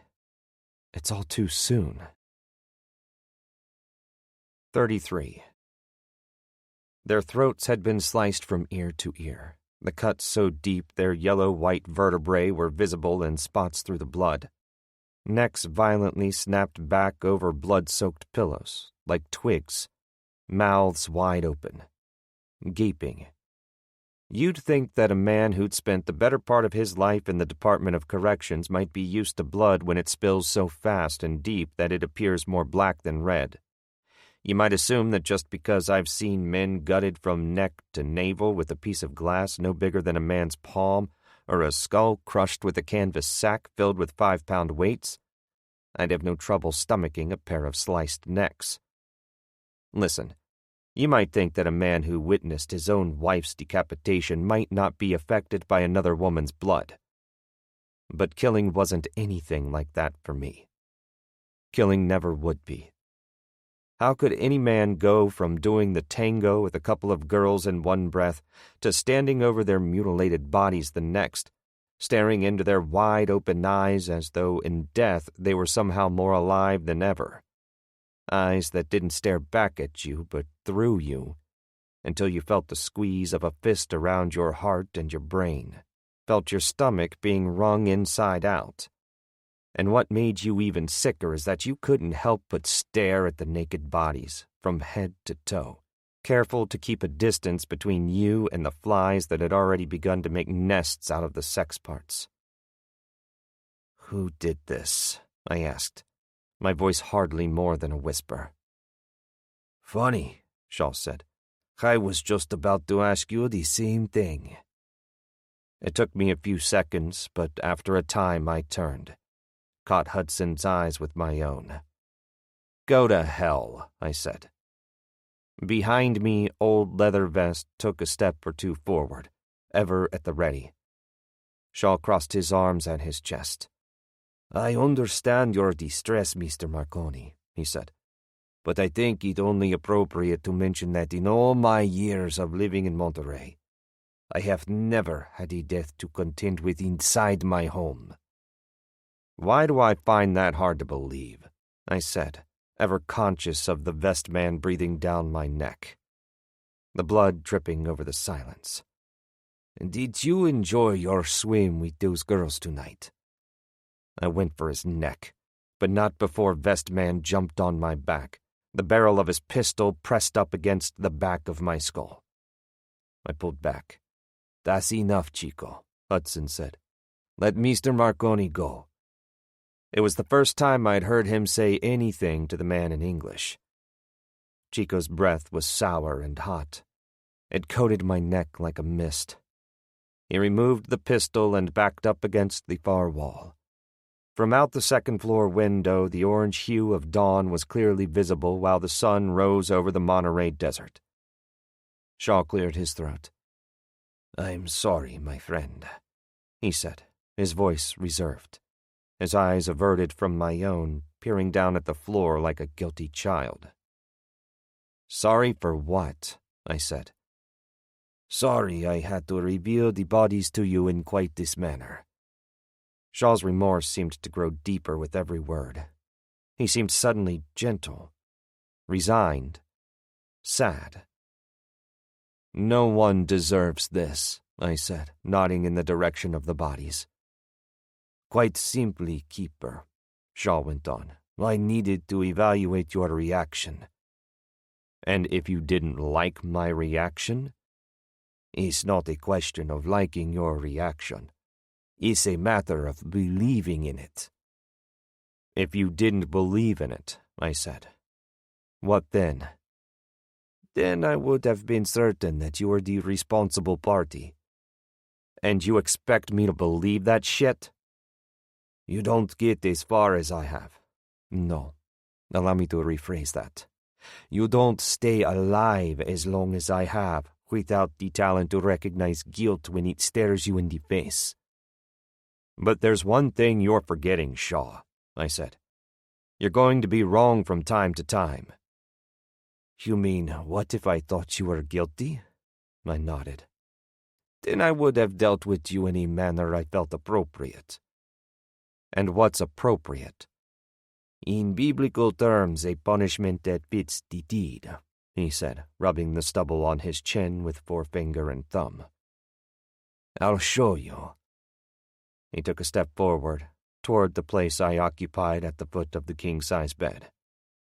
"Chico," he said, holding out his hand, palm up. "The gun, please." Chico's eyes went noticeably wide, the tanned skin on his tight face suddenly pale. He handed the 9mm to his boss as ordered. Shaw gripped the weapon, pressed the barrel against Chico's forehead, thumbed back the hammer. "Pay close attention, Mr. Marconi," he said. And then he pulled the trigger. The explosion blew off the Mexican's cowboy hat, along with the entire back of his skull.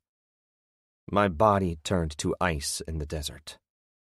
The air in the room was thick with blood. The floor was covered with it. "Holy Christ, Shaw," I wanted to shout, but I couldn't work up enough voice to say it. "Before you assume I acted wholly inappropriately, Mr. Marconi," he said, "let me tell you this. From the moment I walked you up here, I harbored a suspicion that my old and trusted employee Chico may have been responsible for the murder of those women. Jesus Christ, I said, trying to get my breath back. I spotted him coming out of their room about an hour ago, he explained. He locked the door behind him. He paused only long enough to take a breath, the smoking 9mm in his right hand. However, I could not be certain. Until you confronted me. Perhaps consulted is the better word, he said. We were silent for a moment while the blood drained from the bodies and the new morning sun lit up the room. I looked down at Chico's face, the collapsed hollow cheeks, the 3-day-old stubble, the now hatless, blown-away head. Now I knew why it had been so easy to get into Shaw's office undetected. It might not have been the old passed-out Mexican's job at all to oversee the room, so much as it had been old Leathervest's responsibility. Shaw tossed the pistol onto Chico's stomach. "Look, keeper," he said, the slightest evidence of a yawn in his voice. "It is already daylight. My digging team left for the prison an hour ago. It will take them some time to set up the equipment and to position the gun emplacements along the cliff top. Why don't you catch some sleep while you still can? We'll meet out at the pit for breakfast in exactly 1 hour." Breakfast. Shaw was thinking of breakfast while the blood of 3 people flowed all around him. But then, if you can believe it, nabbing an hour's sleep along with putting a little something in my stomach did not seem like an insane idea. Maybe all the death was finally settling in. Maybe I was getting used to it after all. Anyhow, it didn't matter a whole lot how I felt about it. What mattered was getting Renata out of this prison, then getting the hell away from this bloodbath. I took my hand away from the bed's footboard, tiptoed around the blood to the head of the bed, reached out with my right hand, brushed it over the faces of both girls, closing their eyelids. "Please, Mr. Marconi," he said. "Sleep." "I heard you the first time," I said. I stepped over Chico's body on my way out. 34. In the dream, she is once again inside her old apartment. Once again walking the center hall. Slow motion. The bright white light spills out of the open bathroom door, makes a halo on the wood floor. There are the pleasant sounds of little hands and feet splashing in the water and the baby giggles that go with it, until she makes it to the open door and the light turns into water, spilling out of the bath onto the floor, while the hands of the man who kneels by the tub hold her little baby underwater. 35. But how could I sleep over the scrub brushes, over the voices of the old women on their knees wiping away the blood in the bedroom beside my own? One sleepless hour later found me up and out of bed, fully clothed in jeans, boots, fresh work shirt, and leather jacket. I was drinking a cup of cowboy coffee that one of Shaw's loyal Mexican servants had prepared in a huge black pot set over a fire built inside the open pit. To say that breakfast was being served to the crowd of workers and servants would have been putting it mildly. 4 mammoth skillets were set on the black grate beside the coffee pot. One skillet to fry eggs so fresh they lay steaming from birth inside a straw basket on the picnic table. Another skillet used for cooking whole chunks of bacon, not store-bought strips. In the third and fourth, refried beans and a Mexican dish called cholo, made from corn and green and red peppers, sizzled away. I sat on the edge of a picnic table farthest away from both the fire and the crowd of people. I smelled the fresh breakfast food as it cooked, and listened to the morning people laughing and playfully arguing in a language I did not understand. I had no appetite. Not only did I have the breakfast at Monterey Prison ahead of me, but my stomach hadn't had sufficient time to get over the murdered girls, or the way Chico's brains had spattered all over the bedroom wall when Shaw shot him. Stomachs tend to rebel at the sight of wasted brain matter. Mine was no exception. Maybe in the end the killings had been used to relay some kind of message to me. A simple warning not to play around with Shaw, now or in the future. Whatever the case, I knew the ugly deed had presented one hell of an opportunity for him. An opportunity for demonstrating his supposed powers of reason, his powers of delineating the guilty and the sinless. But then, I wasn't planning on sticking around long enough to find out just how much power Shaw wielded in Monterey, or anywhere else in Mexico for that matter. Nor did I plan on sticking around long enough for him to kill more people just to make that power known. In just a few hours' time, I would have custody of Renata. Alive, or so I could only hope. Shaw joined me at the picnic table. He asked me if I'd slept well. I told him that I hadn't slept at all. "Stupid question," he said, a smile planted on his ruddy face. "Even for me." He laid out the maps of Monterey Prison's basement along with our arsenal du jour, which included my Colt 45 with 3 extra ammo clips to stuff into the interior pockets of my leather bomber. As far as I could see, Shaw had strapped on his favorite 6-shooter for the occasion, but then he placed the heel of his work boot up on the bench of the picnic table. He lifted the cuff on his khaki pants up above his knee in order to adjust the small leg-mounted Velcro holster that supported a 2-shot Derringer. There wasn't a whole lot to view on the 4 reduced pages that Tony had faxed from Albany, but what they did reveal was this. If the sublevels of Monterey were similar to Attica's, then we could easily reach the basement cells of A Block by following a narrow plumbing chase that connected directly to the basement of the administration building. If we could get into the prison hospital. If the warden took the bribe. So far there were an awful lot of ifs hanging over our heads. But the plan, if you could call it that, was simple. Acquire access to the hospital by faking an injury. From there, gain access to the tunnel and then the basement of A Block. Uncomplicated, safe, and, according to the ever-confident Shaw, effective. But when I asked what he planned to do if we got down to the basement only to find that Renata wasn't there, he just raised his hands in the air and smiled. "In that case, we're SOL," he said. 8 o'clock on a bright Wednesday morning. Shaw at the wheel of his Land Rover, driving us over a bumpy dirt road that cut through the desert. Past the cactus and thorn bushes, past pecan trees and cotton fields manned by raggedy peasants and small children. Besides our pistols, Shaw had locked and loaded his 12-gauge Savage pump and set it in the thick plastic clips mounted to the dash. Placed in the open space between the 2 all-weather bucket seats was an additional box of ammo. 2-shot Magnum loads. Shaw asked me if I was nervous. "Wouldn't you be?" I said, nodding. "Most of the danger is I imagined," he commented. "I believe we have sufficiently covered our tracks with each individual bribe," patting his breast pocket with the palm of his right hand.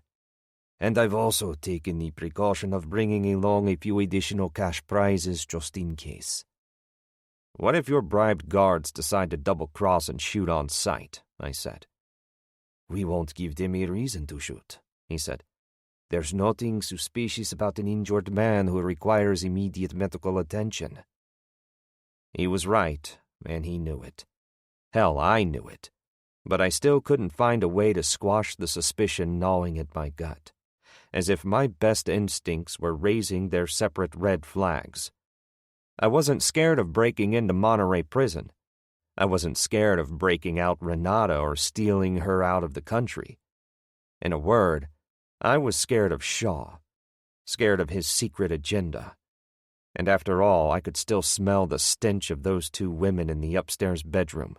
Chico or no Chico, I had no real clue as to who truly ran that blade across their necks. We said nothing for quite a while, until Shaw reached over with his right hand, opened the glove box, and pulled out a 5th of tequila. He broke the right tab on the bottle while managing to maneuver the Land Rover by steering with his elbows.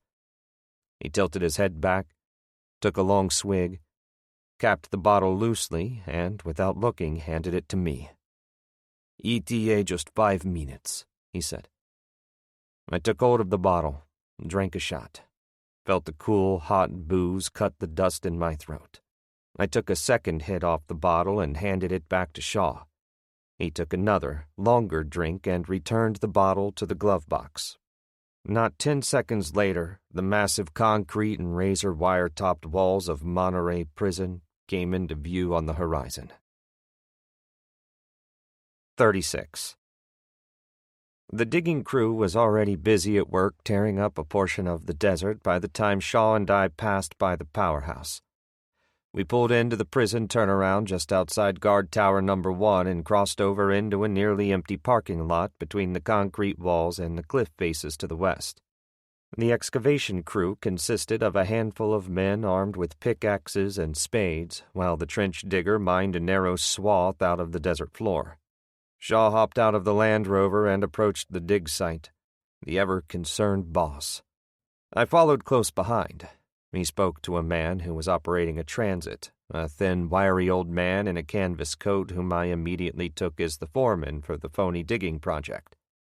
In the meantime, I tried my best to eye the 3 gun emplacements Shaw had supposedly set up on the cliff top. It was impossible to make out a single gunner. But then, if I could see them, the guards inside Monterey Prison manning the towers could see them too. For a while, I eyed Shaw and the foreman as they spoke, each of them raising their hands in the air while surveying the surrounding desert, really putting on a show for the guards in the towers. I tried my best to catch what they were saying, but the engine on the trench digger was drowning out their incomprehensible Spanish. At one point, Shaw walked up to the machine operator and told him to cut the engine, an order he gave by running his right hand across his throat. The engine was cut, but the mechanical noise lingered, echoing across the valley, reverberating off the cliff faces. Shaw went down on his knees at the edge of the trench. He reached inside with his right hand, pulled out what looked to be a plain, everyday rock, but what to Shaw and his foreman appeared to be something else entirely. As Shaw stood up, I glanced up at the guards. All eyes from all 6 men were planted on the scene as expected. They continued to eye Shaw as he shook the hands of each and every man on his digging crew.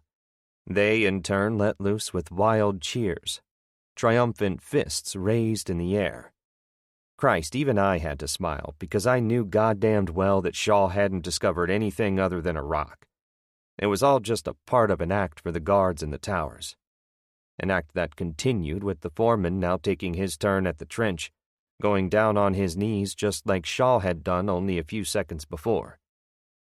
Only this time something went wrong. This time the operator of the digger mistakenly started the machine back up when the foreman decided to reach down into the trench with his right hand. From where I stood, I could see the blood coming from the gash in the old man's forearm, just above his wrist.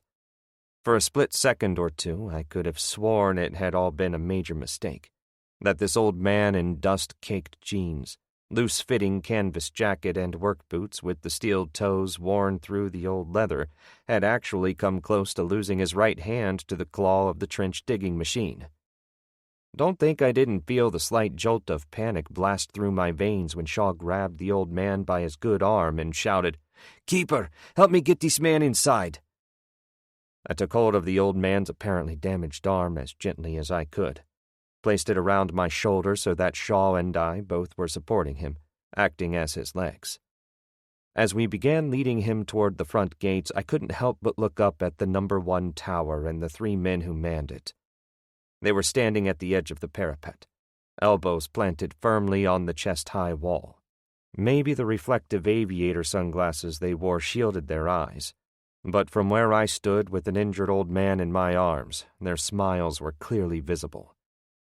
Of course, I had to believe it was all a part of Shaw's original plan to fool the guards of Monterey Prison into thinking we had a real injury on our hands. As far as I could see, we did. One of his workers appeared to have sustained a wound severe enough to require immediate medical attention. The most accessible place for the treatment was inside the prison hospital. I had to give Shaw credit. So far, the plan was working. Shaw left me alone with the old man while he attended to business inside the prison gates. The gates themselves consisted of a large set of steel doors embedded into the pentagonal walls. Surrounding the double doors was an elaborate cathedral-shaped stone arch and keystone set into the solid concrete.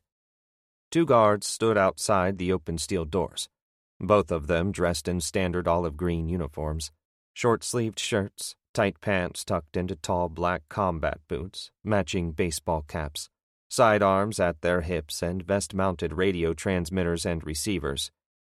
The guards were smoking and talking, leaning their shoulders up against the solid concrete door frame. Shaw approached the men while I held up the injured foreman. I got a good look at the 2 guards as they slowly turned away from each other and stared into Shaw's face. They were about the same height, with dark complexions and black hair that stuck out from underneath their prison-issue baseball caps. Could they have been guests at Shaw's party the night before? Tough to tell in the daylight. But when he spoke to the guard on his left-hand side while slipping a single number 10 business envelope to the man on his right side, I knew for sure these men had partied up the night before at Shaw's ranch. In turn, the guard stepped aside, allowing us to pass on through. The area was guarded by yet another man who sat inside a booth hewn out of the 20-foot-thick concrete wall and shielded with special bulletproof plexiglass. Shaw reached into his jacket, pulled out another envelope, slid it through the mail slot-sized opening in the transparent shield. The guard never gave us a first or second look. He simply took the envelope, slipped it into his breast pocket, issued a backhanded wave that gave us the green light to proceed on down the hall. No registering our names, no surrendering our weapons. Easy, just like Shaw insisted the operation would be. Maybe too easy. But then I had no way to gauge my experience against another operation of its kind. After all, I had spent the better part of my life keeping men from escaping prisons just like this one. Here I was, the keeper, the former warden, involved in a breakout, and I was completely at the mercy of Shaw and his experience. He turned away from the plexiglass shield, faced me. All the blood seemed to have drained out of his face suddenly. In a low voice, he told me we'd been granted access to the prison hospital for 20 minutes only. No more. That money I just distributed. All the favors I called in last night. That's all they're worth. 20 fucking minutes. Then they come after our asses, so I suggest we move. It's your party, I said. And everyone else's ass, he said. I dragged the foreman into the elevator. The door closed behind us. Shaw hit the button for the basement. There was a jolt of the car and the sinking gut feeling that let me know we were on our way down. The heat inside the elevator was stifling. Shaw looked at his watch once more. 18 minutes 45 seconds, he said. Not enough time. Enough time, I insisted. I didn't believe it either, but what choice did we have? I looked at the ceiling for a closed-circuit TV camera. I saw nothing. My cue to take a quick break from holding the foreman. Shaw, I said, tell the old man he can relax. The foreman groaned when I released him. He would have fallen to the cab floor if Shaw hadn't caught him. That's part of the problem, keeper, he said, his eyes going from the overhead light-up floor indicators to his watch and back again. He can't relax, nor can he stand on his own, not with that injury. I looked at the floor, a puddle of the old man's blood. I thought the point was to make it look like an accident, I said, taking hold of the man once more. He was supposed to just graze his hand, maybe break the skin enough to bleed, Shaw explained. Instead, the old bastard nearly severed the limb. The old man is willing to lose a hand for money? You see, keeper, Shaw explained, in an operation like this, one must rely on realism. The old man was growing dead heavy on my back in the overheated elevator car, his blood now warming my right leg as it soaked through my jeans and spilled out onto the rubber-covered floor of the cab. How much money? I said. $2,000, Shaw said. American. $2,000 to lose a hand. The elevator abruptly stopped. The doors opened up onto a corridor filled with pipes and ductwork mounted on the concrete ceiling and walls.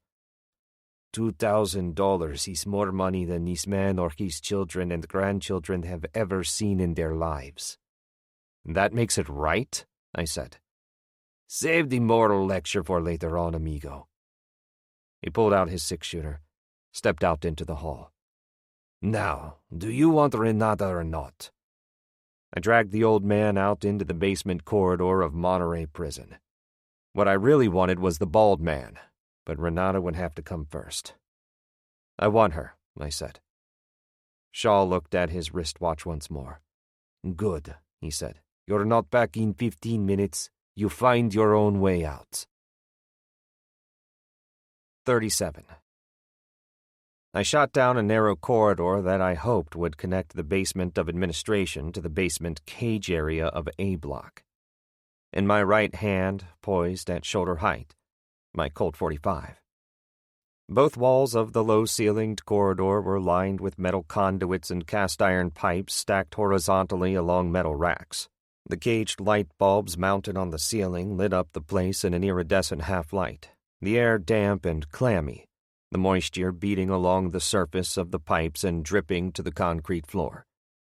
It took only about 30 seconds to sprint the entire length of the shaft. But what difference did it make, since the access to A block was secured with a steel door padlocked from the inside?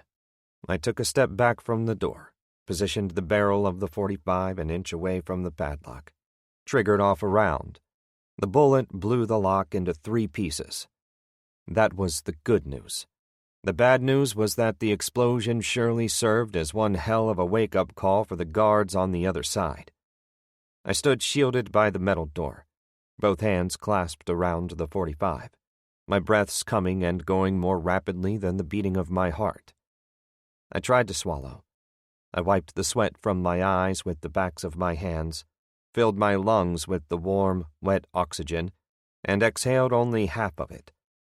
Then I raised my left foot, pressed the heel of the boot flat against the metal door. I let go with the rest of my breath and kicked the door open. I put 2 rounds into the plexiglass guard shack. The man inside dropped his sidearm, fell forward onto the electronic panels. I immediately went into a crouch, waved the 45 from left to right and back again. The area was clear. I took a few steps inside. When I got a better look at the guard shack, I could see the man sprawled out on top of the control panel. The same mustached man I'd seen at Shaw's the night before. The one with the bandaged hand. The warden. I'd killed the warden, for Christ's sake. The 6 cells were arranged piggyback style, with 3 facing in a northerly direction, another 3 facing south, all 6 cells sharing a common sanitary pipe chase. I set about making a check of each cell. The search didn't take very long. By the time I'd reached the number 2 cell, I'd located Renata. She was alone inside an iron box, curled up on her left side on the concrete floor, fetal position, facing the wall that separated her cell from the number 1 cell beside it. I called out for her. No response. What I mean is, not only did she say nothing, she didn't make a move. Not a jolt of a leg or an extension of her arms or a mumble-filled rollover. Not so much as a twitch of her little finger. I thought for sure she was dead. Seeing her lying there, perfectly still, no evidence of even the slightest expansion and contraction of her lungs. It was as if she had died in her sleep, and all this had been for nothing. But I wouldn't know for sure until I broke into the cell, felt for a pulse, or some other sign of life. Monterey might have resembled Attica in layout and construction, but that's where the similarities ended. It was a prison like no other, at least none that I had ever experienced before. The place was silent, no sound, not even when the inmate from Cell 1 pressed his soiled face up against the vertical bars. He said nothing. The old gray, bearded man just stood there like a zombie, staring at me with wide black eyes and a pale face, his naked, sack-of-ribs torso drowning in the overhead sodium lamplight. When he opened his mouth, it nearly scared me to death. "She's dead," said the old man.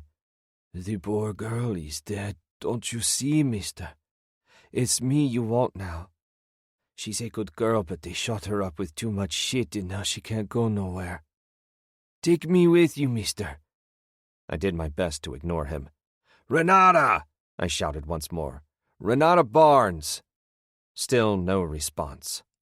"I'm telling you she's dead," the old man repeated. "She's gone, don't you see?" "Shut up!" I screamed at the old man. "Shut up!" I was panicking. "Go to hell," the old man said, his voice suddenly no more than a resigned whisper. "But what am I saying? You're already in hell." I took a deep breath, tried to calm down. I was a former warden, after all. I knew prisons, how they worked. I knew the cell doors were controlled electronically via the control panel located inside the guard shack. I peeled the warden off the panel, dropped him to the floor. A quick scan of the controls revealed the trigger release for each of the 6 individual cells. I thumbed the round red button for cell number 2. An electronic buzzing shot through the concrete cage. There was the unmistakable sound of the cell door sliding open along its iron tracks. I shot around the corner into Renata's cell. Collapsing to my knees, I brought the middle and index fingers of my right hand to her carotid, my ear to her mouth.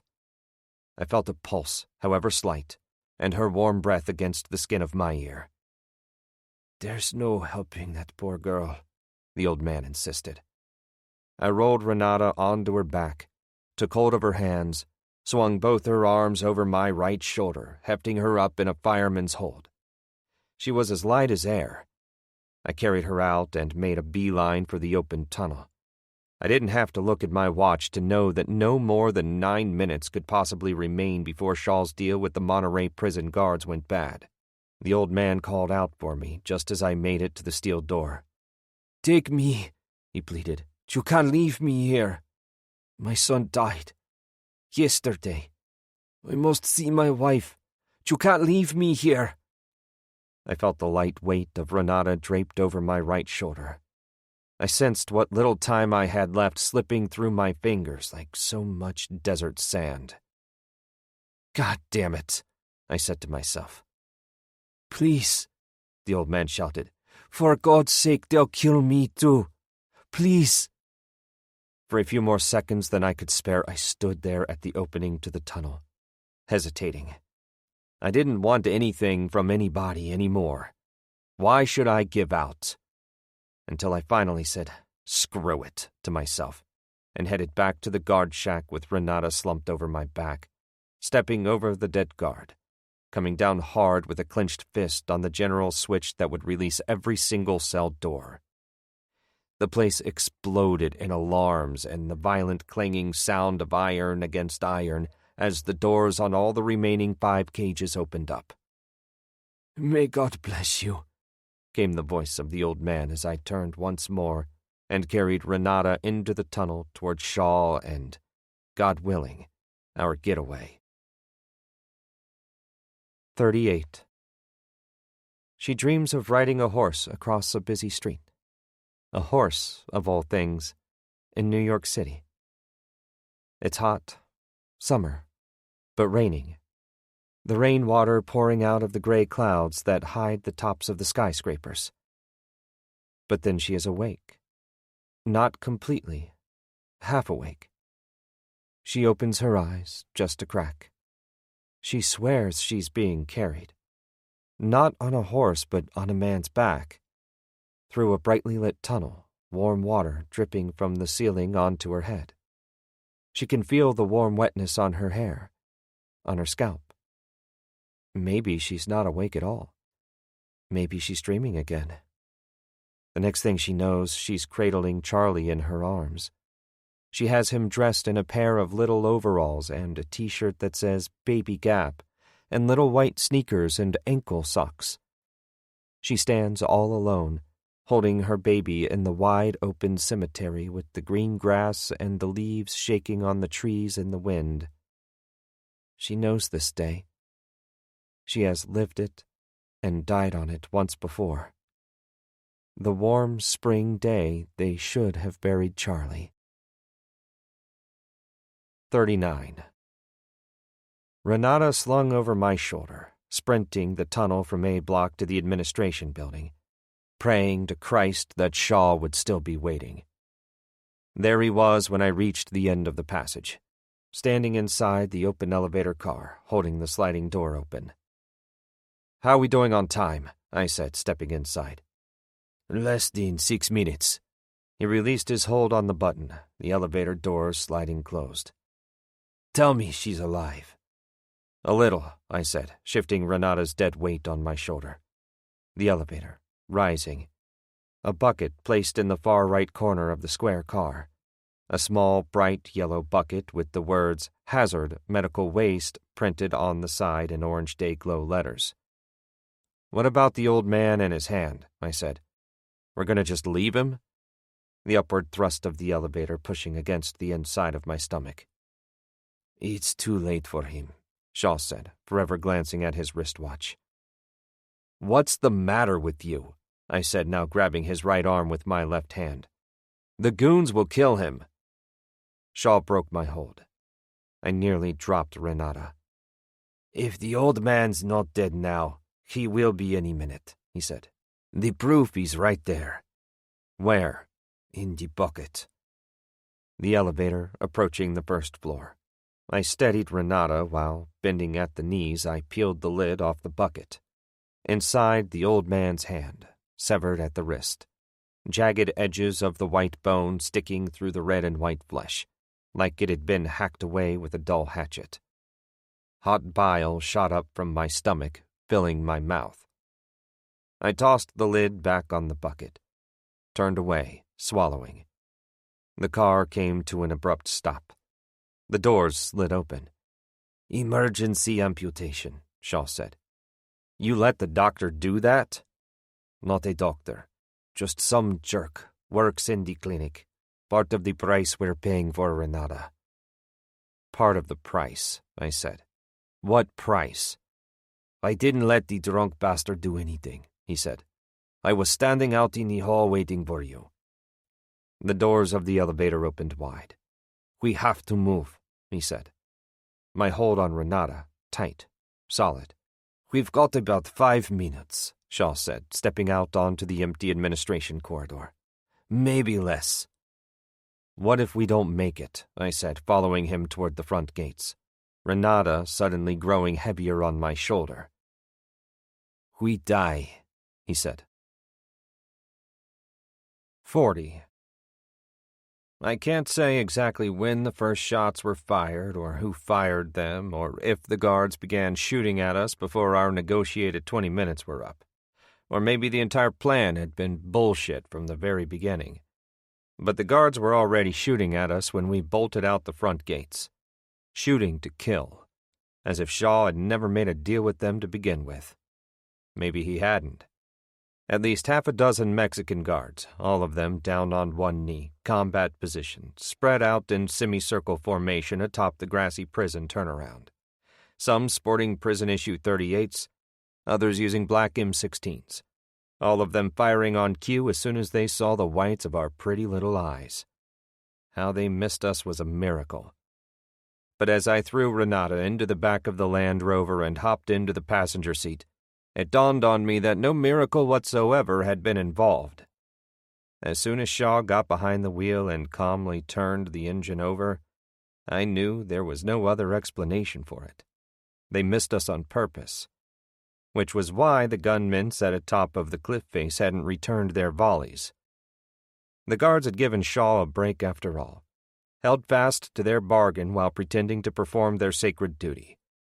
Except for the one bastard who either decided not to play fair or was such a bad shot that he managed to nick the back of my left thigh. Despite the pinprick sensation of the bullet, I didn't feel the pain right away.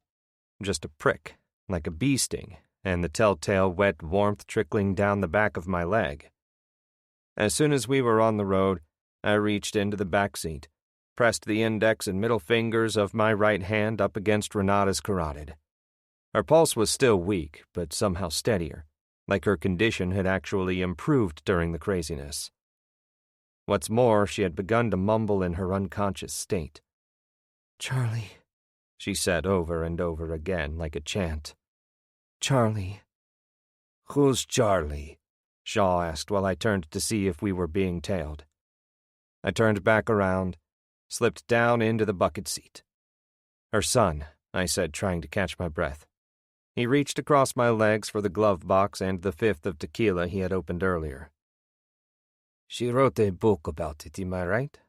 "Godchild," I said. "Yes, of course, Godchild," Shaw said. "I haven't read it." He took a swig of the tequila and handed the bottle to me. "She must have loved him very much to have written an entire book about him." "You could say that," I said, bringing the bottle to my mouth. I closed my eyes against the wind and the sand and took a deep drink. I knew I was bleeding on the seat, but I said nothing about it. The tequila cut through the dry soreness in the back of my throat. Adrenaline was still shooting through my veins. That's when it hit me like a brick, only harder. Maybe I hadn't had the chance to think about it before, or maybe I hadn't wanted to think about it. But suddenly, at that very moment, sitting in the Land Rover, I had to wonder just what the hell I was doing there. Just what the hell had transpired in my life since my wedding day that would have led me to the desert. To the breakout of a woman I'd never laid eyes upon until a few months ago. While Shaw Hudson sped over the dirt road, it hit me that I had just pulled off the impossible. No, that wasn't exactly right either. What I meant to say was this. Renata's rescue had gone off too easily. Regardless of who had died, who got shot along the way, regardless of the flesh wound in my thigh, as if every move had been choreographed, planned out by someone much more important than Shaw or Tony Angelino, or maybe even Richard Barnes. But then I had to wonder, just who the hell was pulling the strings, and for what cause? What was Barnes's intent? To get his wife back? Simple as that? Because if that's all he wanted, this was no way to go about it. Unless, of course, he wanted to risk her getting shot in the process. And just what had been Renata's cause in the first place? Why would she have risked her life to come down here? Had she been running away from the memory of her drowned child? Just like I had tried to run away from the persistent memory of a murdered wife? But then, what the hell was my cause? Why had I agreed to the job in the first place?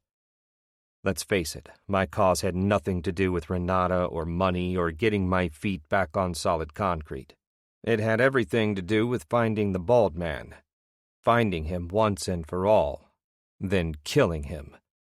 That was my cause, and that was all that mattered to me.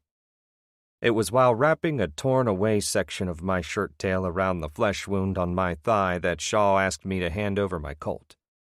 At the same time, I felt the barrel of his 6-gun pressed up against my left temple. "Son of a bitch," I said. "The Colt, please," he repeated. Eyes peeled to the road. I reached for it, handed it to him, butt first. We rode for about another half-mile until we were completely surrounded by empty desert on all sides. Then Shaw suddenly pulled off onto the side of the road and stopped. "Now," he said, "out of the car, Mr. Marconi." I got out. He then asked me to help him remove Renata from the back seat. "No," I said. "Do it," he said, the barrel of the pistol in my face. No choice. I took her legs. He took her arms. Together we laid her out on the desert floor. "I assume you would like an explanation," he said, shifting his aim from my face to Renata's. "But I am not in the position to give you one." Shaw bent at the waist, pressed the barrel of my .45 against Renata's head, drew back the hammer, averted his face just slightly, as though to avoid the inevitable splatter. "Shaw," I said, "don't do it." "Stay out of this," he said. "This isn't about you and me." "Then what is it about?" "What the hell does it matter?" he said, grinning. "So long as the money's right." 41. This time, when she opens her eyes, she is in the middle of the desert. She can still see her boy Charlie. The memory of his little round face is ingrained in her brain, but at the same time she is remembering the pit, the mass grave. All those bloating bodies covered in white powder, stacked up like piled logs, their stench sweet, overwhelming, floating up into her nose like vapor. She doesn't want to go back to the pit. She can't go back to the pit. She's not ready to die. She cares now, suddenly, about life, about her life. The book. She has to write Charlie's book first. She has to have the chance to tell the truth. She hears some men talking, arguing. She has no idea who they are. They speak English. If only she could wake up, get her wits about her. If only she could move a muscle, she could run away. 42. Once, when I was captain of the guard at Coxsackie Prison, I found myself in the middle of a lovers' quarrel that had erupted between cellmates. At some point around midnight, one of the inmates, a big, burly, tattooed man who went by the name of Ricky Too Sweet, had pulled a screwdriver out from under his mattress and slid the sharp end of the foot-long shank just inside the ear canal of his lover, a slight, effeminate man known around the Iron House only as Skinny. By the time the guard sergeant had awakened me and called me onto the scene, Big Ricky was crying like a baby. "He don't love me no more," he groaned between sobs and sniffles. Skinny trembling under the weight of his thick arm and the pressure of the screwdriver against his eardrum. I stood directly outside the then open door of the cell, a gang of 5 or 6 corrections officers behind me, standing at the ready, batons in hand. All around us came the sounds of inmates who'd been awakened from a sound sleep. "Waste him, Ricky," they shouted. "Kill the fag." "Listen, Ricky," I said, my 2 hands raised in the air in a kind of mock surrender. "Don't do anything you'll regret later on." But he looked up at me with big brown eyes inside a round face made all the rounder by a clean-shaved head. "Regret shit," he said. "Already doing life." He gave the tool just a little nudge. Skinny yelped like a dog that's just had his paw stomped on. "Oh, Christ, help me," he said, a small stream of blood running from his ear down his sweat-soaked cheek. "What is it you want?" I asked Ricky. He looked at me with those eyes. "You wouldn't know what I want," he cried. "You don't live in here with me. Only he lives in here with me. Only he knows what I want, what I need. And now he wants to take it all away from me. From us." He was right. I had no way in hell of knowing how he felt. But the point was to stall him, keep him talking, keep the big man tuned into me while I bought precious time. "Skinny is going to get parole with or without you," I said. "He's going home. You can't stop it, Ricky." "He don't love me no more," he said. Just another slight nudge of the screwdriver. Another squeal from Skinny, along with 5 or 6 separate breaths swallowed by the 5 or 6 COs standing behind me.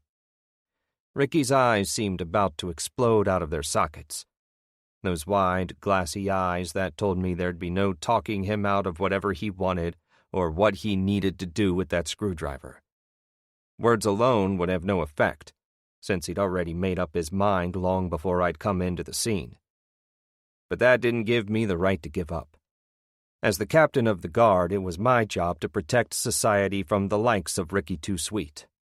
But it was also my impossible job to protect the inmates from one another.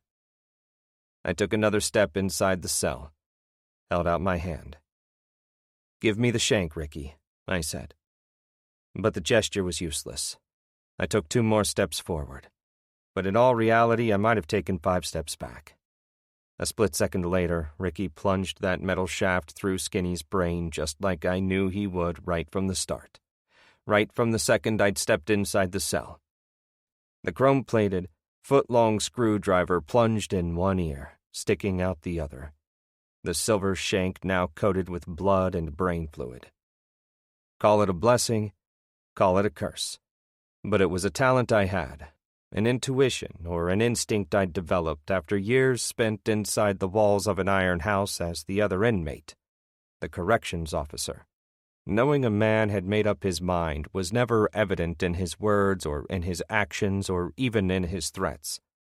It was evident in his eyes. If you learned how to read a man's eyes, you could save yourself a whole lot of time and trouble trying to talk him out of something or attempting to negotiate a settlement. Because there's no negotiating anything when his eyes get that glazed over, that red, that wide. If he wanted to kill somebody, then you could be damned sure that that somebody was already dead, already buried, already decayed, long before the shank got thrust or the trigger got pulled. It was no different for Shaw. When I looked into his blue eyes, I had no doubt he intended to kill Renata without hesitation. The eyes were wide, red, glazed. I had only one option available. I lunged at him, shoulders square, using my legs as springs, my head as a battering ram. I caught him square in the face, exploding his nose like a water balloon. We went down together, Shaw on his back, me on my stomach, clawing for the pistol he still held in his right hand, his six-shooter.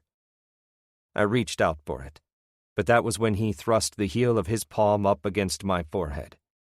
The blow tossed me onto my back, but the collision caused him to lose the pistol. We both went after it.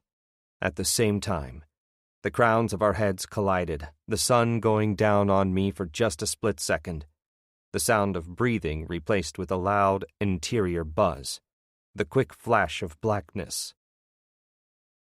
Shaw laid out on the sand, eyes rolled up into the back of his head, but somehow still with it, still holding on to consciousness.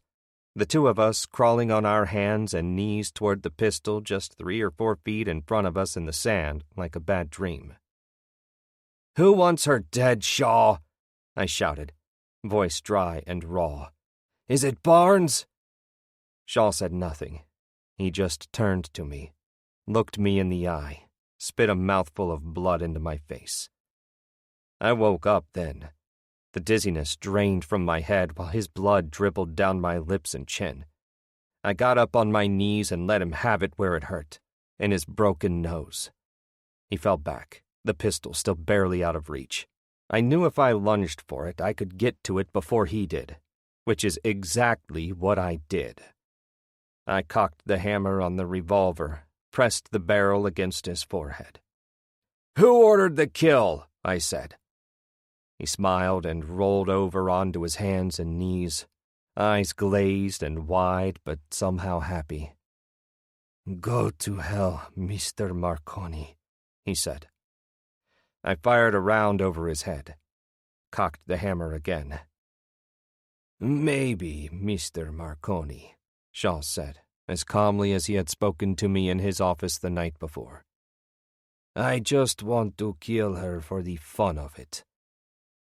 I could see it in his eyes, the look that told me he would rather die than give away any information at all, meaning I could either shoot him dead or simply let him go.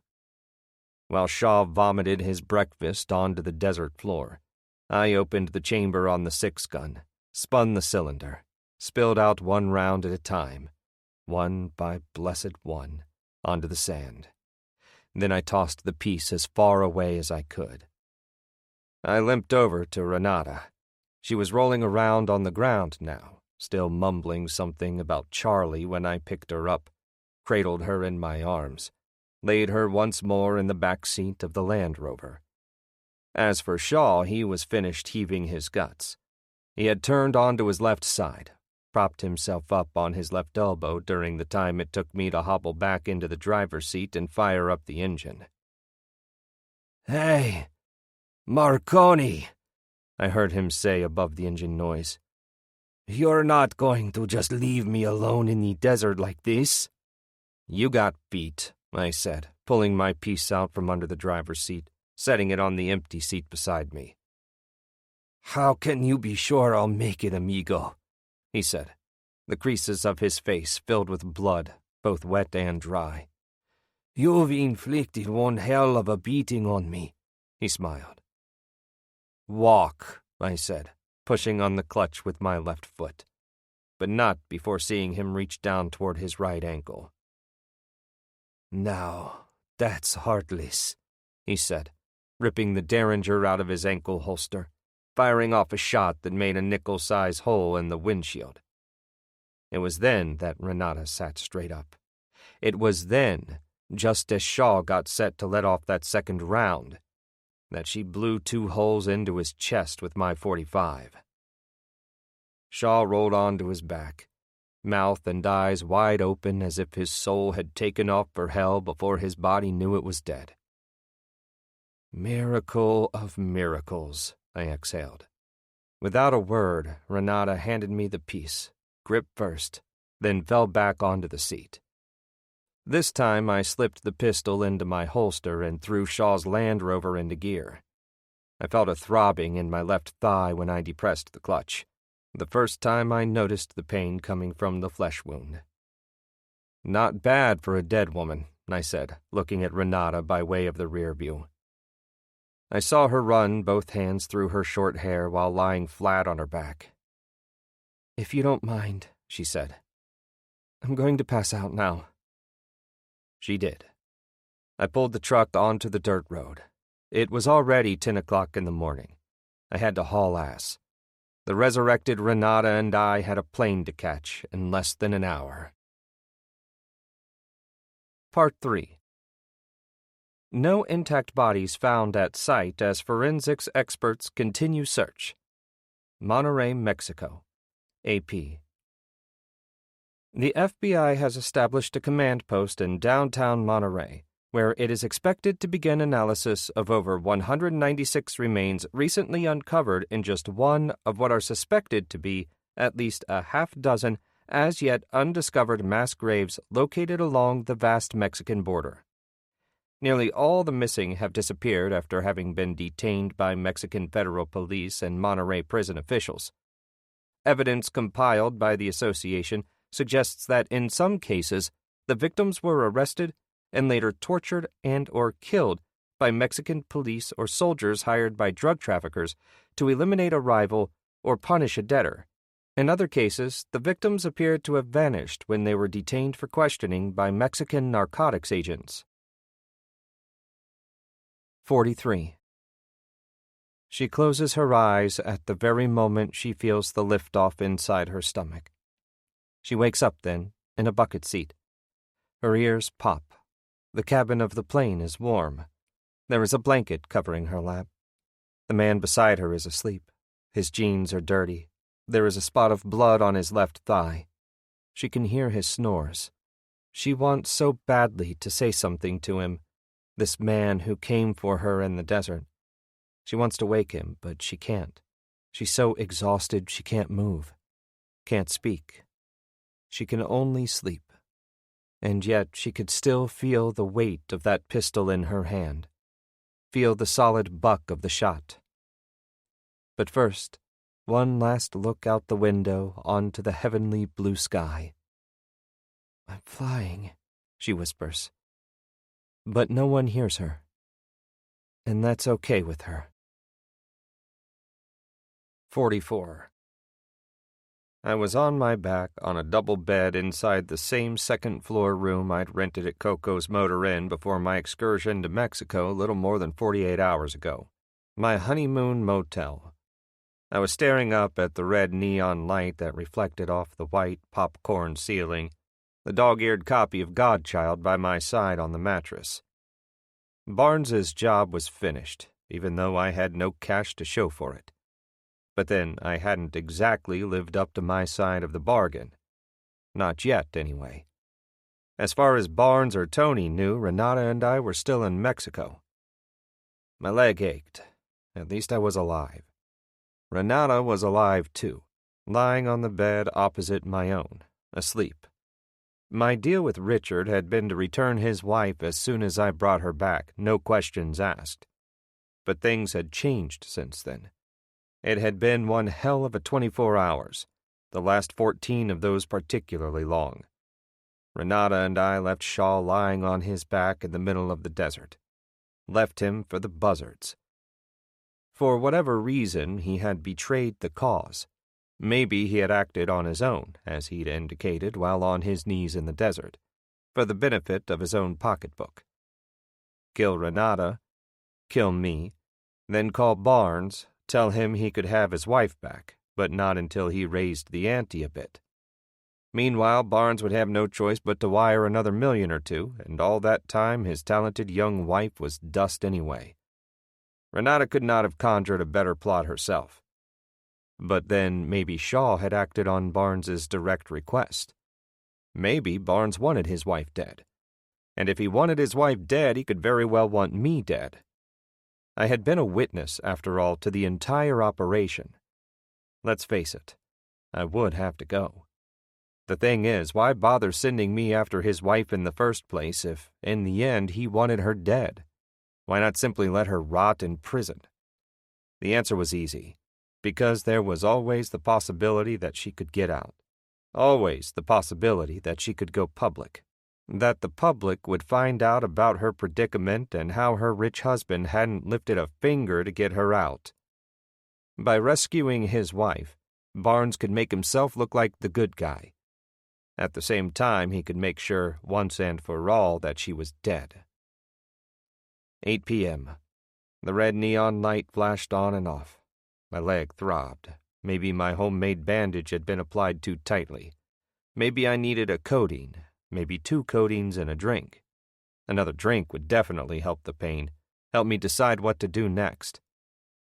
I sat up, slid off the bed, grabbed one of the beers I'd packed on ice in one of the little plastic ice buckets. I cracked the cap, took a swig, sat back down on the bed. Draped over the desk chair, my leather jacket, the restraining order still stuffed inside. A little worse for wear. I didn't have to read it to know what it said, that I should be treated with extreme caution, that by law I could not place myself within 100 feet of Val Antonelli. I picked up the phone, dialed 9 for an outside line, and then punched in Val's number. She picked up after the 3rd ring, said hello, a bit flustered, as though I'd caught her in the middle of something. I swallowed a brick. Then I said, "Val." She took a deep breath, released it. "Oh, my sweet Jesus," she said. "I'm alive," I said. For a full minute or more, she just hung on the phone, not saying anything, just breathing hard, until she gathered herself together. "What does that mean?" Voice calm, collected, holding back, for now. I've been asking myself the same question lately. "Please," she said. "Don't do this." "Dying," I said. It was all Tony's idea. "What difference does it make now?" "I went to Mexico on a job," I said. "It was better if certain people thought I'd died. But it's over now." "I don't love you." "I don't expect you to," I said. "I just wanted you to know." "What you did, standing me up? It's unforgivable." "Can I see you?" I asked, taking a quick drink of my beer, setting it back down on the table. "I have protection now," she said. "It's just a piece of paper, Val. At least give me the chance to explain." "You don't have to," she said. "I know why you stood me up. There's no point in talking about it." "The black Buick," I said. "I saw it in the cemetery on Saturday. Tony's known about it for weeks. It could be the one." "Fran's dead, Keeper," Val said. "You don't understand," I said, glancing at Renata, asleep on the bed beside my own. "I'm closer than I've ever been." "I can't compete with a dead woman," she said. And then she hung up. I drank the rest of my beer while Renata slept. I opened another. The room was dark, except for the red neon leaking in through the picture window. I lit up a cigarette and smoked it while watching the red light as it flashed against the wall and the ceiling. Sometimes I concentrated directly on the backward letters. Other times I just watched the smoke as it collected in swirling clouds that floated upward and dissipated. Renata was on her back, breathing regularly now, her mouth opened just slightly, her left forearm stuffed under the pillow that supported her head. She was wearing a black leather jumpsuit that had small tears in the elbow and the knees. Her short auburn hair was mussed. Her black boots sat on the floor beside the bed. I knew she had a lot of sleeping to do to counteract the junk the Mexicans had been shooting through her veins for days on end. As soon as we had checked into our motel room, she told me they had injected her with a sedative called Diprivat, which, according to Renata, actually slows the heart rate to a near-death-like rhythm. The opiate was made in the U.S. by a company called Zerline Pharmaceuticals. She knew this because she managed to study one of the empty vials her captors had accidentally left behind on the floor of her windowless cell. But she also knew of the product because once she had assisted Richard in putting together a public relations profile for Zerline just a year before their son drowned. Eventually, the proposal was rejected, but she had learned that Diprivat was used mostly as a cardiac anesthesia, and then it could also be used as a general anesthesia in MAC patients. When I asked her what MAC meant, she sleepily informed me that monitored anesthesia care patients were generally nuts, psychotic, or just plain wacky, depending upon what side of the psychiatric fence you were standing on. Diprivat was utilized to keep them subdued, which is exactly what the Mexicans had been doing with the stuff, drugging up their more rambunctious inmates. I had Renata's publicity package spread out all over the bed. The articles on the death of her child were lined up side by side. I had read them over 3 or 4 times in the past half hour. The more I read them, the more the words stayed the same. It was time to contact Tony. I tried his office. When I couldn't get him there, I tried his house. "Where are you?" he said. I told him we were back. "What about Renata?" he said. "Is she alive? Because if she's not alive, we're dead." Interesting way of putting it, I thought. "She's alive," I said, sleeping like a baby. "You were supposed to call me from the plane, Paisan," he said. "We have a deal with Barnes. You have a deal with me." "Hudson tried to kill Renata and me this morning." Dead air. "Did you hear me? Barnes' ace contact drove us both out into the desert, tried to shoot us in the back. Like that had been his plan all along." "And you believe that was his plan?" "Makes sense, doesn't it?" I said. "Barnes wants his wife dead. This Mexican thing provides him with the perfect opportunity. Hire a sap like me to go down and rescue her. Give the impression of caring and concern. When she shows up dead, he blames the whole thing on me. Says I was crazy over the death of my wife. He should have known better. Bad judgment on his part. And I'm not around to defend myself because I'm lying in the middle of the desert." Tony said he didn't believe any of this. Not that I would lie. He just had a hard time believing he could be taken for a fool even by a slick operator like Barnes. Then I told him about the girls in the pool, about their slashed throats. He let out all his air. He wasn't saying anything, but I knew how his brain worked. It was either believe me or allow his pride to get in the way of a quick solution. On the bed beside me, Renata mumbled something, and then rolled over. "Did it ever occur to you that Hudson had a personal agenda? They're all bandits down there." "What I know is what I believe," I said. "And I believe that Barnes has not played this one straight with you or me, old buddy."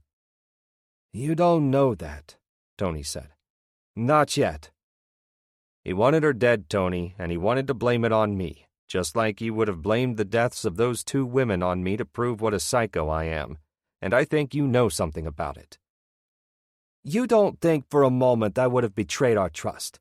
For God's sake, I'm your friend, not your adversary." "I don't know who to trust anymore, Tone," I said.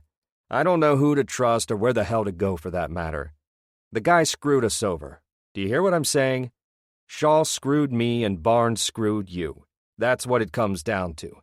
That's what this is all about now."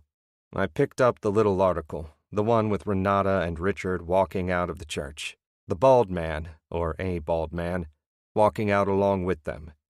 "Tell me where you are. We could talk the Barnes together, get this thing straightened out." "I'll decide when we get together," I said. "At least tell me where you are."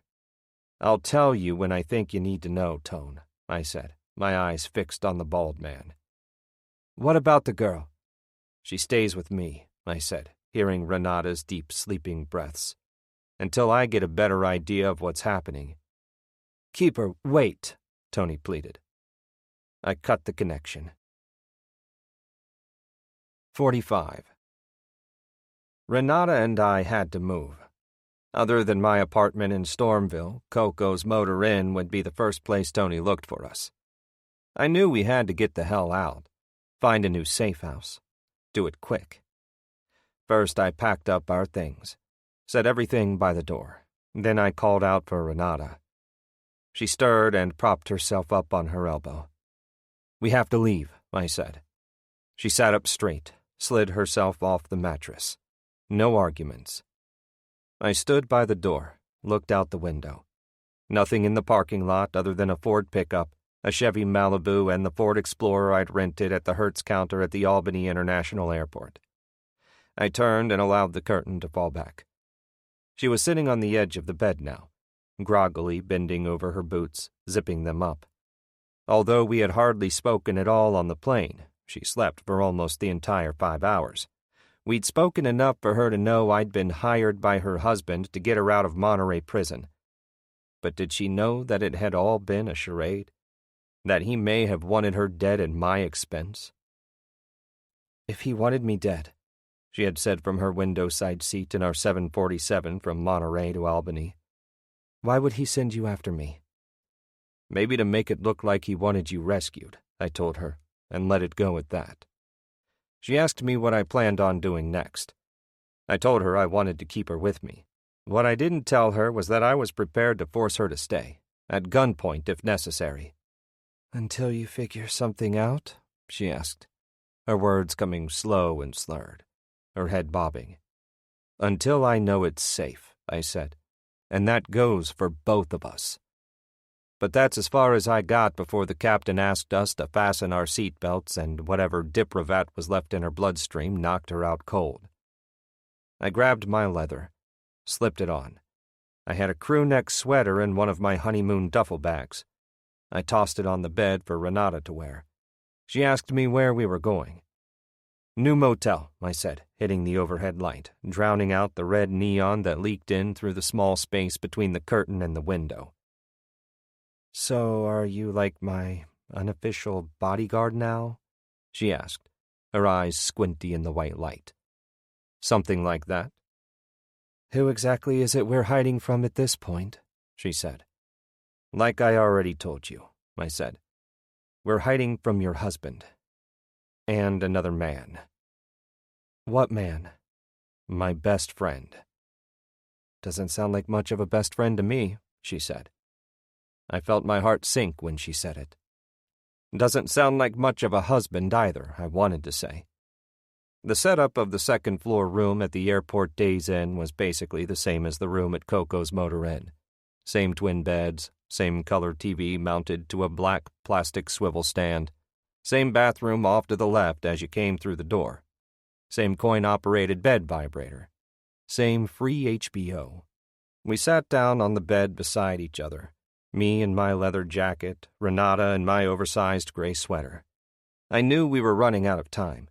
Even the change of hotels didn't guarantee that we wouldn't be spotted in a day or two, or in the next 5 minutes for that matter, which meant I had to work fast. Find out first why Barnes might want his wife dead while paying Tony and me 200 G's to keep her alive. Then find out what Renata knew about the bald man, if there was any connection between them whatsoever. I looked into Renata's eyes. They were blue and glazed over in the dim room light. She breathed in and out. "You're looking for answers," she said, like a question. I got right to the point.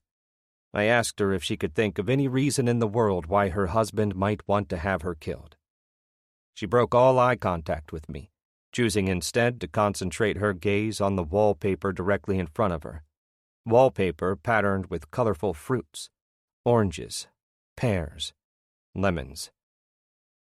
"In all seriousness, Mr. Marconi," she said, "I've always assumed my husband loved me very much." I grabbed her arm, pulled her into me, face to face. "I need real answers," I said, "not some crap about how your husband loves you."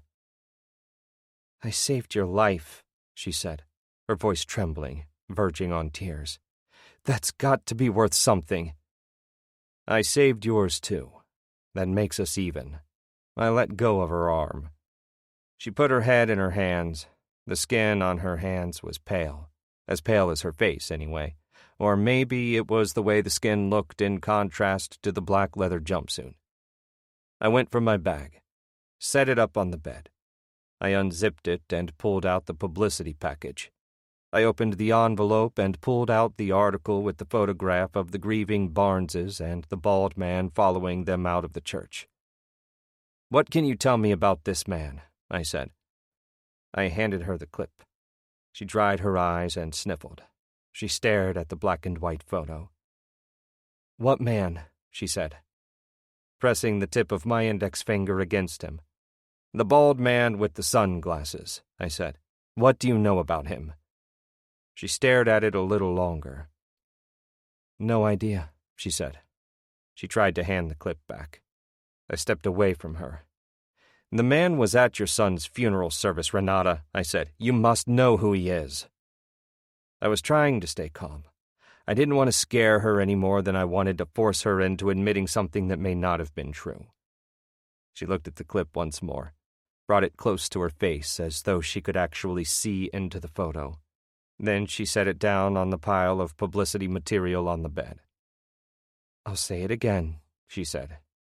"I have no idea who this man is or why he was at the funeral service. Perhaps he was a friend of Richard's," she said, waving her open hand in the air. "Or someone working for the governor." I looked at her. The governor attended the funeral? Richard worked for him, for his campaign. Maybe that man is a bodyguard or a driver. I really don't know. I thought about the bald man, about the black Buick, a sedan, not unlike the kind of cars the Albany politicos drive around in with numbered license plates. I felt a slight jolt of electricity in my brain. Whether Renata knew it or not, she was answering my questions. Could it be possible that the bald man worked for the governor? And if he was working for the governor, had he been working directly with Wash Pelton back when Wash was the commissioner for the Department of Corrections? If Wash had wanted me out of the picture because of the way I had come down on the drug trade at the Green Haven prison, it only made sense that he might hire a goon like the bald man to shake me up a little. It would have been risky on his part, a real reckless move, but a possibility all the same. I put the clip back inside its folder with all the rest of the publicity material while I pursued another, not totally unrelated line of questioning. But first I lit 2 cigarettes, one for me, one for Renata. She inhaled hers slowly, with feeling. She exhaled a long blue stream that floated to the ceiling. She was one of those people who made a cigarette look good. "You never answered my question," I said. "Which one?" she asked, taking another long drag. "About your husband, Richard," I said. "Why he'd want to see you dead."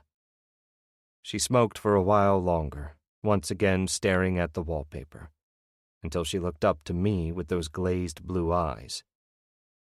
"I assumed he had no idea," she said, the words barely leaving her lips. "No idea about what, Renata?" I asked. I was pacing the floor now, from one end of the bed to the other.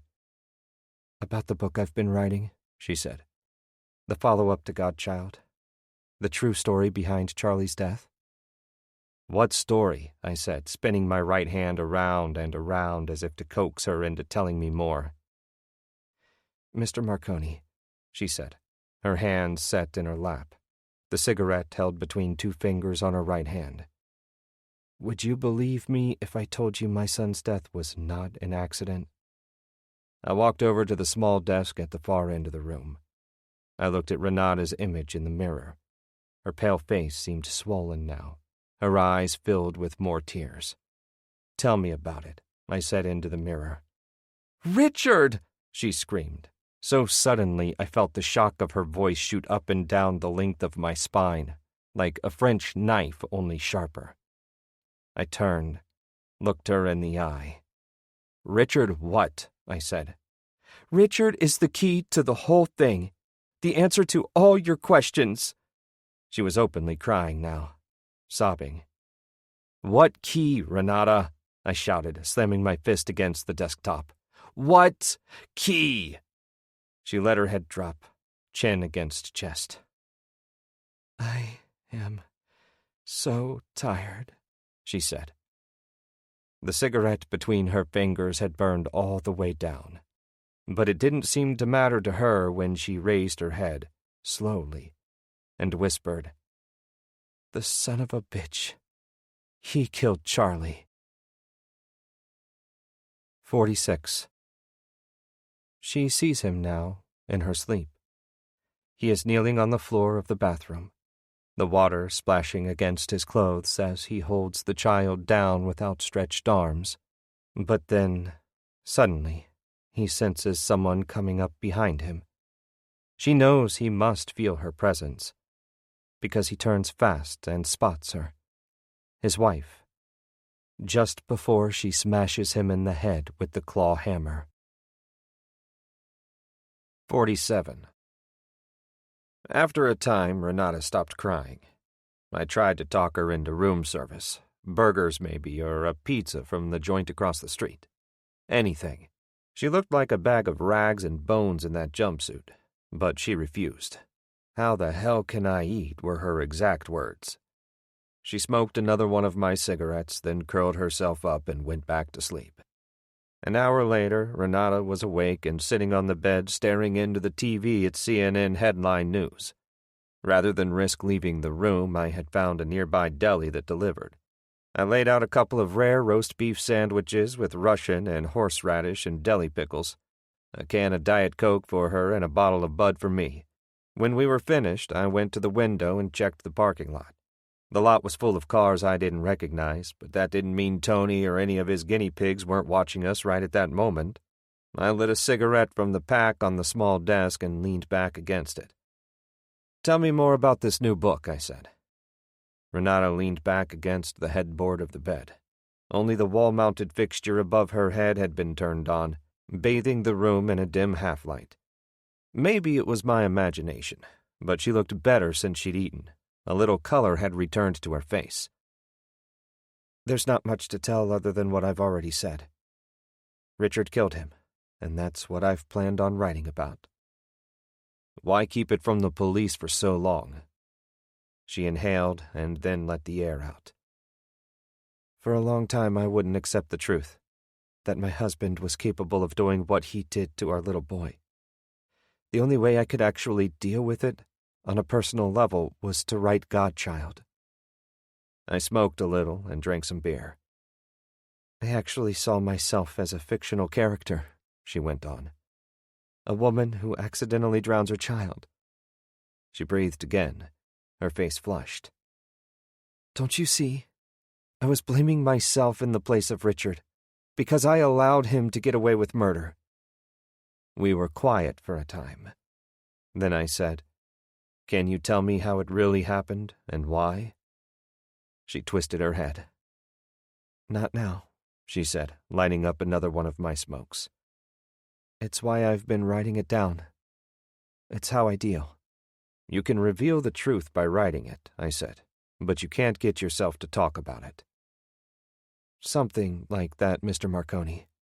"Keep her," I offered. She nodded. "But if your husband were to find this book, Renata," I said, "if he were aware of its existence, he would want it destroyed and you along with it." She nodded once more and stamped out the half-smoked cigarette in the little Days Inn ashtray. "But he couldn't possibly know about it," she said. "I never told him." "Where's the manuscript now?" "It's at my home." "The home you share with Richard in Loudonville?" A question I already knew the answer to. Another nod. A hell of a place to keep it, I said. It's not like you think, Mr. Marconi. Keep her, she said. I have a place in the house where it is safely hidden. A place he doesn't know about. Is the book backed up on computer? Something he'd have access to? No, I wrote it on a manual just for that reason. Carbons? No. She got up off the bed and went into the bathroom. Renata, I said through the door, are you certain you haven't told anyone about this book? Not your friends, not your publisher, not anyone. I'm certain, she said, her voice barely audible above the sound of running water. Is it possible that your husband simply suspects you are writing this book? That his intuition tells him you're ready to tell the truth to the world? She said nothing, or if she did, I couldn't hear her. I stepped away from the desk, knocked on the bathroom door, asked if she was okay. Another knock. Nothing. I tried to open it. The door was locked. Renata, I shouted. Just running water. I rammed my left shoulder against the door, plowed it open. She'd opened the bathroom window and managed to squeeze her torso through the narrow slider. I grabbed her by the legs, pulled her back in. No resistance. She sat down on the toilet lid and cried. Nice try, I said, slamming the slider closed. I'm sorry, she said, an apology not directed to me but to herself. I was breathing hard. Just promise me you won't do that again, I said. I put my hand on her shoulder. Listen to me for a second, I said. This is what it all comes down to. This is the reality of it all. Your husband has somehow gotten wind of your new book project. Because of it, he wants you dead, and naturally he wants to destroy any evidence of the manuscript. I suspect it's been his plan all along to blame your murder on me. But I'll tell you what. I've been accused of murder before, and I don't plan to go through it a second time, understand? So please tell me you don't plan on running off again. Then what is it you want from me? She asked through the tears. I want you to help me take your husband down before he gets another chance to take me down. Us down. And how do you propose to do that? I took a step back, pressed my back against the bathroom wall. You've already done it for me, I said, by writing that book. It's not done, she said. How much is done? About half, a little more than half, maybe. How much time do you need to complete it? She shook her head. You can't really estimate a thing like that. If you work nonstop. 5 days, maybe a week, but it won't read very well. I'm not looking for a masterpiece, I said. I'm looking for enough information. The true story. An accusation strong enough to shift the burden of proof onto your husband. What about you? She said. What are you supposed to get out of all of this? First of all, I said, I want the money Richard owes me. Second, I want him to admit he set me up, used me as a patsy. But I'll explain more during the ride. Where are we going? She asked. Home, I said. 48. By 10:30, we were sitting in the front seat of the Ford Explorer, just outside Renata's Loudonville home. The half-dozen or so lamplights that edged the long driveway were off, as were the lights in and around the massive Center Hall Colonial. No sign of Richard anywhere. No cars outside the 3-bay garage, no nothing. What are you going to do? She said as I stepped out of the Explorer. Break in, I said. I know where everything is. I should go. Richard sees you, he'll kill you, I said. I can't take that chance. I felt the cold wind blowing against my neck. There's an alarm. Give me the code. She did. I repeated the 4-digit code in my head until I had it memorized. I don't suppose you have a key, I said. No key, she said. I went to close the door, but before all that I reached inside, in the direction of the steering column to pull the keys from the ignition, stuff them in the pocket of my jeans. Why take unnecessary chances? Why give her the opportunity to just drive away? But then I looked at Renata, and she looked at me. Although we never said word one about it, I knew what she was thinking. Can he trust me? I took my hand away. Just give me a few minutes, I said. Whatever it takes, she said. And then I closed the door. Maybe it was a stupid move, leaving the keys like that. But in the end, I knew it would be the perfect test. I walked over the snow-crusted lawn to the back of the house, over the ice-covered patio to the back door. I brought my fingers to my mouth, blew warm breath on them, and punched the code into the electronic pad. The little red light above the keypad switched to green. I took off my leather jacket, wrapped it around my right fist, punched out the bottom glass on the 6-pane door. Then I put the jacket back on, reached in through the opening, and unlocked the deadbolt. A second later, I was in. The layout of the house matched Renata's description exactly, with the kitchen to my left, the family room just off the French doors leading out onto the back patio. Colt in hand, I made my way through the kitchen to the center hall and up the stairs. The stairwell so dark I could hardly make out the pistol in front of my face. But the night light in the bathroom at the top of the stairs shined brightly enough for me to make out the long hall and the 3 or 4 bedrooms it accessed. I immediately made my way down the corridor. Renata had told me to look for the manuscript in a writing room she had set up in what would have been Charlie's bedroom, had he survived, on the 2nd floor of the house, the room directly across from Richard's home office. A square of wood floor lifted out from under the bed. I would find the manuscript there. All I had to do was get in, get the manuscript, get the hell out. Easy. The famous last word. Renata's writing room. I went down on my knees, felt around the floor for the edges of the cutout square. When I found it, I dug my nails into the crack and pried out the small piece of flooring. Laying the piece aside, I reached into the opening, felt the manuscript with my hand and lifted it out. I replaced the flooring and got back on my feet. At first, I walked out of the room thinking that I had accomplished what I set out to do.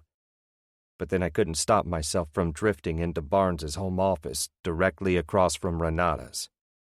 I suppose it was stupid, but I turned on the overhead light anyway, and nearly fell flat on my back when I saw the 3 decapitated heads set on top of the wooden bookshelf mounted on the far wall. One head that appeared to have been hacked off by a hatchet with the eyes still wide open, the tongue sticking out red and purple, the face and wild hair spattered with blood. Then another head, this one the head of a woman with long blonde hair and a delicate mouth, her eyes closed as though she was asleep. The last head obviously had served as an exact replica of former New York Governor Mario Cuomo.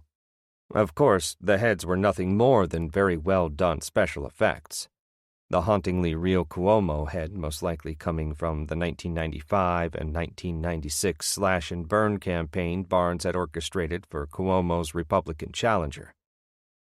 I stood there, eyes closed, breathing hard and deep.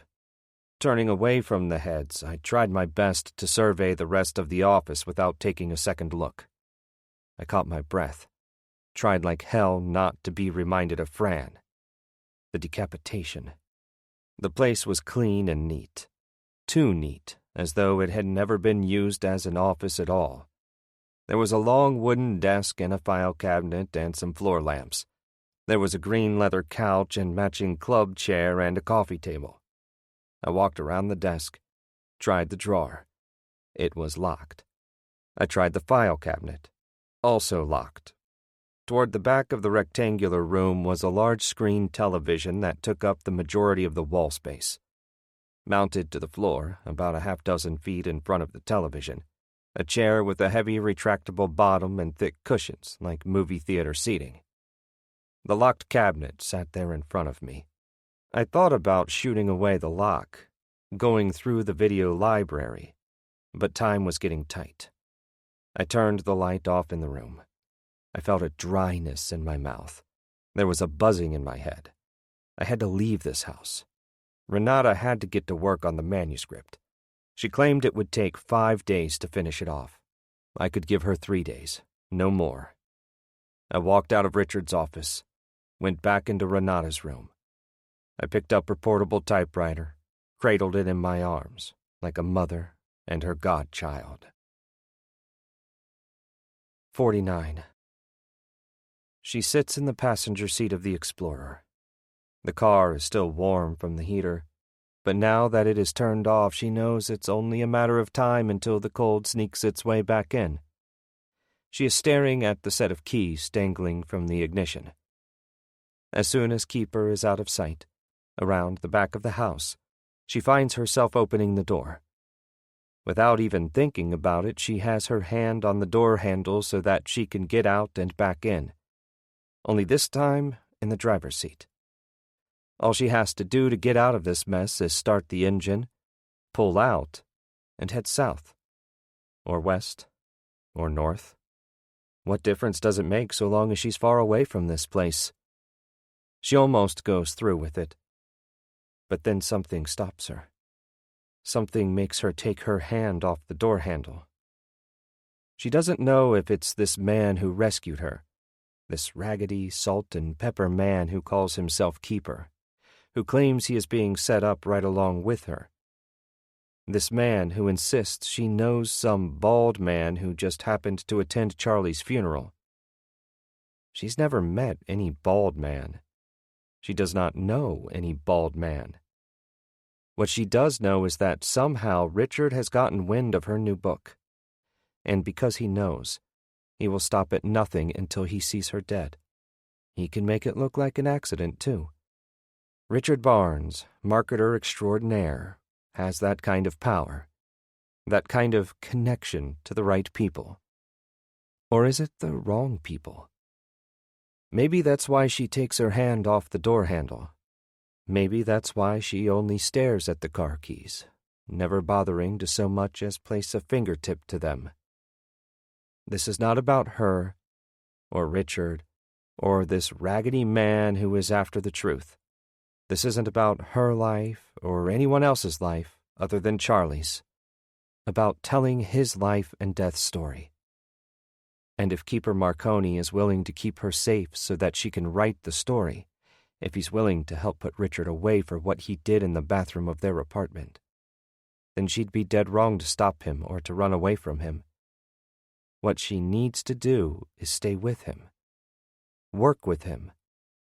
Not for her sake, but for Charlie's. Part 4. No answers yet in suspected death of former warden. Albany, AP. DNA tests failed to reveal the true identity of the body recently recovered inside the charred wreckage of a 1996 Toyota 4Runner belonging to former Greenhaven warden turned private detective Jack Keeper Marconi. Marconi is best known for having been falsely charged in 1997 in the shooting death of Edward Vasquez, the convicted New York City cop killer who escaped Greenhaven prison. But it wasn't until going on the run to produce the proof necessary to acquit himself and convict the true murderer, former Department of Corrections Commissioner Washington Pelton, that Marconi was able to vindicate himself. Marconi did not return to public service but chose instead to operate as a private consultant. Pelton was serving a life sentence at Clinton Correctional Facility for the murder of Vasquez when he died of stomach cancer last August. Marconi, who for 2 years waged a campaign to locate the man accused of killing his former wife, Frances, in a 1996 hit-and-run, failed to show up for his wedding last Saturday to Albany native Valerie Antonelli. After being spotted at Bill's Bar and Grill on Watervliet Avenue, he disappeared. His badly burned 4Runner was recovered from the Hudson River a day later, riddled with 9mm bullet holes. The body discovered inside the wreckage had been burned beyond recognition, prompting a series of DNA tests that, thus far, have proven inconclusive. 50. We were going on our 3rd day at the Days Inn. It was only a matter of time until Tony and his guinea pigs found us. Not that he had even the slightest clue as to how and where to find us. But, of course, I'd never known Tony not to find a simple way around that kind of problem. He might check the address I used when I filled out the form for the rent-a-car. He might check out the billing address of the credit card. But the address would have led him to my apartment in Stormville, 90 miles south of the Albany city limits. Two things were certain. He knew I was somewhere in Albany, and he knew I had Renata with me. How long we'd keep out of sight was his guess. Whether or not he had personally acknowledged to Barnes that we were back and that we were hiding out was anybody's guess. It was possible he had kept the whole thing to himself. For now, while I lay back on the bed watching the early evening edition of CNN, Renata continued to work at the hotel desk, just as she had for the past 3 days. She worked incessantly, never coming up for air, on occasion breaking into tears or slamming her fist on the table, throwing herself on the bed, stuffing her face into the pillow. She seemed mesmerized by her work, transfixed on one hand, agonized on the other, as though recounting the experience of losing her child was not enough. She had to actually relive it in her mind, put herself through all the pain and suffering in order to get it right.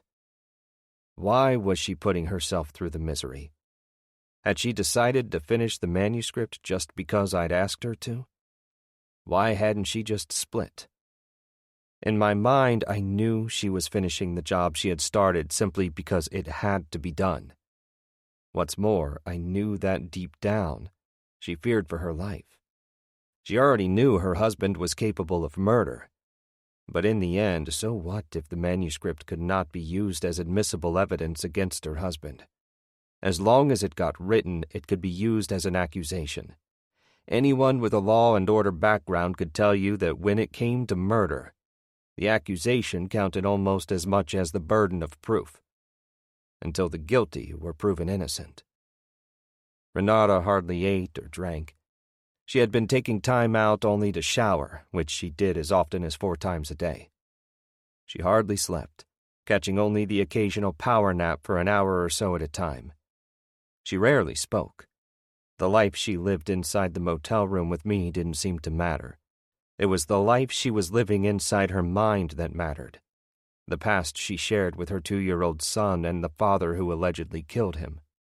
Late in the morning of the 3rd day, I picked up a sheet of the carefully stacked paper and began to read. When Richard came home from the office that night, his mood was black. He asked for Charlie. I told him that I was getting Charlie ready for his bath and reminded him that it was bath night. Instead of dinner, Richard fixed himself a drink. When that drink was gone, he fixed another, using less soda. Then he fixed another, and yet another until he wasn't using any soda at all, rather just straight whiskey from the bottle.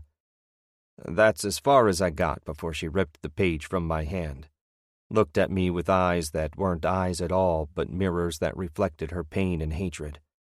Not for me, but for what she was writing. I realized then that the actual process of writing for Renata wasn't pleasurable. It was a drive, a force, a possession even. It was weird, but just watching her write gave me the creeps, like watching an addict shoot up. I couldn't imagine how anyone in his right mind would want to write for a living. But then, maybe the answer was inherent in the question. Whatever the case, I never dared to read another page. I never even took a chance while she was taking one of her many showers. I knew better than to betray the trust of the dead. Now I was leaning back on the bed, an open bottle of spring water by my side, 45 resting on my lap, locked and loaded. I was watching TV to the now familiar clatter of typing. CNN headline news was running a story about 15 school kids shot and killed in a peaceful Indiana cow town.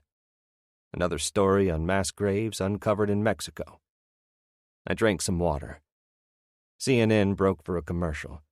When the live local spot aired for an Albany car dealership in which a young woman was being interviewed by a salesman about her great new Chevy, I thought I could be hallucinating. That maybe in my exhaustion I was dreaming or seeing things. It wasn't the commercial itself that bothered me. It was the man who stood only a few feet away from the woman playing the part of the satisfied customer. While Renata typed away, I got up off the bed, bottle of water in my hand. I crouched before the TV, looked directly into it. There was no doubt in my mind. The man behind the woman was the bald man. The same round John Lennon sunglasses. The same shaved head. The pencil-thin mustache. The tiny silver hoop in his left earlobe. He stood not more than 3 or 4 feet behind the woman while she spoke into the microphone. I never noticed when the water bottle slipped out of my hand and fell to the carpeted floor. Renata never noticed it either. I went back to the bed and picked up the telephone. Maybe the spot wasn't truly live after all. Maybe it simply had been made to look live in the cold darkness of a typical March night. There was only one way to tell. I flipped on the lamp, looked up the number for the local cable television station in the yellow pages. I dialed the number and got the woman who worked the night shift. I inquired about the commercial spot. How could I find out if it was live or Memorex? "Hold on," she said, fuzzy Muzak now pouring into my head. A minute later, she came back on the line. "Live," she said. "They have 3 top-of-the-hour spots left, including 11 o'clock. "Can you tell me who's producing the commercial?" She let out a breath, slightly exasperated. I could hear the sound of pages flipping. "Real Productions," she said. "Bingo," I said. "Excuse me?" the woman said. I hung up the phone. First I grabbed my leather. Then I checked the .45, made sure I had the 3 extra clips stuffed inside the interior pocket of the jacket. I holstered the weapon once more. Afterward, I bent down and spoke softly to Renata. "I have to go out," I said, "for a little while." She kept right on typing, pulling out the pages as she completed them, piling them in a neat stack face down so I couldn't read them. "I'm going to lock the door from the outside," I said. "Don't open it for anyone. Do you understand me, Renata?" She nodded to her typewriter. But she understood. I knew I could trust her not to leave. But just to be safe, I disconnected the telephone. It felt like the right thing to do under the circumstances. I locked the door behind me when I left the room. I was off to check out some new Chevys. 51. Capital City Auto Center wasn't one of those run-of-the-mill used car lots with dozens of colorful flags hanging from light poles and bright spots illuminating a lot full of freshly detailed used cars and trucks that didn't work for spit underneath the paint. Instead, it looked like a mall for cars, a modern-day marketing marvel, complete with electronically controlled gas pumps, brushless car wash, 5-star restaurant and bar, drag racers, specialty shops, and thousands of cars, used and new. Tonight, the lot was lit up not with the usual strategically positioned halogens, but with spotlighting for 2 or 3 shoulder-mounted TV cameras.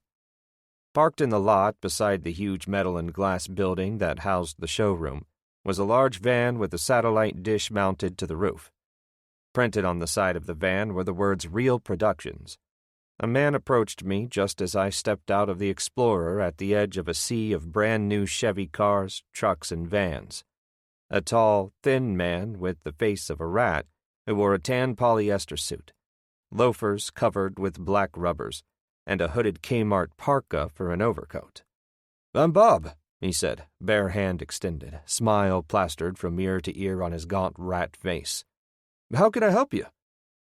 I looked over his shoulder at the mobile camera crew filming the same brown-haired girl I'd just seen on television at the Days Inn, standing between the camera and a brand-new baby blue SUV. Although I was out of earshot, I could plainly see her jumping for joy over what a hell of a buy the SUV was. But when the director, a man in a red down vest with black headphones wrapped around his neck, crisscrossed his hands overhead as if to say, "Cut," I could tell they were running through a rehearsal. So far, no sign of the bald man. "New wheels?" Ratface asked, as if to snare my complete and undivided attention from the television crew. "The SUV over there," I said, pointing over the hoods of the cars at the film crew. "The baby blue one." "We're running a live promo," Ratface said, using his left arm as a pointer. "So it's going to be a bit tough to take a good look at that particular automobile." He started walking toward the opposite side of the lot. "But if you'll come with me, I'll gladly walk you through a variety of SUVs we have in stock." I started toward the film crew, taking the most direct path I could manage between the cars and trucks. "Sir, I'll have to ask you to come this way." I ignored him, kept on walking. Now the director was wearing the headphones over his ears. He held a clipboard in his right hand. 10 seconds, I heard him say as he stared at his watch, right hand raised high overhead, the bright stand-mounted spotlights aimed at the face of the brown-haired girl. 5 seconds, the director said, beginning the backward count. When he got to number 1, he formed a pistol with his right hand, pointed it at the girl, brought down his thumb. That's when he came out of the showroom and stepped into view. The bald man. My bald man, dressed in black jeans and combat boots, a black turtleneck to match. "Welcome back to Capital City Auto Center," the girl said in a happy sing-song voice. I made my way up to the edge of the cars and stopped. Rat-faced Bob was on my tail. He grabbed at my leather jacket. "Sir," he whispered in my ear, "I'm going to have to insist." "Bob," I said, turning toward him, "shut the hell up." The bald man turned toward me, caught my glare. He did a double take. He breathed white vapor out his mouth. He took a couple of steps toward me. He must have stepped within range of the camera lens because the director started waving his right arm violently, mouthing, "Get out of the way, get out of the way," over and over again. My heart was beating in my throat. Brown-haired girl kept on talking into the mic anyway, her face angled at the camera but her eyes most definitely shifting to me, because suddenly I was the center of attention.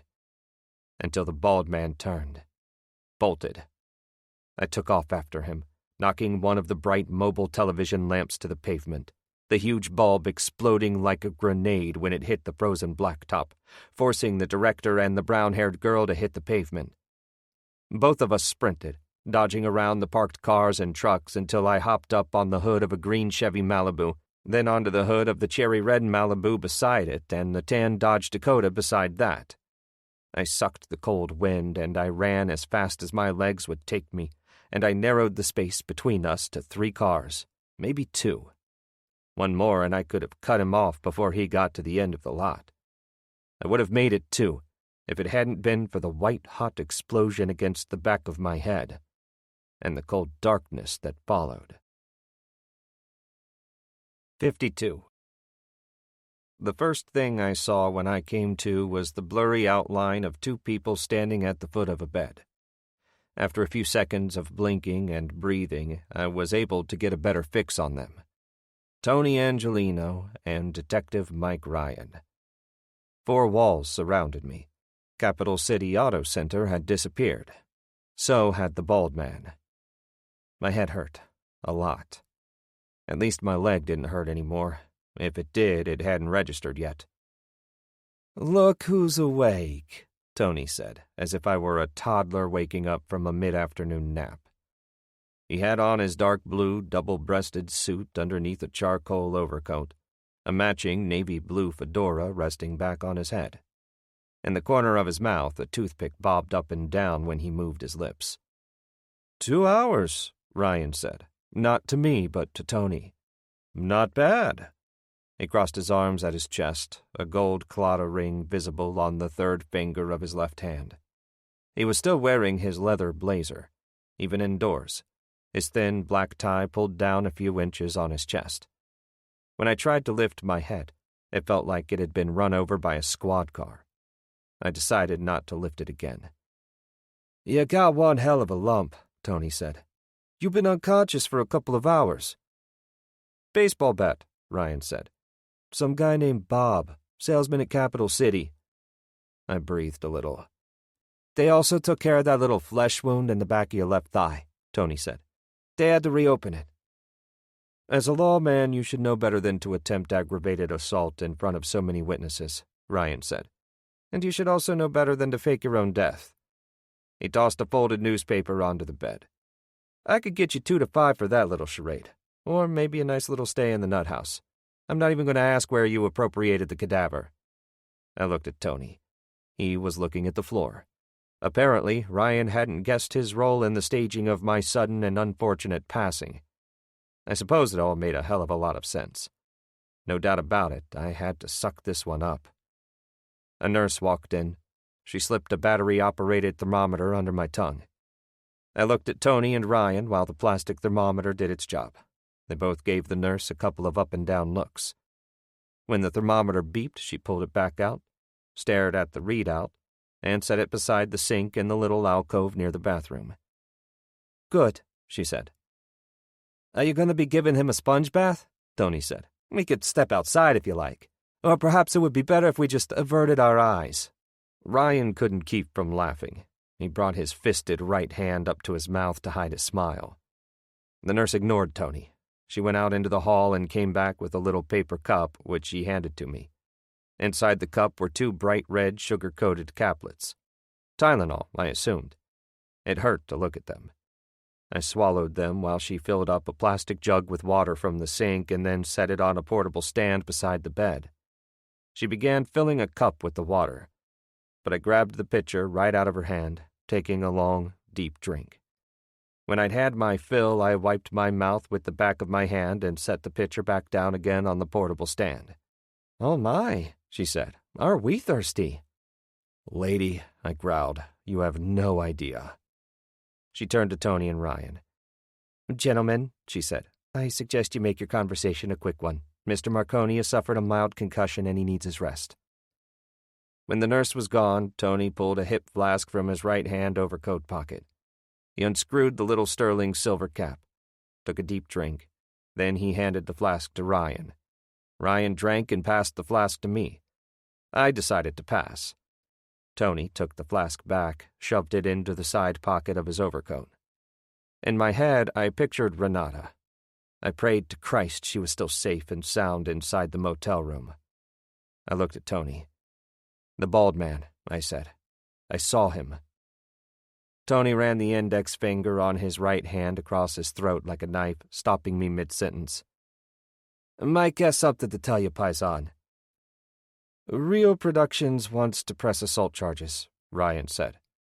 I pictured Barnes's face, the prominent cheeks, the slicked-back hair, the wireless glasses. You tried to assault one of their employees, Ryan went on. Barnes is convinced you're a madman, that you are trying to kill that man. The cop poked at his nostrils with the forefinger and thumb on his right hand. I managed to prop myself up on my left elbow. You stupid cop, I said. It's him, the bald man, the man who killed my wife. Keeper, Tony said. That man's name is Leonard Kaufman. He's 46 years old and he's been a production manager at Real Productions for more than 5 years now. He's married with a wife and kids, lives in the burbs, church on Sundays, pick up basketball games on Monday nights at the high school, PTA meetings once a month. He's the guy you saw in the newspaper clipping. It's him, Tony, I insisted. I know it. You don't know it, Tony said. Yeah, he's bald. Yeah, he's got an earring. So do 100,000 other guys going through a midlife crisis. In my mind, the bald man staring at me from the driver's seat of his battered Buick on the warm spring morning, before he turned around, peeled away from the scene of the crime. It all makes sense, I said. You said yourself the Buick's been spotted around town. The bald man suddenly shows his face.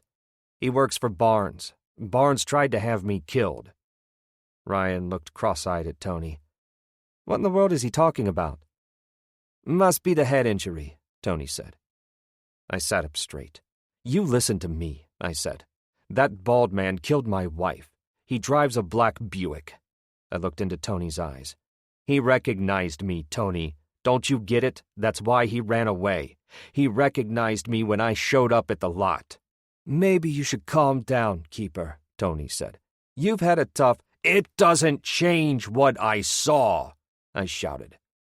But what I really wanted to shout out was how Barnes had hired me to find his wife, how he most likely had attempted to have the both of us killed. And now that he knows I'm in town hiding his wife, he wants to have me busted. But I couldn't say a word about it. Not a single word. All in the interest of preserving the Tony Angelino experience. "You know what I'm getting at, Ryan," I insisted. "Because you were there. You took my testimony. Your man took a description of the car." Ryan crossed his arms at his chest. He wasn't looking at me. He was looking at the floor. His expression was the same one I recognized from the cemetery a few days before when I first spotted the black Buick. It was a tight-lipped smile, more like a smirk I would have gladly knocked off his face if I'd had the energy and if it wouldn't get me busted. "Obsessive-compulsive disorder," Ryan said with a shake of his head. "That's all this is. Severe OCD. It causes people to be unable to distinguish between actually witnessed events and things they just imagined. It's nothing to be ashamed about. I once worked on a case about a guy who got fired from his job because he was always late for work. At this specific spot near his home, he imagined himself running over a little kid. I mean, the crazy bastard would drive around the block something like 25 times to make sure he hadn't made roadkill out of some innocent kid who existed only in his mind. Eventually, he killed himself.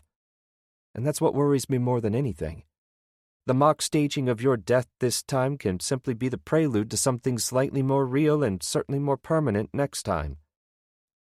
"You've been under a lot of strain, Keeper," Tony said, eyes wide, taking a step forward, once again holding out his hip flask for me. "You need some rest." I knocked the flask away onto the floor. "Barnes is behind all this," I said, lying back on the bed again, my head on the pillow, a distinct dizziness settling in. "Just like he's behind the attempted murder of his own wife. Barnes is behind everything. He owns Real Productions. This isn't rocket science, and you can't go around protecting him just because he's your client." "What attempted murder?" Ryan said. "What the hell is he talking about?" "He's delirious," Tony said, looking at me with wide, shut-the-hell-up eyes. Then the bed spins started kicking in. "Look, it's not that we don't believe you," Tony explained, bending over, picking up his flask from the terrazzo floor. "It's just that there's no evidence to suggest the man working for Barnes is the same man who killed Fran." "You can find him in the employ of Richard Barnes," I said. But it was no use.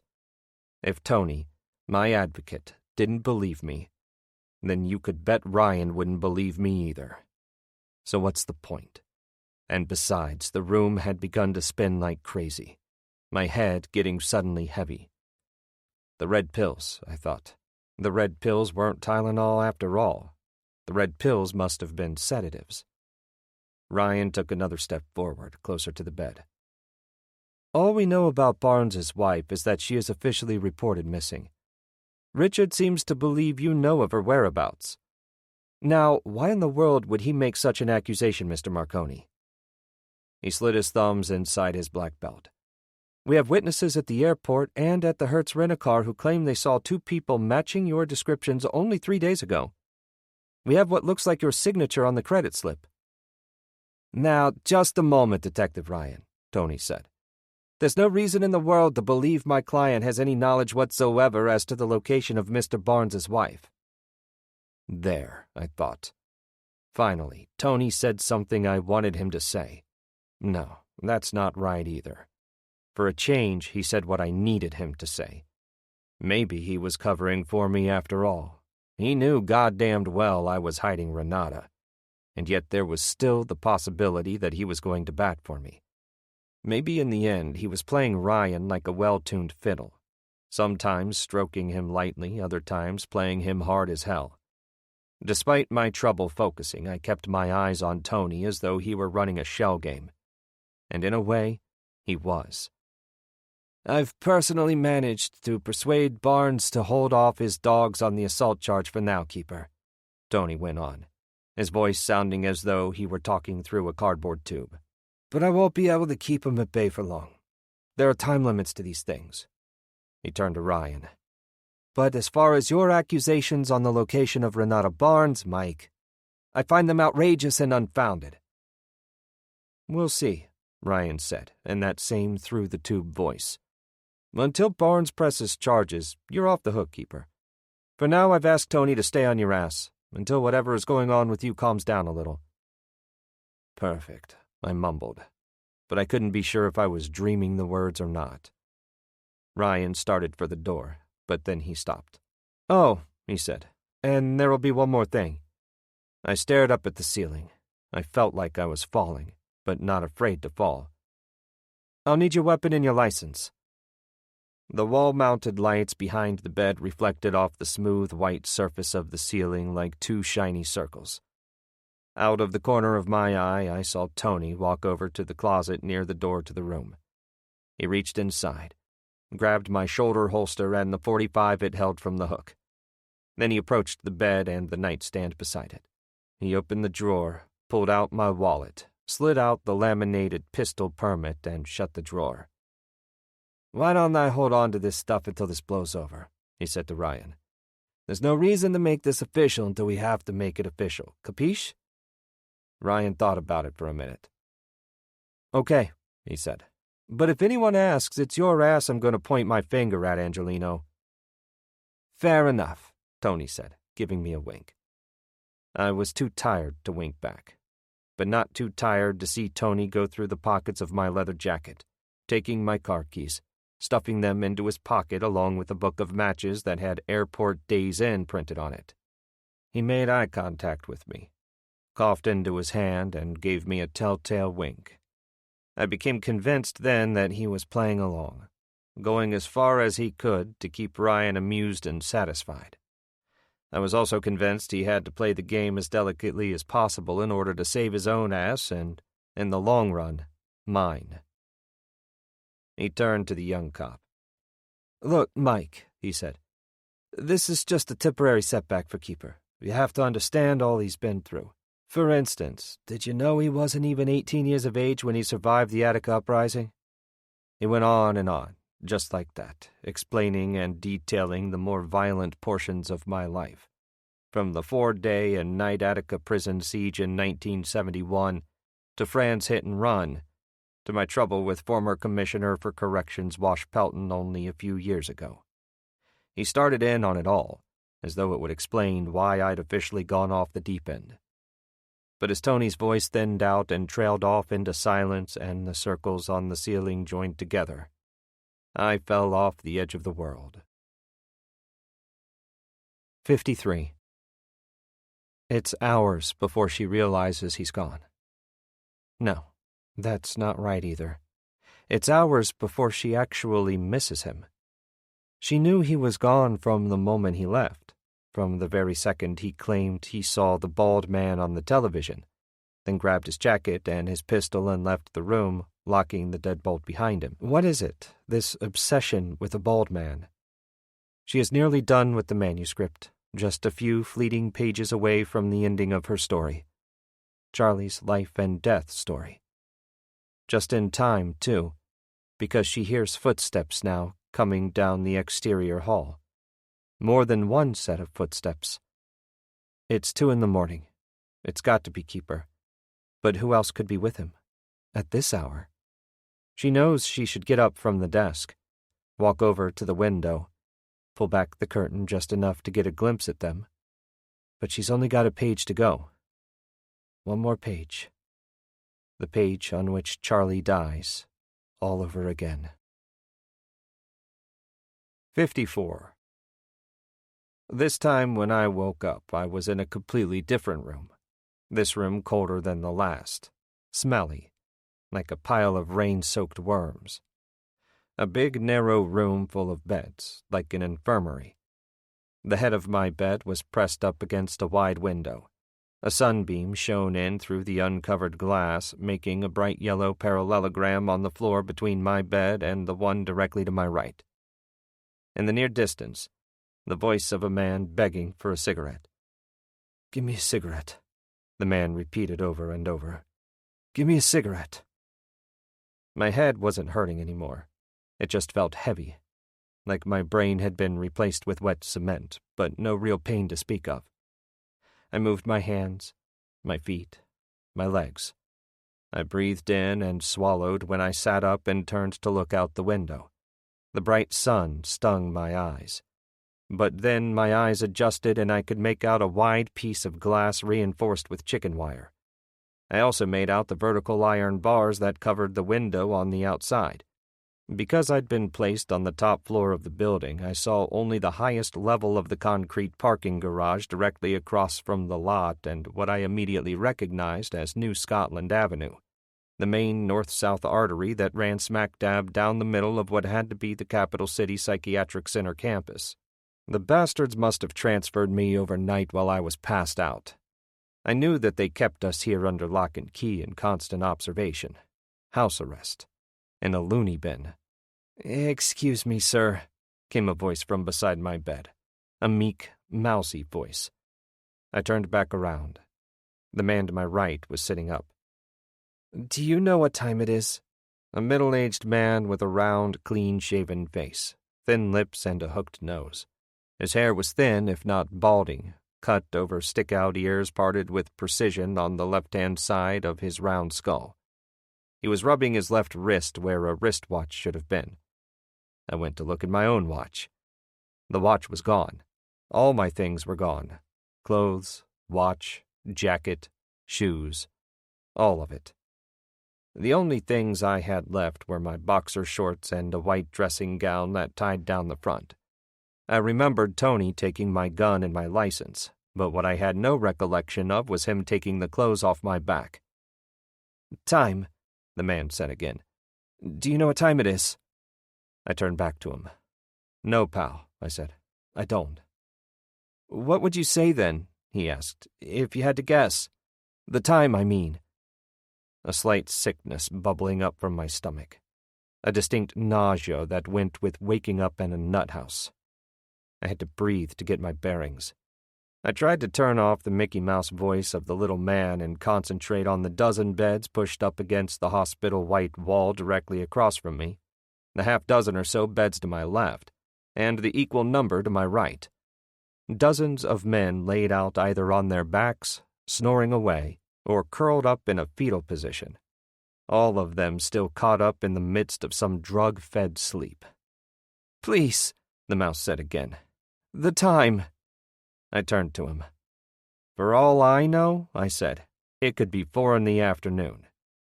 But I knew it had to be early morning. "Oh, my," said the man. "I have to be getting to work." He swung the sheets and covers off his bed, revealing a pair of skinny white legs peppered with curly black hair. "You're new here," he said. "But where are my manners?" He reached inside the opening of his gown. He pulled his hand back out, his little fingers pressed together as if pretending to hold something in them. "Edward Pukas," he said. "That's Pukas. My card." Poor bastard. With a name like that, no wonder he went nuts.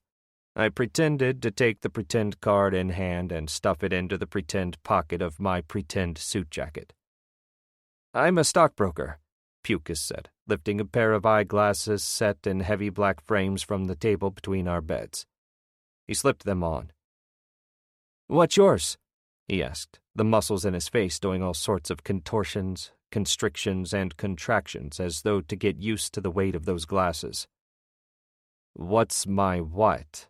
I said, now searching the entrance and exit ways for whom might be manning them. As far as I could see, no one. But mounted on the walls in the corners, video surveillance cameras. "What's your game? What do you do?" Suddenly, the 4 televisions mounted high up on the opposite wall, set between the video cameras, spontaneously turned on to the Today Show. The bright face of the mannequin pretty broadcaster beamed live directly to the psycho ward. "I'm self-employed," I went on, trying to shrug him off. "Securities." "Securities," he said. "As in stocks and bonds?" "Securities as in life and death," I said. "Oh, that sort of securities," he said, bobbing his head, half smiling, half frowning, not at all sure which emotion he wanted to go with. "Great business. Wave of the future. Going to be 10 billion people in the world in the next 10 years. 10 billion, my friend. Do you have any idea what that means? Do you have any idea the amount of security each individual is going to require as his personal space becomes more and more confined? Do you have any clue as to the demands all those people will have on the food supplies of this nation, of the world? Not to mention the pestilence and the disease, the infestations that will attack the starving little children in the night, eating their eyes out like maggots? Yes, sir, securities is the business to be in." I felt like slapping Mr. Pucas. But then the double doors crashed open to a small gang of men and women dressed in white, pushing carts and carrying black plastic trays, shouting, "Good morning, people!" As they approached us with their carts, I had to wonder how I'd gotten here in the first place. I figured that Ryan must have ordered it. But then, had Barnes gone ahead and pressed charges? Whatever the case, I knew that it would take at least a day for Tony to counter the order, get me released on bail or my own recognizance or whatever they do inside the nut house. In the meantime, I had to wait it out. I had to hope and pray that Renata stayed put. I had to hope and pray that no one, save Tony, found her. 2 orderlies. The first a short white man with a goatee and long sideburns. The second a very large black man with tattoos running down the length of his right arm, stood at the front of my bed. "Nice to have you with us, Mr. Marconi," Short Goatee said, approaching me with a little paper cup in his hand, the kind used for dispensing meds. "Will you be breakfasting in or out today, sir?" Funny. "How about breakfast in bed?" Goatee went on, handing me the cup with the set of red pills identical to the ones the nurse had given me the night before. He bent just slightly at the knees, brought his lips to my right ear. "Now you listen to me, motherfucker," he said. "I know who you are and I know why you're here. And if you fuck up for even a second, even for one split second of time, if you so much as spit, fart, or cough, I'll bust your ass and toss you into the rubber room. Do I make myself perfectly clear, Mr. Marconi? Because if I don't, my pal Leon has ways of making the blind see." He stood up. "Don't you, Leon, baby?" Leon smiled and flexed the biceps on his right arm. Muscle nearly popped out of the white t-shirt. Nice bedside manner, these 2 orderlies. "Everybody understand one another?" Short Goatee said, straightening back up. "Cozy," I said, tipping the contents of the paper cup into my mouth, chasing it with the cup of water Leon handed me. I smiled at Short Goatee, winked at Leon. As they approached Mr. Pucas with the med carts, I rolled over, turned my back to them. "But I have to be back at work in less than an hour," I heard Mr. Pucas say. "Sure you do, Eddie," Short Goatee responded as I stuck my left index finger in my mouth, scooped out the meds, stuffed them in between the mattress and the box spring, just like I'd seen someone do in a movie once. "Please, don't do this," I heard Mr. Pucas say as I rolled over onto my back to get a better look. Out of the corner of my right eye, I saw Leon walk to the head of the bed. Saw him hold Mr. Pucas down flat on his back while Short Goatee undid the zipper on his white pants and pulled out his sex. I saw him stuff it into Pucas's mouth. "And if you bite me, Mr. Pukey Eddie Pucas," he said, not even bothering to muffle his voice, "there'll be no milk or cookies for dessert. Do we understand each other?" "Give me a cigarette," came the voice of a crazy old bastard. "Suck it," came the voice of Short Goatee. 55. For almost 3 hours, I pretended to pass in and out of sleep. I snored a couple of times when Leon and his little buddy passed by, for the sake of realism. As for Mr. Pucas, he passed out not long after his interlude with Short Goatee. He lay on his side, curled up under his blue hospital blanket, the thumb of his right hand stuffed inside his mouth like the perpetual 4-year-old to which these sadistic bastards had reduced him. On more than one occasion, I thought about just taking my chances, getting up, heading for the double doors, walking out. But I knew that when those video monitors caught me in their lenses, those men in white would come running. I'd be dragged down, thrown in restraints, tossed into some kind of lockdown. The rubber room. Sedation City. The house doctor made his rounds at a little past noon, just as the morning meds were wearing off and the orderlies had begun to assist the patients to a small dining area at the far end of the corridor for lunch. The ones who could walk, anyway. He was a tall, thin man in his late 50s with a high forehead and slicked-back gray hair and wide blue eyes. Like most doctors, he wore a long white overcoat. The overcoat had a chest pocket that housed a couple of ballpoint pens. He took one of the pens from his pocket, pulled the chart that had been quickly hanging on the end of my bed. Depressing the back of the pen, he quickly jotted something down on the chart, then set it back on its hook. He approached me, a bright smile plastered on his narrow face, introducing himself as Dr. Matthew Pearl. "How is your head this afternoon, Mr. Marconi?" he said, voice calm, soft, sing-songy. "Why am I here?" I asked. He fake laughed. "You're here to get better," he said. I sat up fast. "Let me use a phone," I said. "I'm afraid that's just not possible," he said. I grabbed his shirt collar. "You can't keep me here," I said. "We have a court order," Pearl, struggling to form his words. "I'd be happy to show you." Leon and Short Goatee came running. "Drop him, asshole," Short Goatee shouted. Leon grabbed me by the hair. He yanked so hard I thought he tore the scalp right off my skull. I let go of Pearl. He jumped away from the bed, brushed back his gray hair with open hands, ran them down the front of his white overcoat. He breathed in. "You want I should shoot him up, Doc?" Goatee suggested. Beside my bed, Edward Pucas mumbled something indiscernible in his sleep. "Just bring him to my office," Pearl whispered. "No sedation." He turned and walked away. Leon grabbed hold of my smock, pulled me out of bed. I went down on the floor, hard, onto my side. When he bent over to pick me up, I made a fist with my right hand and clocked him in the mouth. His lower lip exploded in a haze of red blood. "You little freak!" he screamed, grabbing onto my throat, picking me up by my neck. Short Goatee came running. "Leon!" he shouted, gripping the big man's right arm. "Let him down." Leon tightened his grip. He was breathing in and out with fat, pursed lips, blood and spit spraying in my face. I felt the initial burst of pain.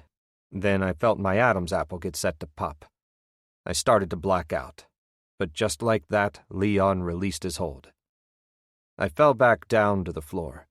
Leon kicked me in the kidney. The pain shot through my side, through my back. I tried to swallow. My throat felt like it had been scraped with a pipe cleaner. My head was on fire. I vowed never to fight the big man again, not without a gun. "You ready to go now?" Goatee said, grabbing my arm, pulling me up off the floor. I struggled to my feet, still doubled over. "Yeah," I whispered. "Good," he said, "because I ain't got all day to screw around with nutcases." In the corner of my eye, I could see Leon wiping blood from his nose with the back of his hand. "You whacked me again, little man," he said as I started hobbling past the rows of beds. "I don't stop till you're dead." "Ain't gonna be a next time, Leon," I said. 56. Pearl's office was shaped like a square. To the right of his desk was a floor-to-ceiling window wall that looked out over a small glade.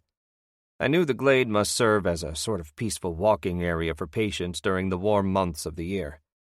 Now the glade was dead, the trees as barren and broken-looking as the patients themselves. The pain in my kidney had mellowed, enough for me to stand up a little straighter.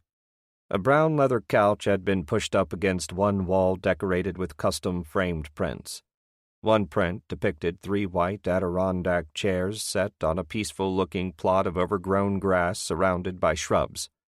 Another showed wild horses in full gallop, racing around a spacious pasture, and another I recognized as assigned Genes Cortez, with racehorses taking off from the starting gate of the Saratoga racetrack.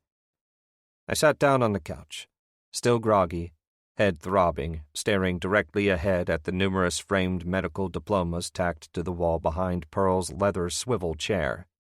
Instead of sitting in the chair, Pearl set one leg up on the edge of the desk, crossed his arms. Casual, unaffected. Leon, now with a blood-stained handkerchief pressed up against his face, sat on one arm of the leather couch while Short Goatee sat on the other. "Why do you insist on fighting us, Mr. Marconi?" "I'm being here kept against my will." "Now, if I had a dime for every patient forced to stay here against their will—" He let it hang while rolling his eyes, raising his hands in the air. "That's not what I mean," I said, looking first at Leon, then at Short Goatee. "Are you suggesting you were somehow framed?" "I'm suggesting that someone has manipulated a specific series of events to suit their own purposes," I said. "And I know who the son of a bitch is." "That's a normal schizophrenic reaction to an otherwise undesirable situation, such as being placed inside a psychiatric treatment center when you'd rather not be." "I'm not schizophrenic." "Schizophrenia is nothing to be ashamed of, Mr. Marconi," he said, a phony smile plastered on his skull face. "Many schizophrenics lead normal everyday lives with the help of medication. Now, on the other hand, would I give a schizophrenic permission to carry a firearm? That's a different story entirely." He reached over onto his desk, picked up a piece of paper and handed it to me. Written at the top of the paper was the number 813.12, Family Restraining Order and Injunction. A copy of Val's original order filed with the county clerk. I crumpled the paper up, threw it to the floor. "You know what I think, Pearl," I said, right index finger aimed at his face. "Someone wants to take me out of circulation, and I believe you're being paid to help them out." "Is that what you think? Then you should know that about 1 in 100 will suffer from schizophrenia at some point in their lives, and the numbers will skyrocket within the coming decades. So you have terrific company. Like yourself, there are plenty of people who suffer from disorders of thinking or delusions, such as the one you suffered not long ago in the Albany Rural Cemetery about seeing the very black Buick that smashed into your car some years back, killing your wife, Fran. Then there is the Rambo-style shooting up of a public watering hole, followed by the faking of your own murder, and finally chasing down an innocent man at an automotive sales facility. And now we have accusations floating around over the whereabouts of Renata Barnes, the novelist. Accusations that could very well point to you, Mr. Marconi." "I have no idea what you're talking about," I said. "Of course you don't," he said. "But then that's a part of it, isn't it? Denial." A buzzer went off outside the office, then a muffled announcement over the house PA. A doctor by the name of Dubin being paged. Probably a crazy bastard like everybody else in this place. Doctors and orderlies included. In the meantime, I pictured Renata where I left her, in the room at the Days Inn, the phone line unplugged. Now that I hadn't come back after I left last evening, I knew it was entirely possible that she had taken off. And if she had taken off with her new manuscript, then my whole plan was shot to hell. Without her story and her eventual testimony about Charlie's death, I was as good as finished. "Lots of people suffer from the effects of hallucinations," Pearl went on, "or perceptual disorders, feelings of being controlled or simply believing that things of a universal nature, such as the weather, carry personal significance." He paused for a second or two to take a breath. "Tell me, Mr. Marconi, do you get mad at the weather?" I almost admitted that I did. "So you see, Keeper, and I can call you Keeper, can't I? There's really nothing to be ashamed of. Capital District Psychiatric Center is a wonderful place for getting well again." I sat there on the couch feeling a slow burn. "Are blowjobs a part of the patient's treatment?" I asked, turning to the two gorillas. Pearl's face went white, while Goatee's face turned a distinct shade of red. "I have no idea what you are suggesting," Pearl said. He slid off his desk, stood up straight, his lanky body as thin and grotesque as one of those dead trees outside his window. "And if you continue to make unfounded accusations, I'd be happy to have your accommodations switched to perhaps something slightly less comfortable." "Is that how you warned Mr. Pucas? Threatened to put him in isolation?" "Mr. Pucas is a sick man, Mr. Marconi," he said, now walking around his desk, plopping himself down in the leather swivel chair, his eyes peeled out the window onto a suddenly overcast sky. "Pucas is a victim," I said, "just like me." "You don't know how right you are, Mr. Marconi," he said. "In my estimation, your separate schizophrenias are the result of post-traumatic stress syndrome. You have both suffered and withstood terrible assaults on your body, an experience that in turn has resulted in serious psychological consequences that far outweigh the physical scarring. The only significant difference between you and Pucas is that he suffered abuse at the hands of his parents, while you were abused by rebel inmates in 1971 during the Attica riots." "I'm over that," I said, putting a fake ear-to-ear smile on my face. "See? I'm one happy-go-lucky son of a bitch now." "You got the son of a bitch part right anyway," said Leon. For a time the four of us just sat there, once again silent, Pearl staring out the big window onto the barren trees, until he turned back to me suddenly, his blue eyes staring into mine. "There are two types of trauma suffered by nearly all law enforcement in this country," Pearl went on, "from the lowliest prison guard to the highest police official." He tapped his chin with the index finger on his right hand and then turned back to the window like an old friend. "Get to the point, Pearl," I said. "Show some fucking respect," Leon said, taking the rag away from his mouth, examining the bloodstains, then reapplying it.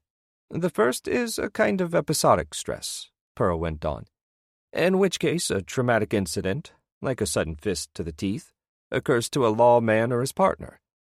That kind of stress, Keeper, has little lasting effect, as opposed to chronic stress, which is brought about by the daily routine, by those nagging inner voices that continually ask you where you went wrong with your life." Pearl tapped his two front teeth with the back of his pen. "Now, take your wife, Fran, for instance." I shot up. Leon and Short Goatee each grabbed a shoulder, pressed me back down onto the couch.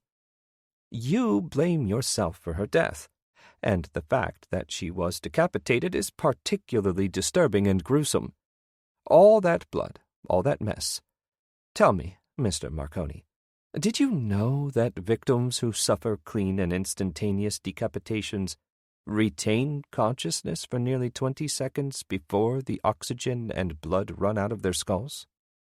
Witnesses at public executions in France reported cheeks that were still rosy with life and wide-open eyes, pupils moderately dilated, the mouth closed so firmly it could not be opened by manual force when the executioner tried to pry the upper and lower jaw apart. So imagine the horror your wife experienced when she realized her own head had been sliced off." Pearl pretended to shiver. "I wanted to kill him." "For you, the memory of Fran's death has become a chronic torture. Maybe you don't show physical evidence of the torture, such as rectal bleeding, dyslexia, and any other of the dozen or so assorted maladies normally associated with getting the living daylights beat out of you. But you do show the neurological and schizophrenic symptoms associated with psychological torture." Stomach turning over, head buzzing. "For instance, I bet you drink far too much. And let me guess, you greet all forms of commitment and love not with a normal dose of apprehension, but with an almost violent distaste.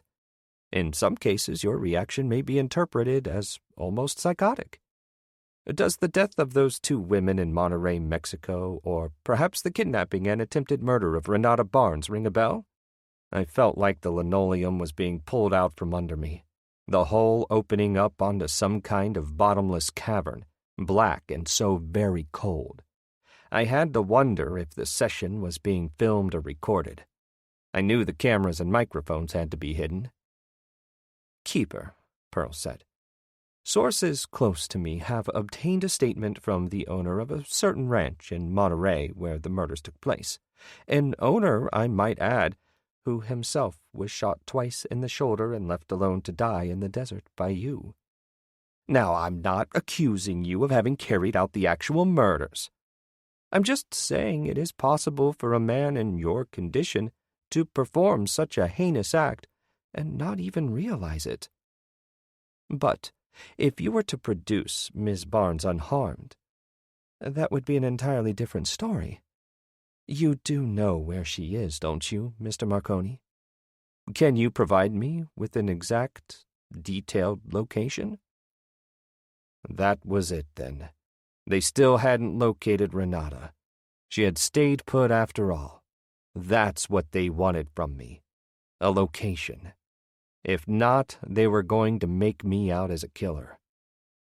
"I've never laid eyes on Renata in my life," I said. Now, Keeper," Pearl said. "I'm certain that once the conditions are right, you'll be willing to reach deep down into your soul of souls to try and find the strength to cooperate with us." I folded my hands on my lap. "And just what do I use for an incentive?" Pearl lit up like a spotlight. "Pain, of course," he said. I lunged over the desk, grabbed him by the shirt collar.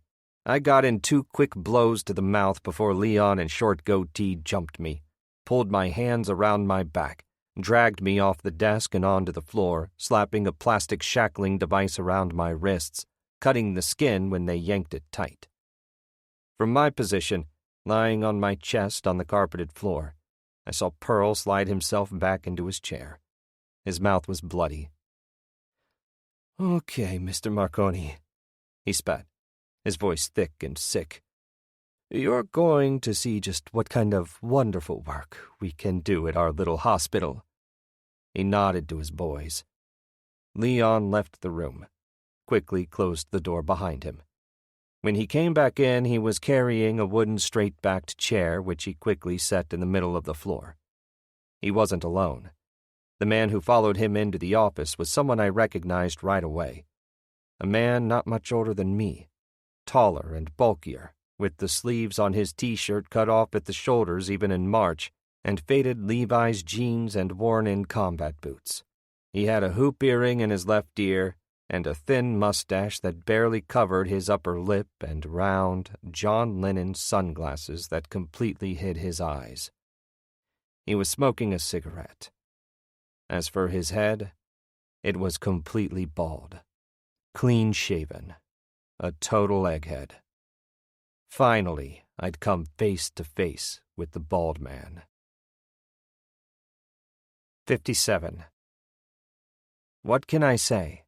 That I collapsed in front of the bald man? That what should have been fiery rage turned into something completely different? Something passive? A man humbled over meeting his maker? Leon pushed me down into the chair while Short Goatee applied straps to both my ankles and around my waist. As the bald man took his place in the far corner of the room, Pearl rolled down the shades and closed the blinds on his windows. He slipped on a pair of black latex gloves. "Boys," Pearl said, "please gag Mr. Marconi." Leon pulled that bloody rag out of his back pocket, stuffed it into my mouth. I wanted to gag when I felt the warm, wet blood. But I thought of all the things I had been taught at the academy about hostage situations. I remembered how calm I was supposed to be, how I should breathe long, steady breaths to avoid the panic, to create an emotional barrier between me and my captors. And I tried like hell to breathe through my nose, and I tried like hell to stay as calm as possible, but the effort was useless. Pearl picked up his phone. "Wendy, I'll be in therapy for the next hour," he lied, "so please, no calls." He hung up the phone and used the back of his right hand to wipe the thin film of blood from his mouth. He opened the side drawer in his desk with one of the keys on his key ring. He pulled out a thick, black zip-up rubber bag, set it on his desk. He smiled and ran his fingers over the bag as if it were alive and purring. "I think it's about time you began a little soul-searching, Keeper," he said. "Tell us where we can find Renata." Leon was standing to my left, in full view, arms crossed at his chest. His lip wasn't bleeding anymore, but there was dried blood caked all around the now purple fat lip. Short goatee stood to my right. I could see his erection pressed up against his white, orderly pants. A giant bulge as clear as day. He was rubbing the mound with the fingers of his right hand, his eyes wide and psychotic. As for the bald man, he stood stiff and silent, smoking one Marlboro after the other. "Shall we get started?" Pearl said. "Yeah," Goatee said, his voice shaking with excitement. "Let's get started, Doc." Pearl unzipped the rubber bag, pulled out a small stainless steel surgical instrument, the kind with 2 needle-sharp hooks at each end that dentists use for scraping plaque off your teeth. "You know the routine, boys," he said. Leon reached over, gently untied the ties on my hospital gown, pulled my boxers down to my ankles. "Ah, Christ," I wanted to shout. "Oh, for the love of Christ." But that bloody rag was stuffed in my mouth, the bald man standing in the corner. "As I started saying, Keeper," Pearl said, "did you know that I'm a noted expert on both psychological and physical torture?" He made his way around the desk, holding the dentist's pick in his right hand, a loaded syringe in his left. "I've also done extensive research into the resulting post-traumatic stress disorder." My eyes tracked his every movement. "For instance, I know that to avoid physical evidence, torture is often performed with needle-like devices in order to produce maximum pain with minimal evidence." He was standing over me now. "Stretching, crushing, asphyxiations are also forms of torture that produce lots of pain with minimal physical stress. But, oh my, the post-traumatic stress is extremely significant. I'd bet the farm that you'll recall just about anything I want you to recall, just to stop the pain." He dropped to his knees, eye level with my sex. "Here's how it all works. First, we shoot you up with a little speed mixed with an amazing new drug that stimulates the NMDA receptor in your brain. Your pain should be enhanced to the extent that even the slightest touch will send your neurotransmitters and their receptors screaming. Really very neat, state-of-the-art stuff." I felt the prick of the needle in my thigh and then the hot pressure of the medical concoction injected into my system. When it was empty, he pulled the needle out and threw the syringe onto his desk. "Now," Pearl said a few seconds later, "does this hurt?" When he tapped my testicles with the point of the weighted dental instrument, I thought my middle would explode in fire and rippling pain. As I thrust my body up against the restraining devices, I thought my eyeballs would pop out, my ribs would snap. I tried to scream, but screaming was impossible. "Oh my," Pearl said, eyes wide and intense. "Do we have a live one or what?" Leon laughed. The bald man smoked. Short goatee rubbed his midsection, let out a groan. Then Pearl jammed the spike into my left testicle. 58. She is typing the first words of the final page when the door to the room opens. 2 men step silently inside, walking out of their own shadows and into the light that leaks out of her little desk lamp.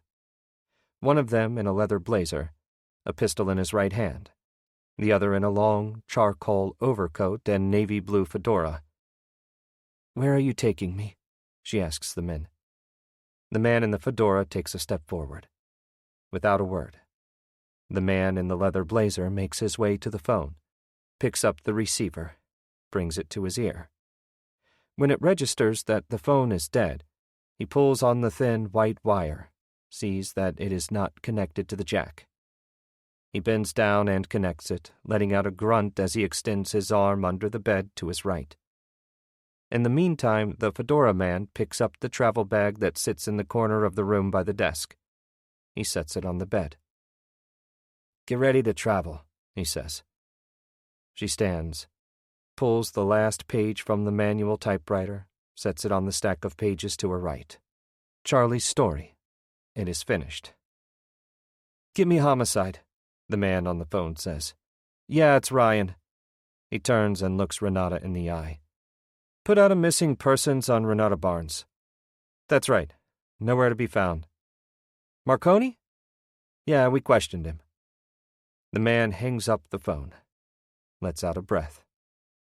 "How have you been, Renata?" he says.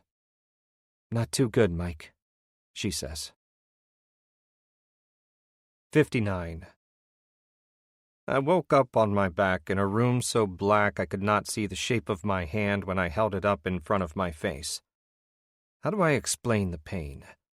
How it came to me not immediately, but in a sudden wave that started at my feet, worked its way up my legs, shot up my spine and my head. There was the taste of blood in my mouth. My teeth felt loose. I would have given my life, what was left of it, for a drink of water. Just one beautiful, replenishing sip. My right eye was swollen shut. I touched it with my fingertips and felt the tender sting. The floor was cold and hard, concrete, not rubber. I was naked. I curled my knees into my chest, wrapped my arms around my shins. I wanted to shout, but no words would come. Just the shivers. After a time, a small opening appeared at the base of the metal door, a little mail slot-size opening through which a bright light poured in, followed by a plastic tray. In the light, I could see that a bowl had been set on the tray along with the plastic spoon. I crawled over to the bowl on all fours, dipped my fingers into it. I felt warm, wet fur and flesh.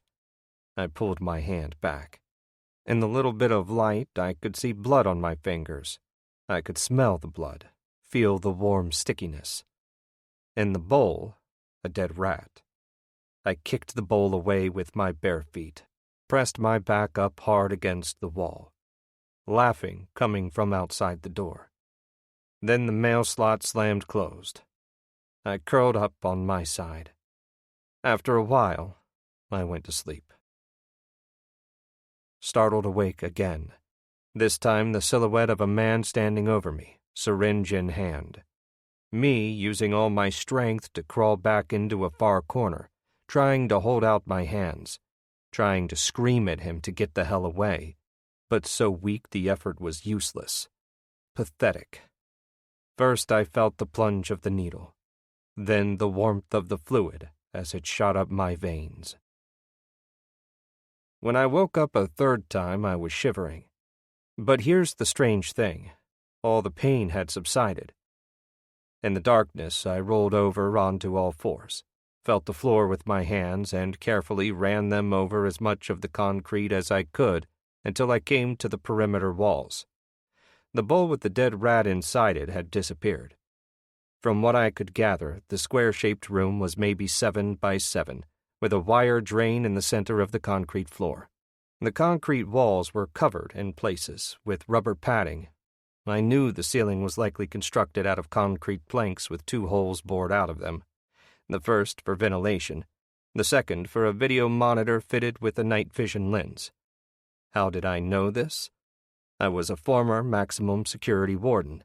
I knew what to expect from solitary confinement because I myself had sent men to solitary, which meant I also knew the effects even a minute amount of solitary could have on the brain. The brain was a funny thing.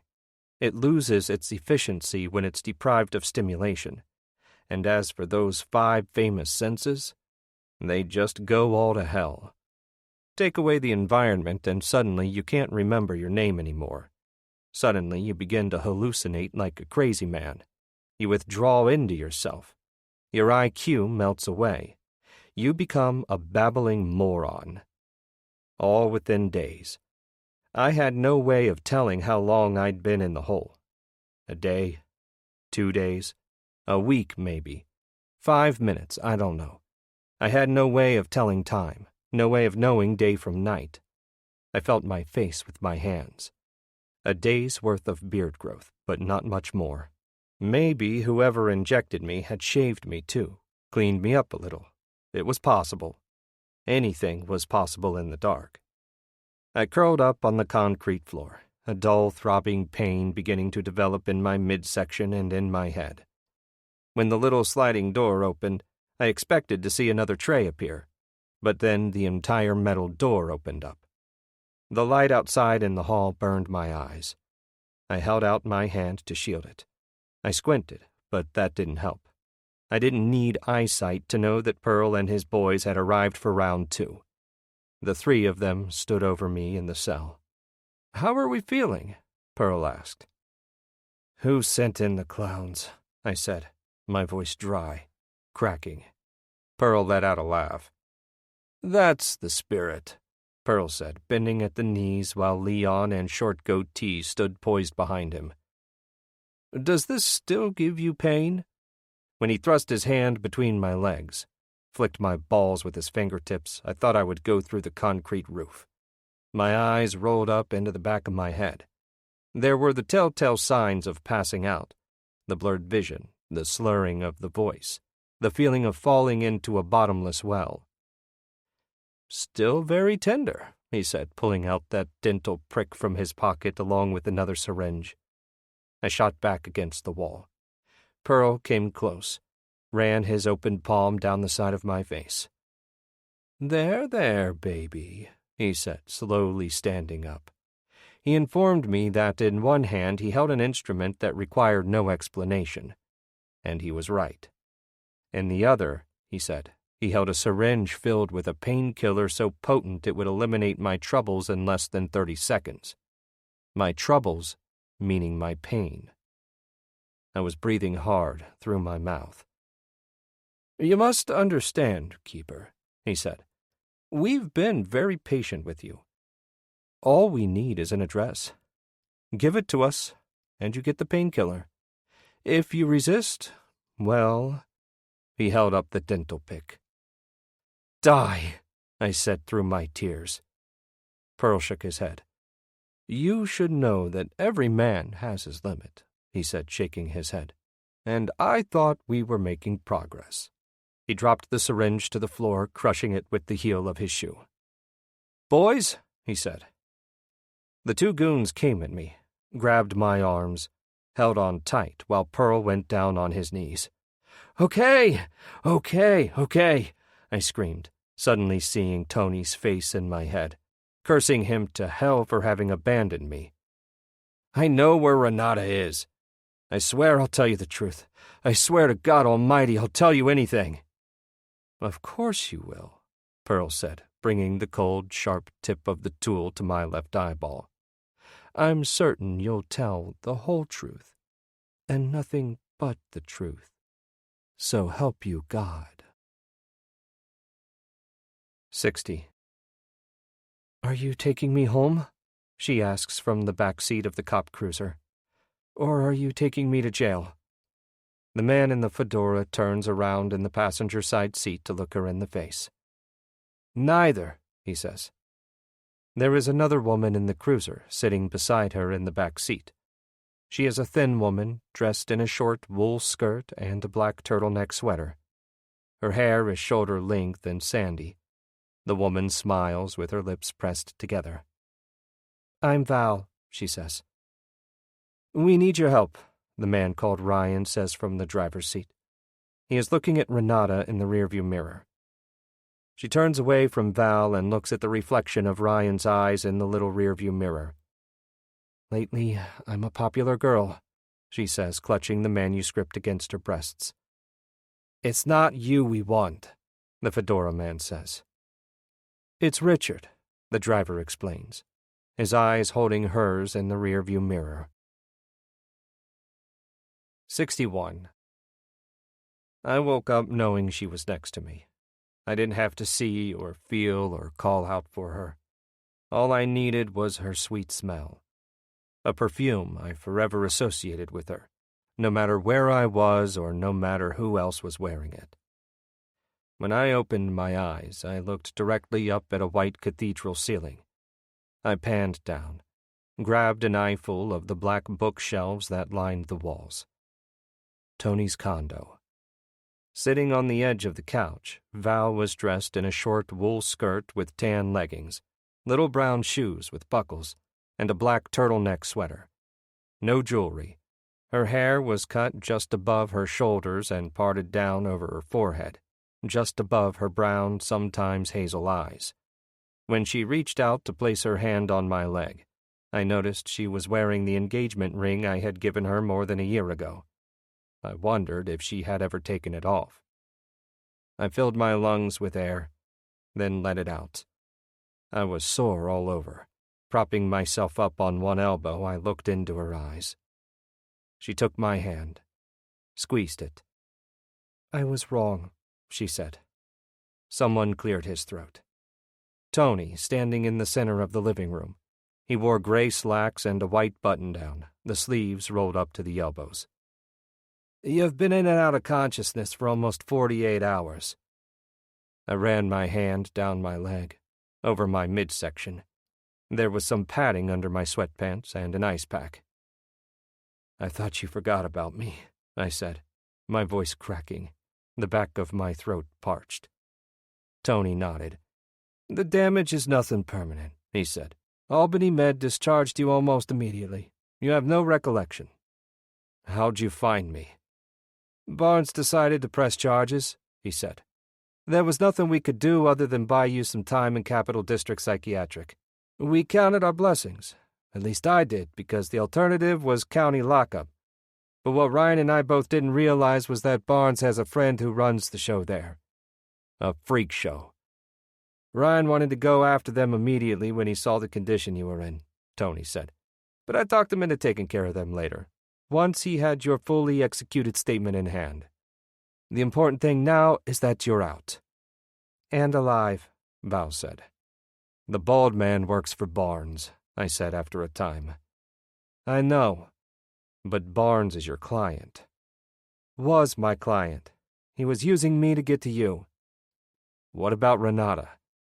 "I'm here," she said, walking out of the kitchen, a cup of coffee in her hands. "Tony found the Days Inn matches in your jacket pocket. He located me at the motel the night you left."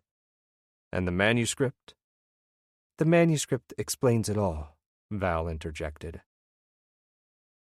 In typical Tony fashion, he spared me the gory details. Back in 1994, the year I'd been appointed warden of Greenhaven Prison, Real Productions had been hired by the Republican challenger to produce a slash-and-burn campaign to destroy the Democratic incumbent in the 1996 election for governor. "The campaign opened up some serious doors for Barnes," Tony went on, "especially when he was approached by the Vice Commissioner for Corrections with a deal he could not refuse." "Pelton," I said. "Washington Irving Pelton," Tony said, nodding. The name still hit me like a brick. My old corrections officer buddy, the man I'd survived Attica with when the inmates took over D Yard and took us hostage. The same man who had set me up a couple of years ago when a cop killer by the name of Edward Vasquez escaped from Greenhaven. When Vasquez turned up dead, Pelton conveniently tossed the blame onto me. I was well aware of his precise motive. He wanted me out of the picture so he could continue to run the drug racket he had been propagating at Greenhaven for years. But it wasn't until now, in Tony's condo, that I realized just how badly Pelton had wanted me gone. It turns out that the deal he'd offered Barnes was this. If the producer lobbied heavily for the new governor to appoint him Commissioner of Corrections, Wash would see to it that Barnes was made a full one-third partner in the Greenhaven drug operation. One-third partner amounted to 100 G's a month. Cash. Guaranteed. So naturally, Barnes agreed to secretly lobby the challenger on Pelton's behalf, especially when he was convinced the campaign was sure to succeed. All that was required of Pelton was to switch party allegiance, from Democrat to Republican. Easy. But Pelton wasn't about to let Barnes get away with all that money all that easily. What he wanted from Barnes, Tony said, looking down at the tops of his polished floor chimes, was to have you killed. The bald man was supposed to assassinate you when you left the house that warm Monday back in May of 1996 on your way to Greenhaven. But the whole thing was botched from the start. The traffic that morning was too heavy. You'd already left before he got to the house. When he spotted you going through that red light at the corner of Manning and Western, he used it as an opportunity to ram you. Only instead of killing you, he did something worse. He killed Fran. I asked Tony what he knew about Shaw Hudson. Was he acting on Barnes's direct orders when he tried to kill us, or was he working for himself?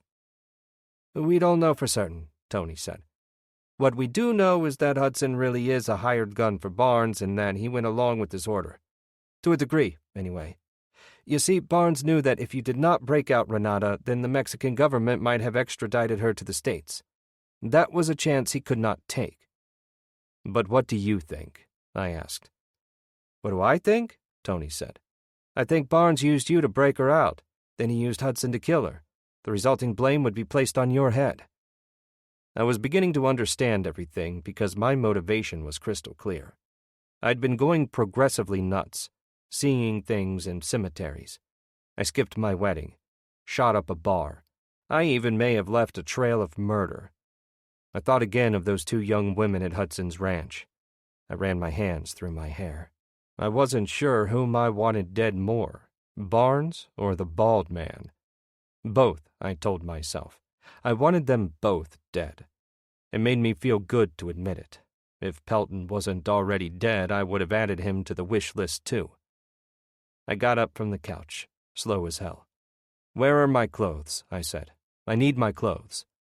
I started for the stairs, pushing past Tony, very unsteady, my midsection feeling like an elephant had stepped on it. Keep her, Val shouted. You can't take out Barnes now. Tony grabbed my arm just before I reached the stairs. Listen to her, Paisan, he said. You go off half-cocked now, you'll blow this thing out of the water. With the manuscript and Renata's testimony, Ryan will be able to nail Barnes on conspiracy to commit murder, as well as on the first-degree murder of his son and the second-degree murder of your wife. I pushed his hands away. Don't you see? He said. You go off on the personal vendetta, you'll blow this for everybody. Including Fran, Val added. And little Charlie. I looked at her, then at Tony, then at Renata.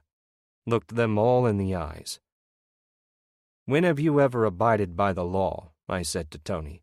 You've always done what was right regardless of the law. Look at Lenny Jones. We all know you made the hit on him. You know Barnes and the bald man have to die, so why the sudden change?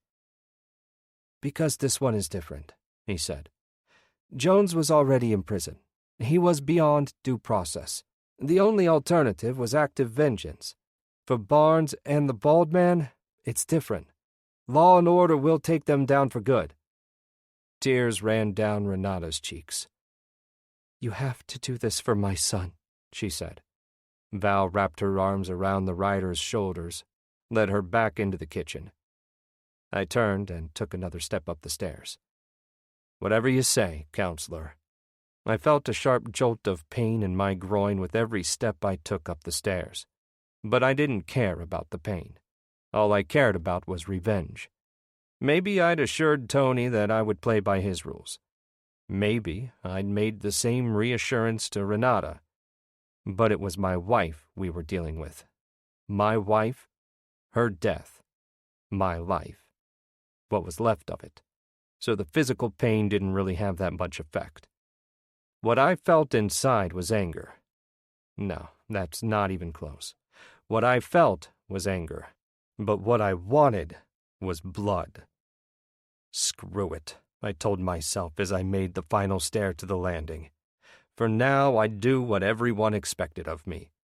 But in the end, I'd do what I had to do, no matter who got hurt, no matter who got killed. 62. For 2 more days, I sat around Tony's place, not going outside, not talking on the phone, speaking only to Detective Ryan, who came and went 2 separate times on 2 separate days. Maybe he was hoping for 2 separate versions of my testimony. Too bad. First of all, the story wasn't that complicated. Man attempts to assassinate wife while using me as the patsy. Second of all, I had no reason to cover anything up, other than my desire to kill both Barnes and the bald man. In the meantime, Renata's manuscript sat on the desk, unread. I knew I should have been going through it, scanning each and every paragraph for the details behind Barnes's plan for killing me, but something inside prevented me from looking at it. I had to be honest with myself. Fran had died in my place. The ultimate responsibility rested with me, and that's exactly what I could not get over. So I didn't need to make things worse by reading all about it. Not when I had already lived it. I rolled out of bed, picked up the phone. I called information for the number of Real Productions. I dialed the number. When the receptionist came on the line, I asked for Barnes. She said he wasn't in, but was expected back in an hour or so. Could she take a message or transfer me to his voicemail? I told her that I'd call back. "Whom should I say is calling?" she insisted. "Santa Claus," I said. "Ho, ho, ho." She hung up before I had the chance to do it first. 63. It was getting dark when Val came upstairs with a tray of food. I pretended to be asleep. She set the tray down on the little wooden secretary pushed up against the far wall. I sat up when Val sat down beside me. I wasn't wearing a shirt, just a pair of Tony's flannel pajama bottoms. She ran her hand along my chest gently. I kissed her gently. Then I kissed her some more. After a while, we lay together on the bed, Val's head in the space between my shoulder and left arm. True, I wasn't up to the task of making love. I was still in too much pain for that. But there were other things we could do, and we did them very well. We said nothing while the lights from the cars that sped by on Eagle Street, along with the halogen lamps that lit up the governor's compound, reflected against the white ceiling. Val rolled over onto her stomach, looked up at me with big, brown eyes. "What are you going to do about Barnes?" she asked. "I'm going after him," I said. I listened to her breathing, heavy, from deep inside her lungs. "And the bald man?" "Yes." "Does Tony know?" "I think he knows." "Why doesn't he stop you?" "He knows there's only one thing I can do." Val propped herself up on her elbow. "What was all that 2 days ago?" she asked. "Tony trying to convince you that it has to be done this way. The legal way, with Ryan." "A genuine appeal to do the legal thing, regardless of emotion." "How could it be genuine when he knew all along what you were going to do anyway?" "People like Barnes and Washpelton," I said. "They're in directly with the governor. And in this town, that's a lot like saying you're above the law." "Pelton's dead." "If the cancer never got to him, he would have been back on the street in a couple more years. Maybe less. Probably holding some political office." "You don't know that for sure." "These men live a code of silence no different from the mob. Why do you think Barnes was never implicated in any of this until now? Because Pelton kept quiet about him, even while rotting away in prison. That's the kind of brotherhood, or resolve, or whatever you want to call it, that they have." Val laid her head back down on the pillow for a while. Then she said, "Is Tony going to help you?" "It's something I have to do alone." I slipped out of the bed and out of the room, into the bathroom across the hall, shutting the door behind me. I ran the cold water and splashed it on my face until I felt more awake or more clean. I'm not sure which. But the water didn't help. I couldn't stop myself from falling to my knees in the corner of the room, between the door and the edge of the bathtub. I could feel the tears building up against the backs of my eyeballs. The tears blurred my vision, but when I tried to let them go, when I tried to let it all out, the tears wouldn't come. After a time, I wiped my face with a wet towel. I took a deep breath, tried to compose myself. For Val. But the effort had been for nothing. When I came back out of the bathroom, she was gone. 64. Tony's bedroom. Palatial. 4-poster bed. Antique dressers and chests. Gold-framed mirrors.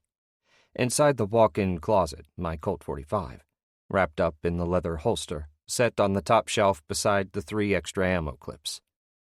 I knew Tony. I knew the piece would be there, waiting for me. Keeper. Back in business. Back in the guest bedroom, a second call placed to Barnes's office.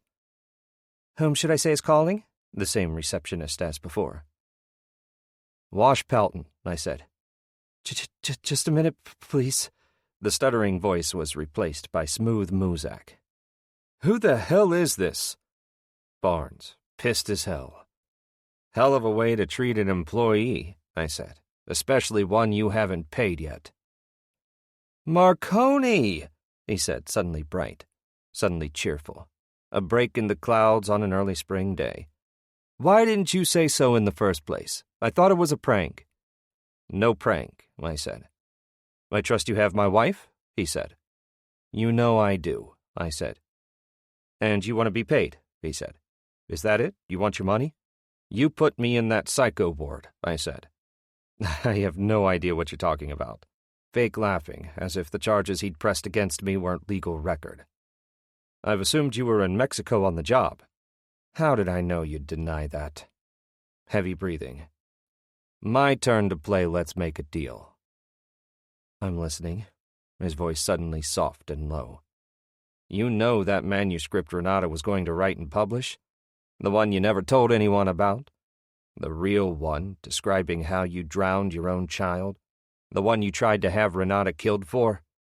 More breathing. "I have it," I said. "Completed." A question. "Fast writer, your wife. A real talent." "You broke into my house." "Give the dog a bone," I said.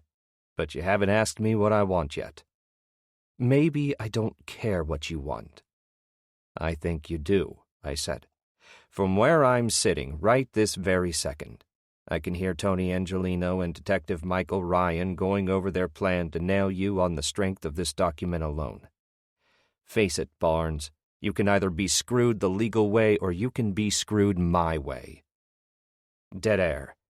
Then, "What is it you want?" The bald man. "How and where?" No hesitation.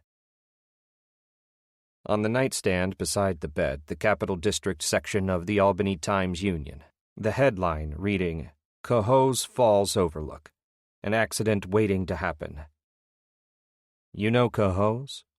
"Of course. Meet me at the Overlook by the falls. Midnight. I give you the manuscript, you give me the man and the rest of the 200 G's you owe me and Tony." "What about Renata?" "We'll talk about her then." "How will I know the manuscript is the real thing?" "The manual royal typewriter is Renata's signature, drop-ins and all." "What about carbons?" "No carbons," I said. "As far as copies go, you'll have to trust me." "Doesn't look like I have much of a choice." "Take it or leave it," I said. 12 midnight, he confirmed. The Overlook. Don't be late. Don't be late? That's my line, motherfucker. 65. The city of Cohoes, located only about 5 miles north of Albany. Set inside a natural 90-degree cul-de-sac formed at the very spot where the Hudson and Mohawk rivers merge. Home to the Cohoe Falls, the most powerful natural waterfall in the state of New York next to Niagara, where Hiawatha, the godchild of the Iroquois nation, died. As the story was told to me, Hiawatha, having fallen asleep inside her canoe one summer afternoon, never noticed the movement of the bark craft when it broke away from the bank and drifted out into the center of the Mohawk. Startled awake, and quickly realizing that she was caught in the intense current, Hiawatha resigned her fate to the falls and her newly found Christian God. Neither her body nor the canoe was ever recovered. But then, that's where the name Cohoes originated, from Hiawatha and her canoe, because a literal translation of the name is broken canoe. A century or so ago, a massive hotel was built on the edge of the falls, constructed right into a rock declivity that measured about 100 feet from bottom to top. The Cataract Hotel, a 5-story Victorian monstrosity that served as a tourist destination for some of the rich and famous living along the East Coast. And just to add some high-flying adventure to the hotel, a trolley car called the Beltline was rigged up via a cable system that started in the sublevel of the hotel and spanned the entire length of the falls, directly over the 100-foot drop. But as the years and decades passed, and the city of Cohoes became the victim of economic chaos, the breathtaking falls were ignored. After all, why go to Cohoes when you could take a Greyhound to Niagara? The hotel was shut down and boarded up, and the trolley car ceased to run, the cables still hanging over the river like some useless clothesline behind an abandoned tenement house. How was I privy to all this local color? My father and mother had been born in Cohoes back in the city's better days, their parents having settled there years before after stepping off the boat at Ellis Island. Now what was left of the city was rubble and crime. The theater closed and turned into a warehouse for plumbing fixtures. The textile mills burned to the ground, the merchants boarded up. A city curfew not enough to discourage the kids who made the trek down the hill from the projects beside St. Agnes Church and ran crack on the street corners at all hours of the night. Even the life insurance salesmen had shut down their shops, locked their doors, and snuck out in the middle of the night, briefcases tucked under their overcoats. The falls are still there, although no one really cares anymore, except for me and little Richie Barnes. I was sitting in the front seat of the rented Ford Explorer, Renata's manuscript beside me on the passenger seat. It had been no problem smuggling it or myself out of the condo. Quite simply, I'd waited until the entire place had gone to sleep. Then I dressed myself in jeans, black turtleneck, and black leather bomber. I strapped on my .45 and placed the manuscript in a plastic shopping bag lifted from Tony's kitchen. I found my keys resting in a candy dish on a coffee table in the middle of the living room, and I walked out, just like that. Like that had been the plan all along. 3 minutes to midnight. The full April moon high over the Mohawk, lighting up the water that ran deep and heavy over the massive falls. A perpetual mist rose up the 100-foot walls of the cliff and into the night sky. I turned the Explorer around so that it faced the overlook entrance. Then I killed the engine and got out. The overlook was nothing more than a parking lot surrounded by a dilapidated wood-slat safety fence. On the left-hand side, facing the river, sat the boarded-up remnants of the Cataract Hotel, the abandoned 5-story stone structure looking as desolate as the city of Cohoes itself. Emerging from a man-made cave at the base of the hotel was a series of cables that I knew extended all the way to the other side of the falls, although it was impossible to see them at night. 2 headlights shone from out of the distance, belonging to a car that made a quick right turn into the lot. I reached inside the open window of the Explorer, hit the headlights. High beams. Then I planted a bead on the windshield of Barnes's black Mercedes with my .45.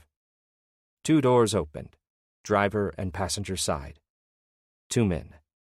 Barnes, dressed in long wool overcoat, and the bald man, in jeans and a leather jacket, still wearing the round sunglasses even in the dark. "Did you come here to kill me?" Barnes shouted over the roar of the falls, right hand up against his brow, like a man saluting, only shielding his eyes from the Explorer's high beams. "I'll take my money," I said. "You have a little something for me, I believe." "First the money," I said. Barnes, reaching into the car, pulling out a briefcase. He set the briefcase on the blacktop and kicked it toward me. "Now step away from the car," I said. Barnes, staring at the bald man. Me thumbing back the hammer on the piece. "Do it," I said. "The manuscript," Barnes said. "Where is it?" "In a safe place," I said. I knew he must have told the bald man they were making an exchange of cash for the manuscript. He certainly wouldn't have told him the truth, that he was actually making the exchange in return for his life, unless a double-cross was in the works, which was the more likely scenario. The mist from the falls made a slippery, wet film that coated everything and quickly turned to ice in the freezing night air. My hands felt detached from my arms, my brain having nothing to do with the actions and reactions of my trigger finger. Just a nice, slow squeeze and the show would be over. Lights out. I knew I could just shoot them both in the face, put them back in the car, push the car over the cliff edge into the falls, and be done with it. As a former lawman, I knew I could get away with it too, so long as the physical evidence was completely whitewashed. Heart beating inside my throat, breathing hard and heavy, body sweating even in the cold and the mist from the falls. I listened to the constant roar, and I stared at the bald man, and I ran through the hit and run 1,000 times. The quick slam of the black Buick, the flying forward of Fran, the decapitation, the settling of the headless body back into the passenger seat, the vision of the bald man giving me a quick glance, then the tearing away from the scene. Hit and run. The hit intended for me, not Fran. And then the years that followed. The printed posters, the interviews with the cops, the composite sketches, the coming up with no leads whatsoever, the shaking of heads, the rolling of eyes, the "don't call us, keeper, we'll call you," the living alone with the guilt. I felt like crying, but I felt more like laughing, because I was God now. Imagine me playing God.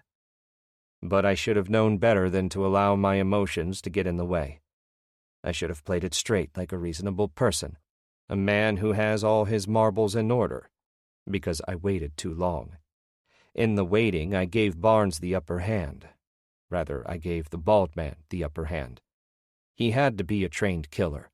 As much as I assumed I had him where I wanted him, I hadn't scared him in the least.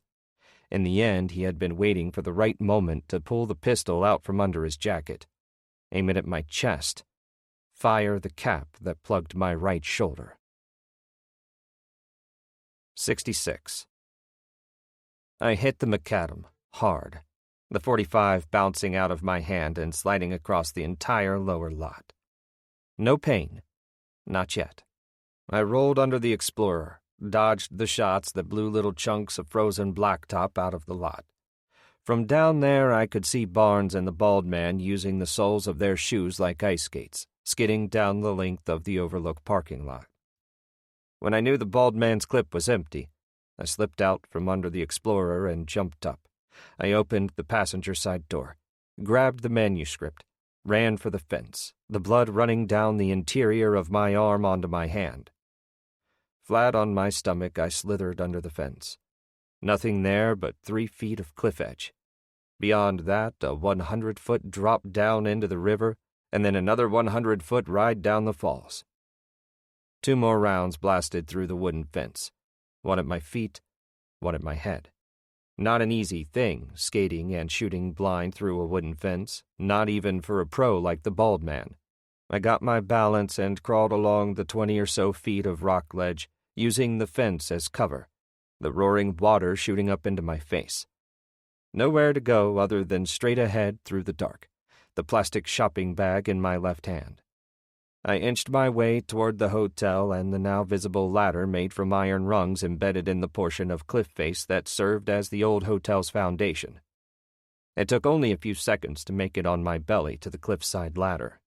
Looking down on the ladder, I reached out with my right hand, grabbed onto the first rung as tightly as I could. Then I set my right leg onto another rung farther down. From there I climbed down into the cave where, with a little luck, I could stop the bleeding in my shoulder and maybe wait it out until morning. But who the hell was I kidding? I knew Barnes wasn't going anywhere, not until I was dead. I knew the only reason they weren't coming after me from above was that they'd already started forcing their way into the hotel. I knew they were peeling away the boards and going in through the front door. I knew as certain as the remains of that gigantic old cable car staring me in the face that Barnes and the bald man would be coming after me via the Cataract Hotel basement.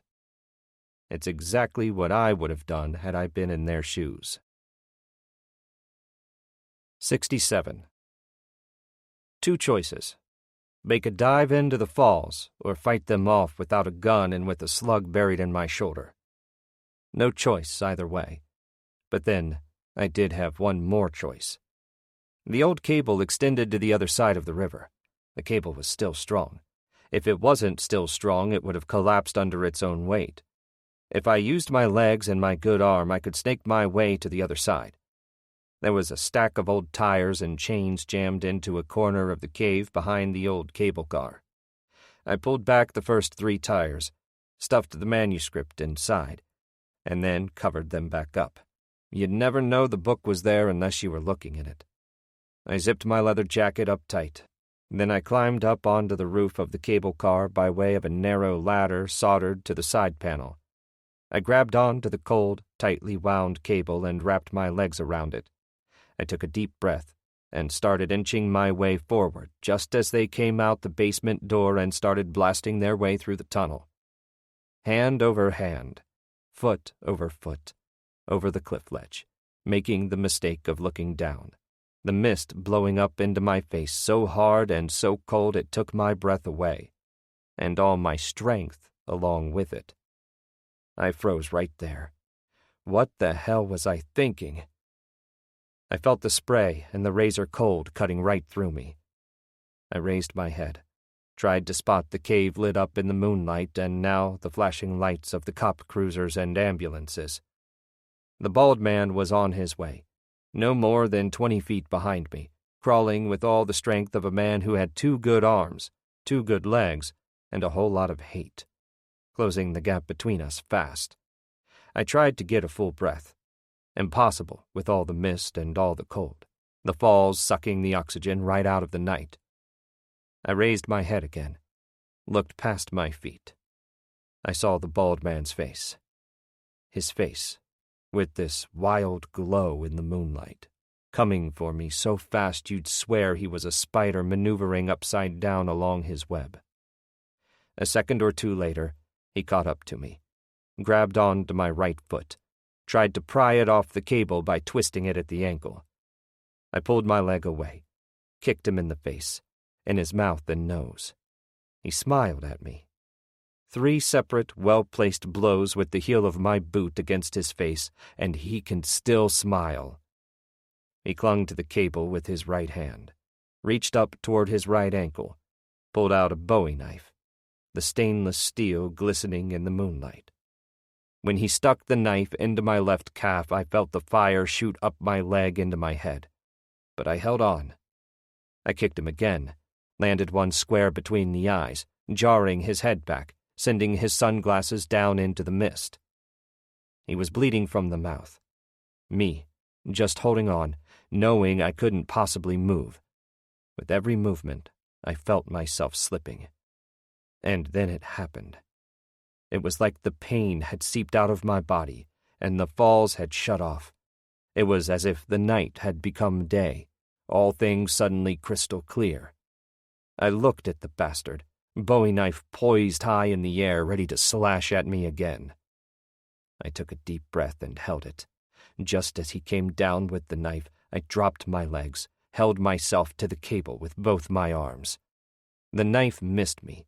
It swung completely around and landed in his right thigh. He never made a noise. He just tried to pull the knife out. But he'd driven the blade too deep. I swung my legs back up onto the cable, kicked him in the head. He lost his foothold. Now he clung to the cable with only his arms. But then it was just his hands. And then only one hand, which is exactly when he looked up at me with wide eyes streaked with blood. I looked down at him, hovering far above the falls, his fingers straining to hold his weight, his round, slick head reflecting the moonlight, thin little mustache glistening in the mist, hoop earring still hooked to his left lobe. He wasn't smiling or frowning. He just looked curious. So this is what it's like to die, I imagined him thinking. I stared back at him, hanging there for what seemed forever, feeling no pain, no fear, nothing. Just a nice, peaceful climax. A second later, he was gone. Part 5. Novelist Barnes reported missing. Albany, AP. The search began today for best-selling novelist Renata Barnes, who was officially reported missing while on assignment in Mexico. Barnes, the wife of prominent public relations mogul Richard Barnes, had been researching the dangerous drug wars taking place in and around the desert borderlands. It is feared she was abducted by any one of the more than half-dozen crime families currently believed to be vying for the illicit business being conducted in the area. While some have speculated that the famous method writer was arrested having posed as a drug runner, her husband, Richard Barnes, denies all such allegations. Sources close to Barnes report that he is doing everything in his power to see to his wife's safe return. 68. So this is what it's like to die, she thinks. This is all it takes.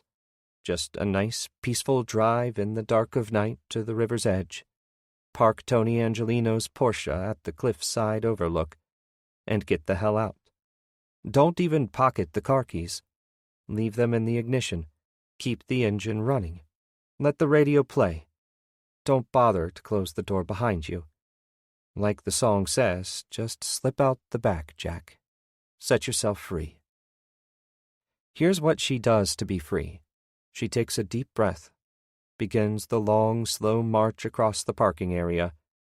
With sharp blue eyes, she focuses on the abandoned overlook and the fog that rises up from the waterfalls beyond the hastily constructed wooden safety fence, beyond the old Cohoes Cataract Hotel built smack dab into the 100-foot cliff face, now boarded up with plywood, the windows shattered ages ago, the wood shingles rotted away by the constant mist, long before her birth, before her parents' birth, for that matter. Other than the roar of the falls in the darkness, there is no sound.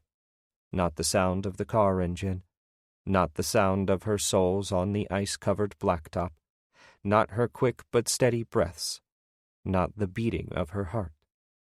There is only the permanent roar of the waterfall and the persistent voice in her head that tells her, "It's time to go, baby. It's time to shake the dust of this one-horse world off your boots." Oh, man, if she could only write about dying the same way she had written so believably about so many things in her 35 years of living. She was the method writer, after all. At least, that's the way people would remember her. Now, if only she could experience death and come back to record all the mind-blowing details. What a story it'd make. What a scoop. Death is a process, she'd write, not a sudden, alarming event. Death has nothing to do with initial decay, putrefaction, butyric fermentation, and so on. All that was physical, the result of research. It wasn't feeling or emotion. Her report would go beyond the physical to the emotional. It would grab the readers by their heartstrings, yank them right out of their chests, blood, guts, and all. From the moment we're born, she'd attest, from the precise moment we're forced down that long tunnel toward the warm, bright light, we've already begun to die. That's why death is so much like being horny, she'd write. There's the long, dark tunnel with the light at the end. There are the faces and voices of your loved ones. There's the peace and harmony of the womb and the canal. She'd write about it all, if it were possible, because she would have placed herself in the death experience. Death would have happened to her. Not near death, but death. She'd be the only person qualified enough to write about it. So you want to know how it feels to die? She'd pin as an opener. This is what it's like. Death has always been her shadow. Now, as she approaches the cliff's edge, she feels no fear. In fact, she feels loose, focused, free. She feels the resignation in her soul. Like the Indians used to say, it's a good day to die. A good frosty night in the city of Cahos, anyway. As she crawls under the fence with the metal sign nailed to it that reads, "Danger, keep out," she knows she's doing the right thing, that danger no longer has any meaning for her. Back on her feet, heading for the cliff's edge, the roar of the rushing water drowning her sighs, the mist coating her face and freezing to her skin, she knows she's beating death and her husband at their own game. But God Almighty, if only she could live to write about it.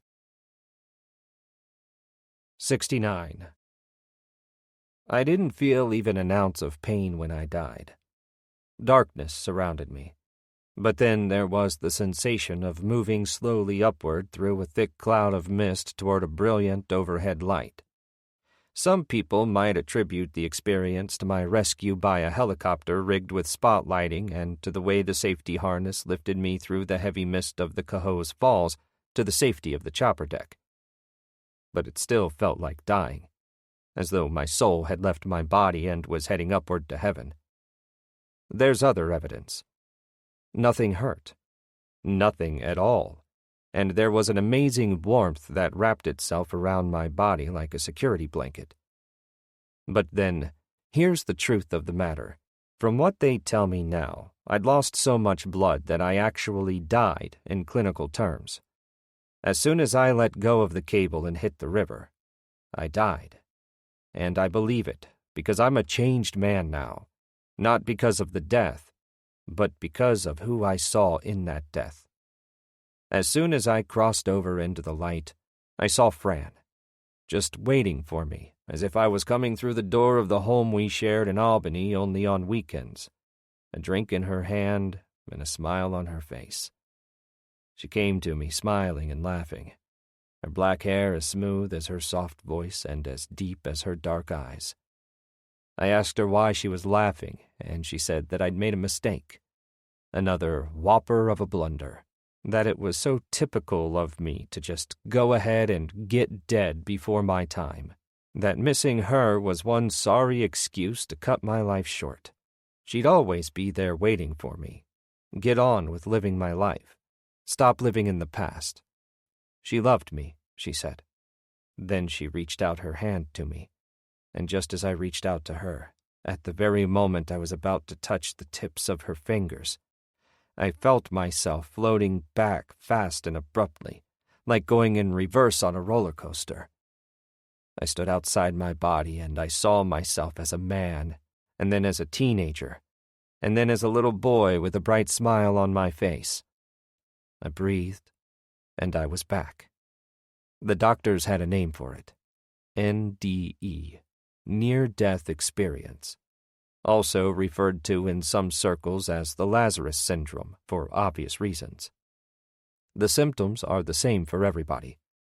The black tunnel, the bright light at the end of it, the warmth, the peace and quiet, the friends and family who await you on the other side telling you to get back. I wouldn't say this to most people, the young doctor with horn-rimmed glasses suggested, as he stood over me in my second-floor room of the Albany Medical Center. But in my opinion, NDE is simply the effects of decreased oxygen supply to the brain. Hypoxia.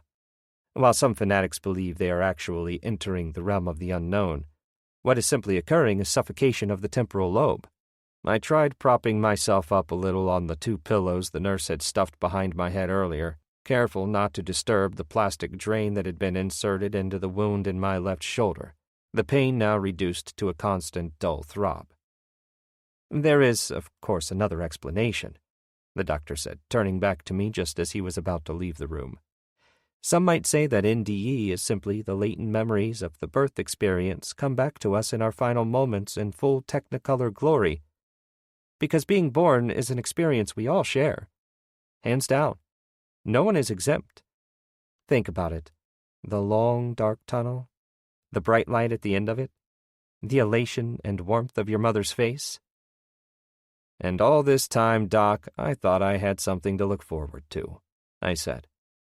What difference does it make what happens to us when it's all over, Mr. Marconi, so long as it's unconscious? He turned to leave. I called out to him one last time. What is it? He asked. So you don't believe in the black and whiteness of death, do you? I said. Heaven for the good, hell for the bad. He shook his head, smiled. No, he said, I don't. But you brought me back to life, I said. I have that gift, he said. I guess that makes you God, I said.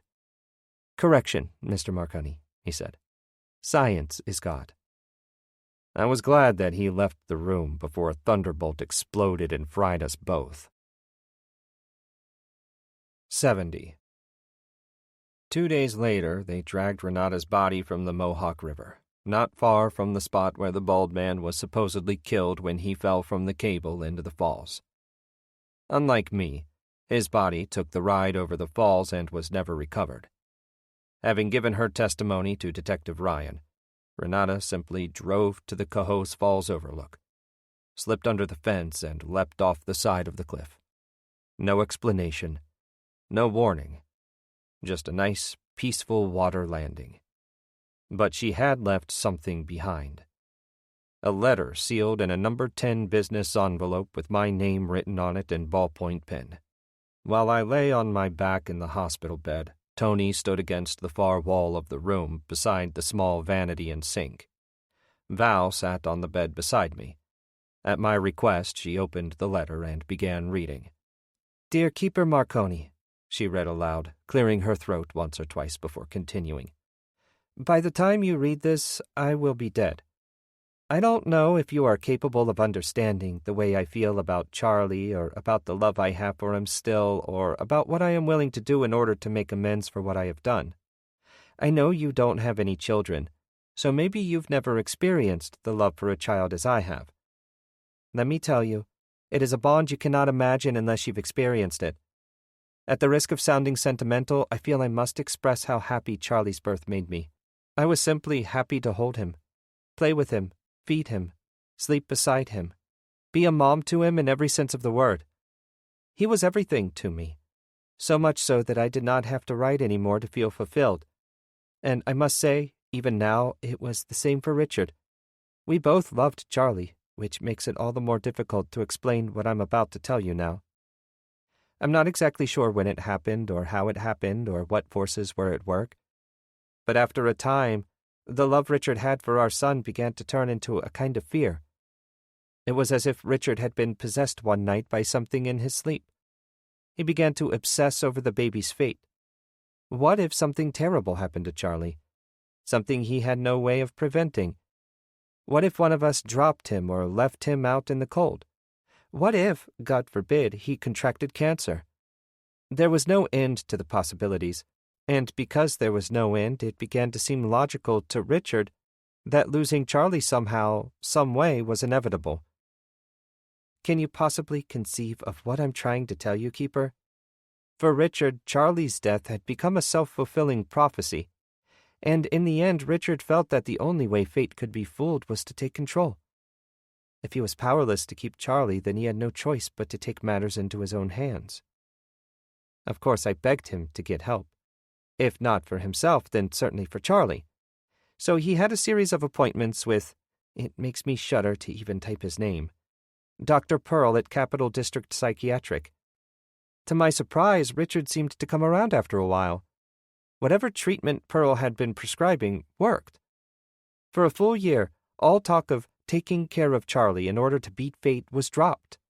I began to feel that Richard was cured. Or so I thought at the time. But then, I have to be perfectly honest. The manuscript is not entirely truthful.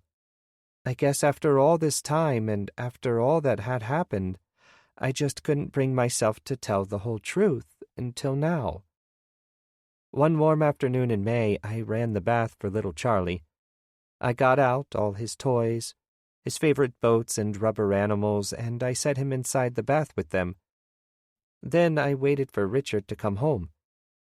When he did, I told him I had to go out. Just a quick 10-minute trip out to the grocery store. But it was while I was driving that it suddenly came to me in this horrific wave that began at the tip of my toes, shot up into my spine and traveled all the way up into my head. I had left Charlie alone with Richard. I remember pulling off to the side of the road, paralyzed with fear, just sitting there behind the wheel knowing I had to get home immediately, that to waste any more time meant certain death for Charlie. So I got myself together and made it home as fast as I could. Even now I can still recall the horrible weighted feeling of running up those stairs to our apartment. The too heavy, heartbroken feeling. The panic and the nausea. When I made it to the top of the landing, I found that the door had been locked. Locked after I left. I had to fumble around for my keys. My eyes so out of focus with anxiety that I had to try 5 or 6 different keys until I could get the right one, all the time screaming for Richard but getting no answer. When I finally got the door open, I ran into the kitchen and grabbed the hammer under the sink. I could still see myself sprinting the center hall of the apartment, with only the white light from the bathroom leaking out onto the polished wood floor. When I got to the open door, I found Richard bent over the tub, a video camera in his hands. I hit him over the head with the hammer. He dropped like a stone beside the tub. But it was then, when my husband fell to the floor unconscious, that I saw little Charlie laid out in the tub, his eyes closed, his lips sealed tight, his face blue and white. I fell to my knees and threw my arms around him and lifted him out of the tub. I screamed, "Breathe, baby, breathe!" And when I got nothing, I held him tighter and slapped him on the back again and again. "Breathe, Charlie!" I screamed, with one more solid slap to the back. Then suddenly his eyes opened and the bathwater drained out of his lungs through his mouth, and he coughed and sputtered. Finally, he began to cry. That's when I knew I had him back. I never took the time to dress him. I just wrapped him in a blanket. I was so panicked I hardly noticed the camera Richard had been holding, the camera he had been using to film the murder of his own son. I was so frightened at the thought of this that I just ran away with Charlie. I knew what Richard was capable of, knew how many connections he had, that for me there would never be any hiding from him. But as for Charlie, I knew then that I could use his near death as his saving grace, as a rebirth, if you will. I knew that if I got him out of the apartment and away from Richard forever, I could save his life.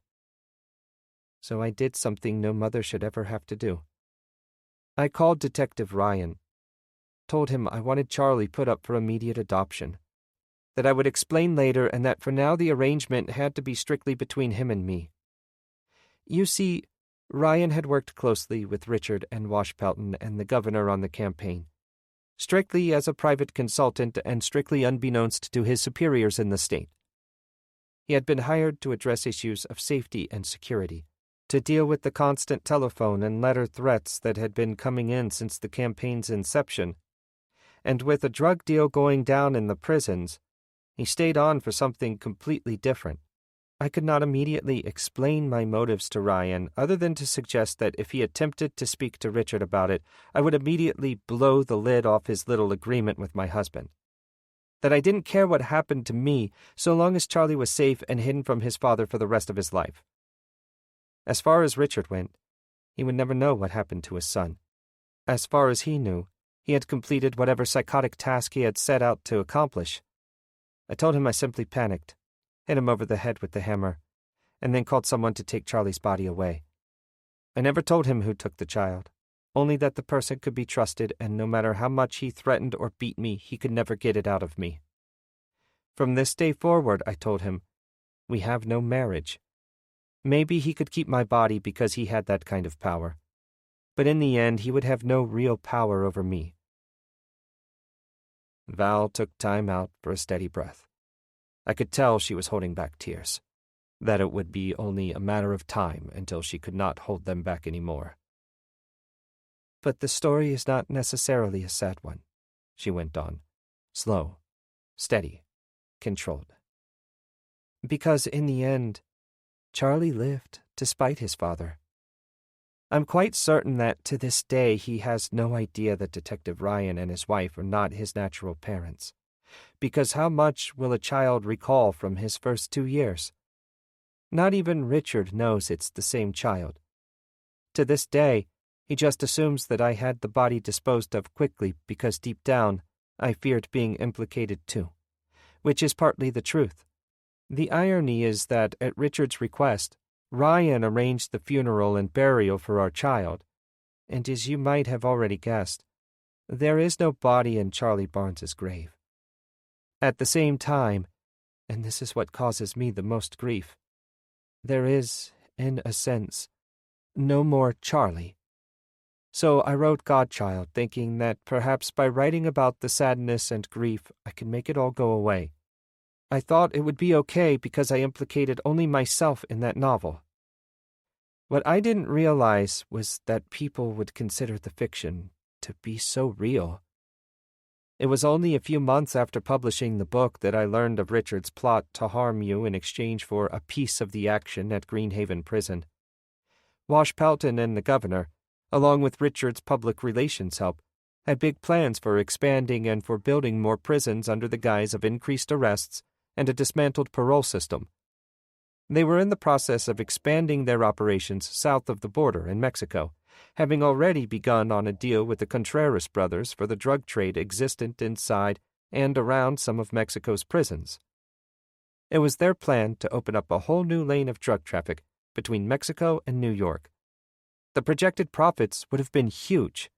The whole bunch of them were infected with greed to the point of murder. The point is that Richard's attempt to kill Charlie had nothing to do with fear or anxiety, or even an insurance settlement for that matter, although we did receive a substantial settlement of which I never touched a single dollar. Quite simply, it had everything to do with murder, and never was this knowledge more apparent than when I discovered my husband, in his office, on more than one occasion, watching the video of the drowning. It was at that time I threatened to expose the whole thing to the world. Just write the real story. But Richard threatened to lay blame for Charlie's death on me alone. He could do it, too. He had the resources. And there was always Godchild. So I went to Mexico to write about the drug trade and maybe, in the process, expose my husband's operation. But what I never considered was how vulnerable I'd be. How I'd be handing Richard an opportunity to do away with me once and for all. As for you, Keeper, please don't take this the wrong way. You would have made the perfect Patsy. Now I sit here heavy-hearted and I hear a voice calling for me, and I know my death is only a matter of time. So I've decided to fool fate, take matters into my own hands, accept the inevitable on my own terms. I'd like to be able to tell you how much I appreciate all you've done for me, from saving my life to giving me the courage to finish the true version of Charlie's story, even if it is not entirely the truth. After all, in the end, Charlie lived. I feel I can trust you to keep our secret safe, because in Richard's case, it really is the thought that counted, the intent to kill.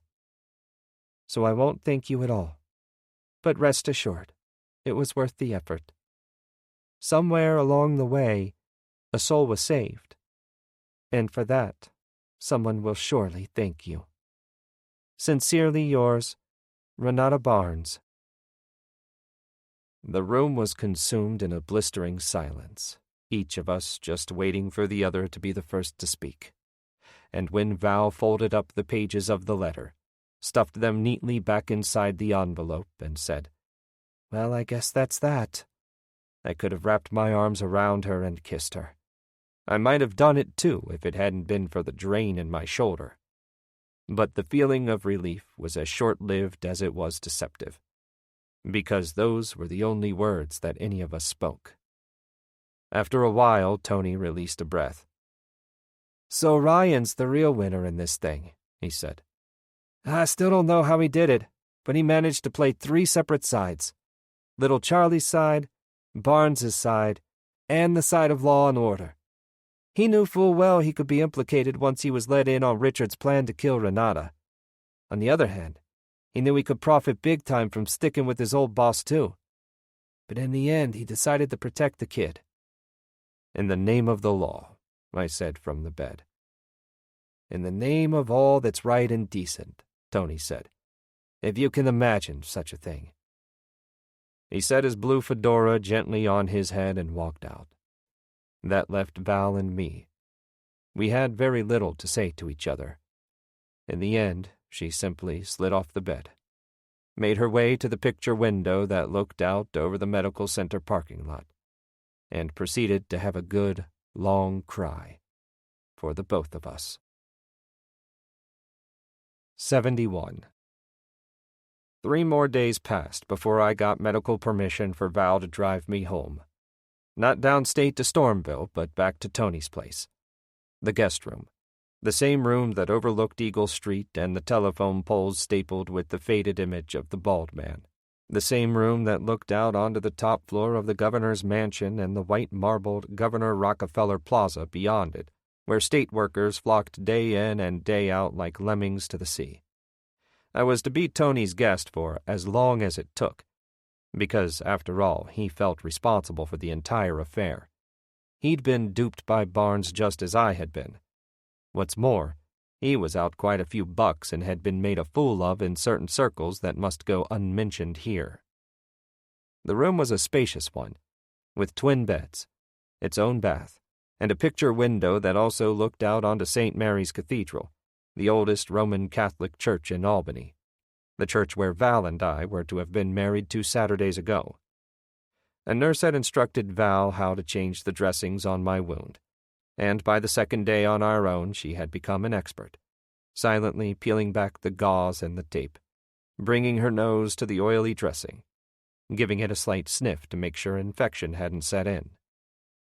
She slept on the second of the twin beds, having sent her son Ben off to his grandmother's. We shared our mornings and evening meals in the bedroom, eating off hand-painted wooden trays that Tony had brought back from a vacation in Spain the previous year.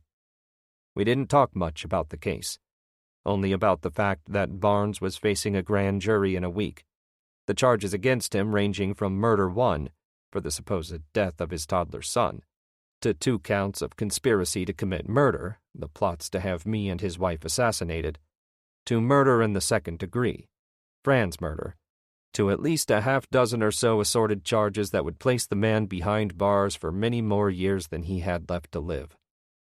All this, and the feds had yet to examine his personal video collection for what it might reveal. I might have made it a point to see the man, tell him exactly what I thought of him for what he did to Fran and me. I never did. Not that it would have been physically possible with my sore shoulder and 2 sore legs, 1 knife wound, 1 bullet.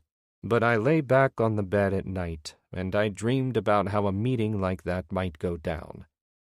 In my mind, I see myself walking the length of the basement corridor of the Albany County lockup. I am alone, no guard sergeant to escort me. From out of the depths of the prison, I hear the voices of the caged and the corrupt shouting out for me. When I make it to the end of the corridor, the inmates press their bodies up against the bars, stick their arms through the spaces between them, wave their fists in the air. They chant, "Kill the motherfucker," over and over again, banging the heels of their work boots against the concrete to the rhythm of their chant. "Kill the motherfucker." I walk the very center of the block, on top of the yellow stripe that marks the floor, 3 tiers of cells on either side. Streamers made from toilet paper fly down, shooting stars from the topmost cells. Some of the streamers are on fire. "Kill the motherfucker." The chant is endless. When I finally make it to Barnes's cell, I see him curled up on his cot, back pressed up against the wall, knees pressed into his chest. He is dressed in his county blaze orange jumpsuit, his rimless glasses crooked on his nose. He is crying like a baby. "Don't kill me," he says, his voice barely audible above the voices of the inmates. I say nothing. I just look at him, into his cold blue eyes. I pull a set of keys from my pocket. The keys will open the cell door. I slip the key inside the lock. Barnes screams, "No, no, don't!" I close the cell door behind me and slowly make my way to him, pulling my .45 out of its holster, pressing the barrel up against his forehead, thumbing back the hammer.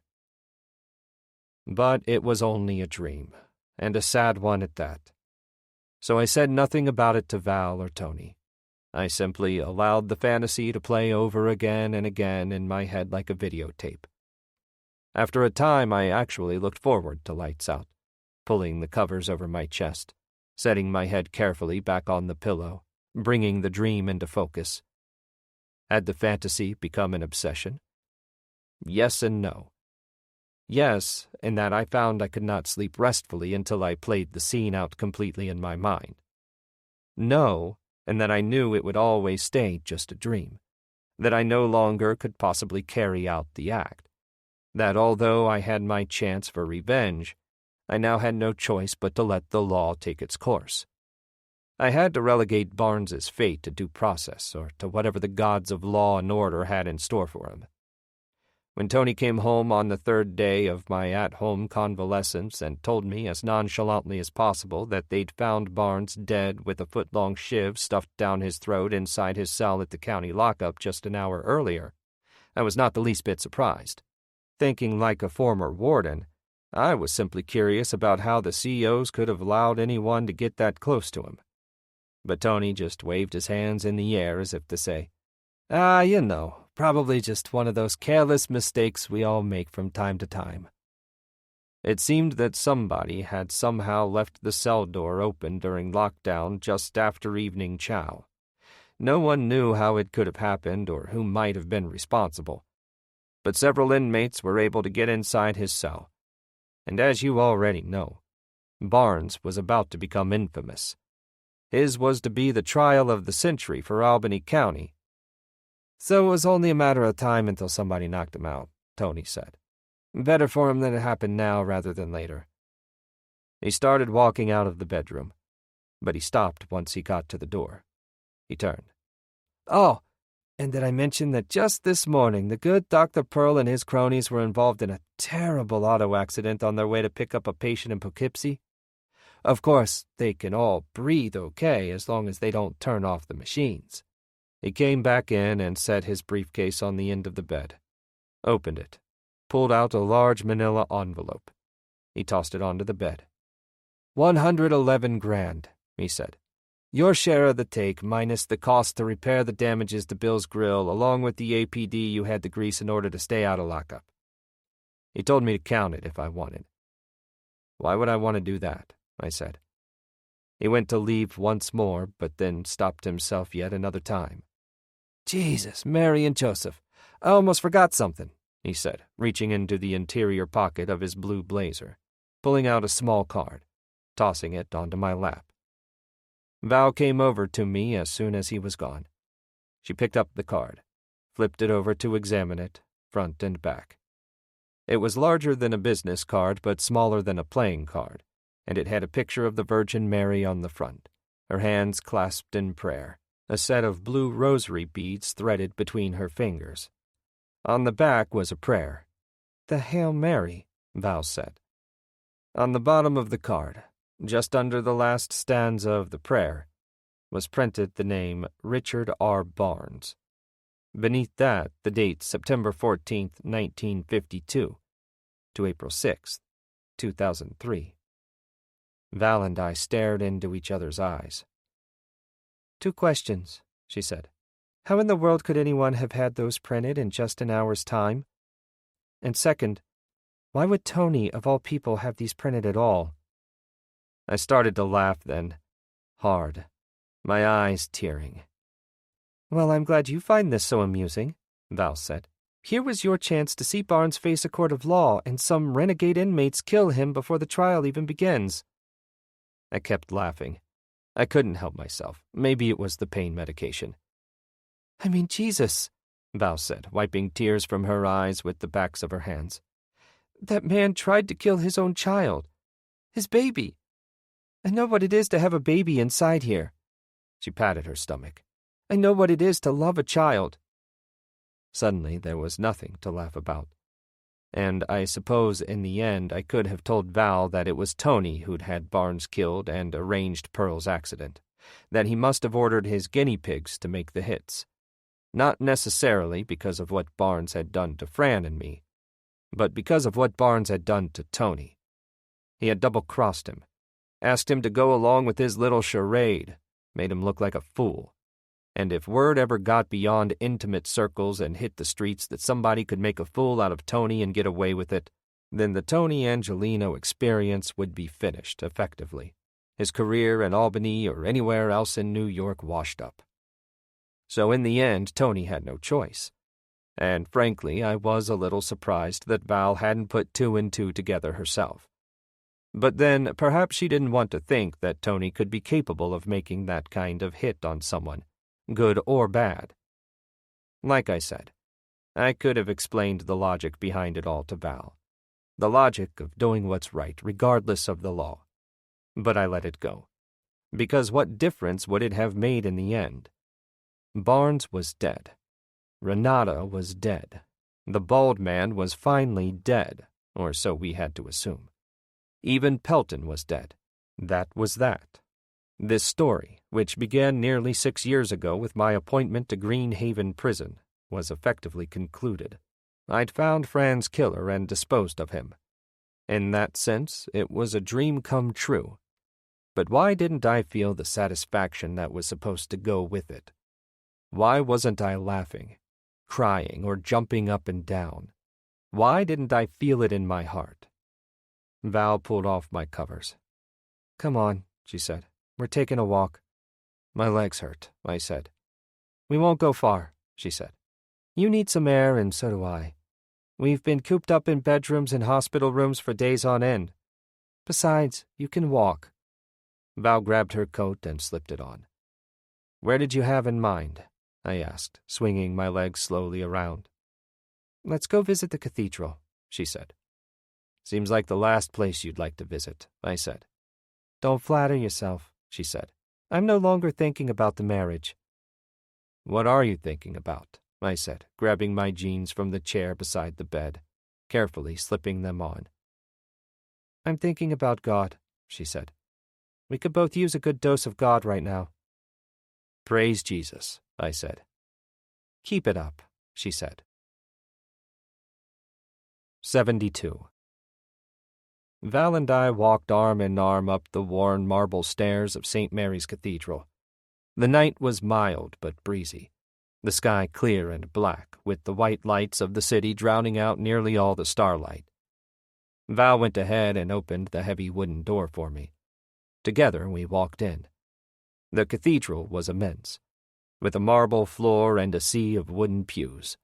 A giant altar was lit up in flickering candlelight, which came from the racks of white candles positioned along the tall stone exterior walls, with the angel faces carved into the polished marble pilasters. Dozens of wildflower arrangements had been laid out for Easter Sunday, the celebration for which was only hours away. The church was empty. Val walked ahead of me down the length of the aisle, the sound of her heels clicking against the marble floor. When she reached the front of the church, she slipped into the first pew on the right. She was already kneeling by the time I slipped in beside her. She made the sign of the cross, prayed for maybe a minute, then repeated the sign once more, pushing herself away from the kneeler and sitting back on the bench. For a while, the two of us just sat there staring up at the dimly lit altar, as though waiting for something to happen. "When I was a kid," I whispered after a time, looking not at Val but at the statue of the crucified Christ suspended high above the altar, "I would turn to my mother during Sunday Mass and ask her why I had to be quiet in church." "What did she tell you?" Val asked, her voice low, monotone but still echoing in the wide-open cathedral. "Because this is God's house," she'd say. "And what would you say?" I'd say, "So what if it's God's house? We don't whisper in our house, so why should we whisper in God's house?" And she'd bend over with her black prayer book in one hand and a rosary in the other, and she'd give me this stern-as-all-hell look and tell me, "This is Sunday morning, and God likes to sleep late on Sunday morning because he's been up all night with St. Peter and all the saints playing cards, just like Dad. Now, if you want to be the one to wake him up, be my guest. It's your soul." "Cute," Val said. But what's the point?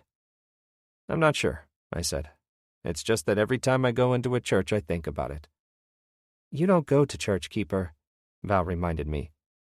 Maybe I'm still afraid I'm going to wake up God. She laughed a little while I felt the soreness in my legs and the dull throb in my shoulder where the drain had been inserted. I went on staring at the altar. How are we, Val? I asked. If that's your way of reproposing, forget it. I mean it. All around us there was the flickering of candles and soft yellow light that shone against the tall stone walls and stained glass and the black cathedral ceiling. There was the perpetual crucified Christ and the silence of it all. I turned and stared at Val's profile, her full lips, little nose, the triangular corner of her brown eye. Let's just say, for now, that I love you, but I cannot be with you. I turned back to the altar. I don't know what the hell it was, but after a time my eyes filled up and I began to feel a little dizzy. I kept my eyes focused on the altar, but instead I saw myself as a little boy. I could see myself as clear as day, like I was watching an old Super 8 my grandfather had filmed of me with his handheld camera. I was this scrappy kid again, all dressed up in some red hand-me-down jacket with torn sleeves and a matching baseball hat. I don't know what had come over me, but I saw myself running awkwardly in a field behind the split-level house my father built himself. An empty field covered for as far as the eye could see with tall, golden grass. There was the warm sun at my back, and a set of heavy black clouds that filled up most of the sky in front of me. I was just this silly little kid, with no clue in the world, and I saw myself waving to my mother while a distinct rumbling came from the black clouds. She was standing outside the back door of our home, calling for me to come in, not able to see me because I was hidden in the grass. But I could see her, as small as she was. I actually felt myself smiling at her, knowing there was this storm brewing, but also having the good feeling of knowing she was there. I saw it all happen again inside that church with Val at my side, inside the span of a few seconds. But then I heard the telltale squeak that told me the massive wood door to the cathedral was opening up. I heard the sound of footsteps on the marble floor. 2 different pairs of footsteps, actually. The first quick and light, the second weighted and slow. Before long I saw a little boy all bundled up in a navy blue pea coat and matching wool hat. I saw him run past me, past the farthest pews, past the altar to the rows of the offertory candles that were stacked up against the walls on their ornate black metal racks.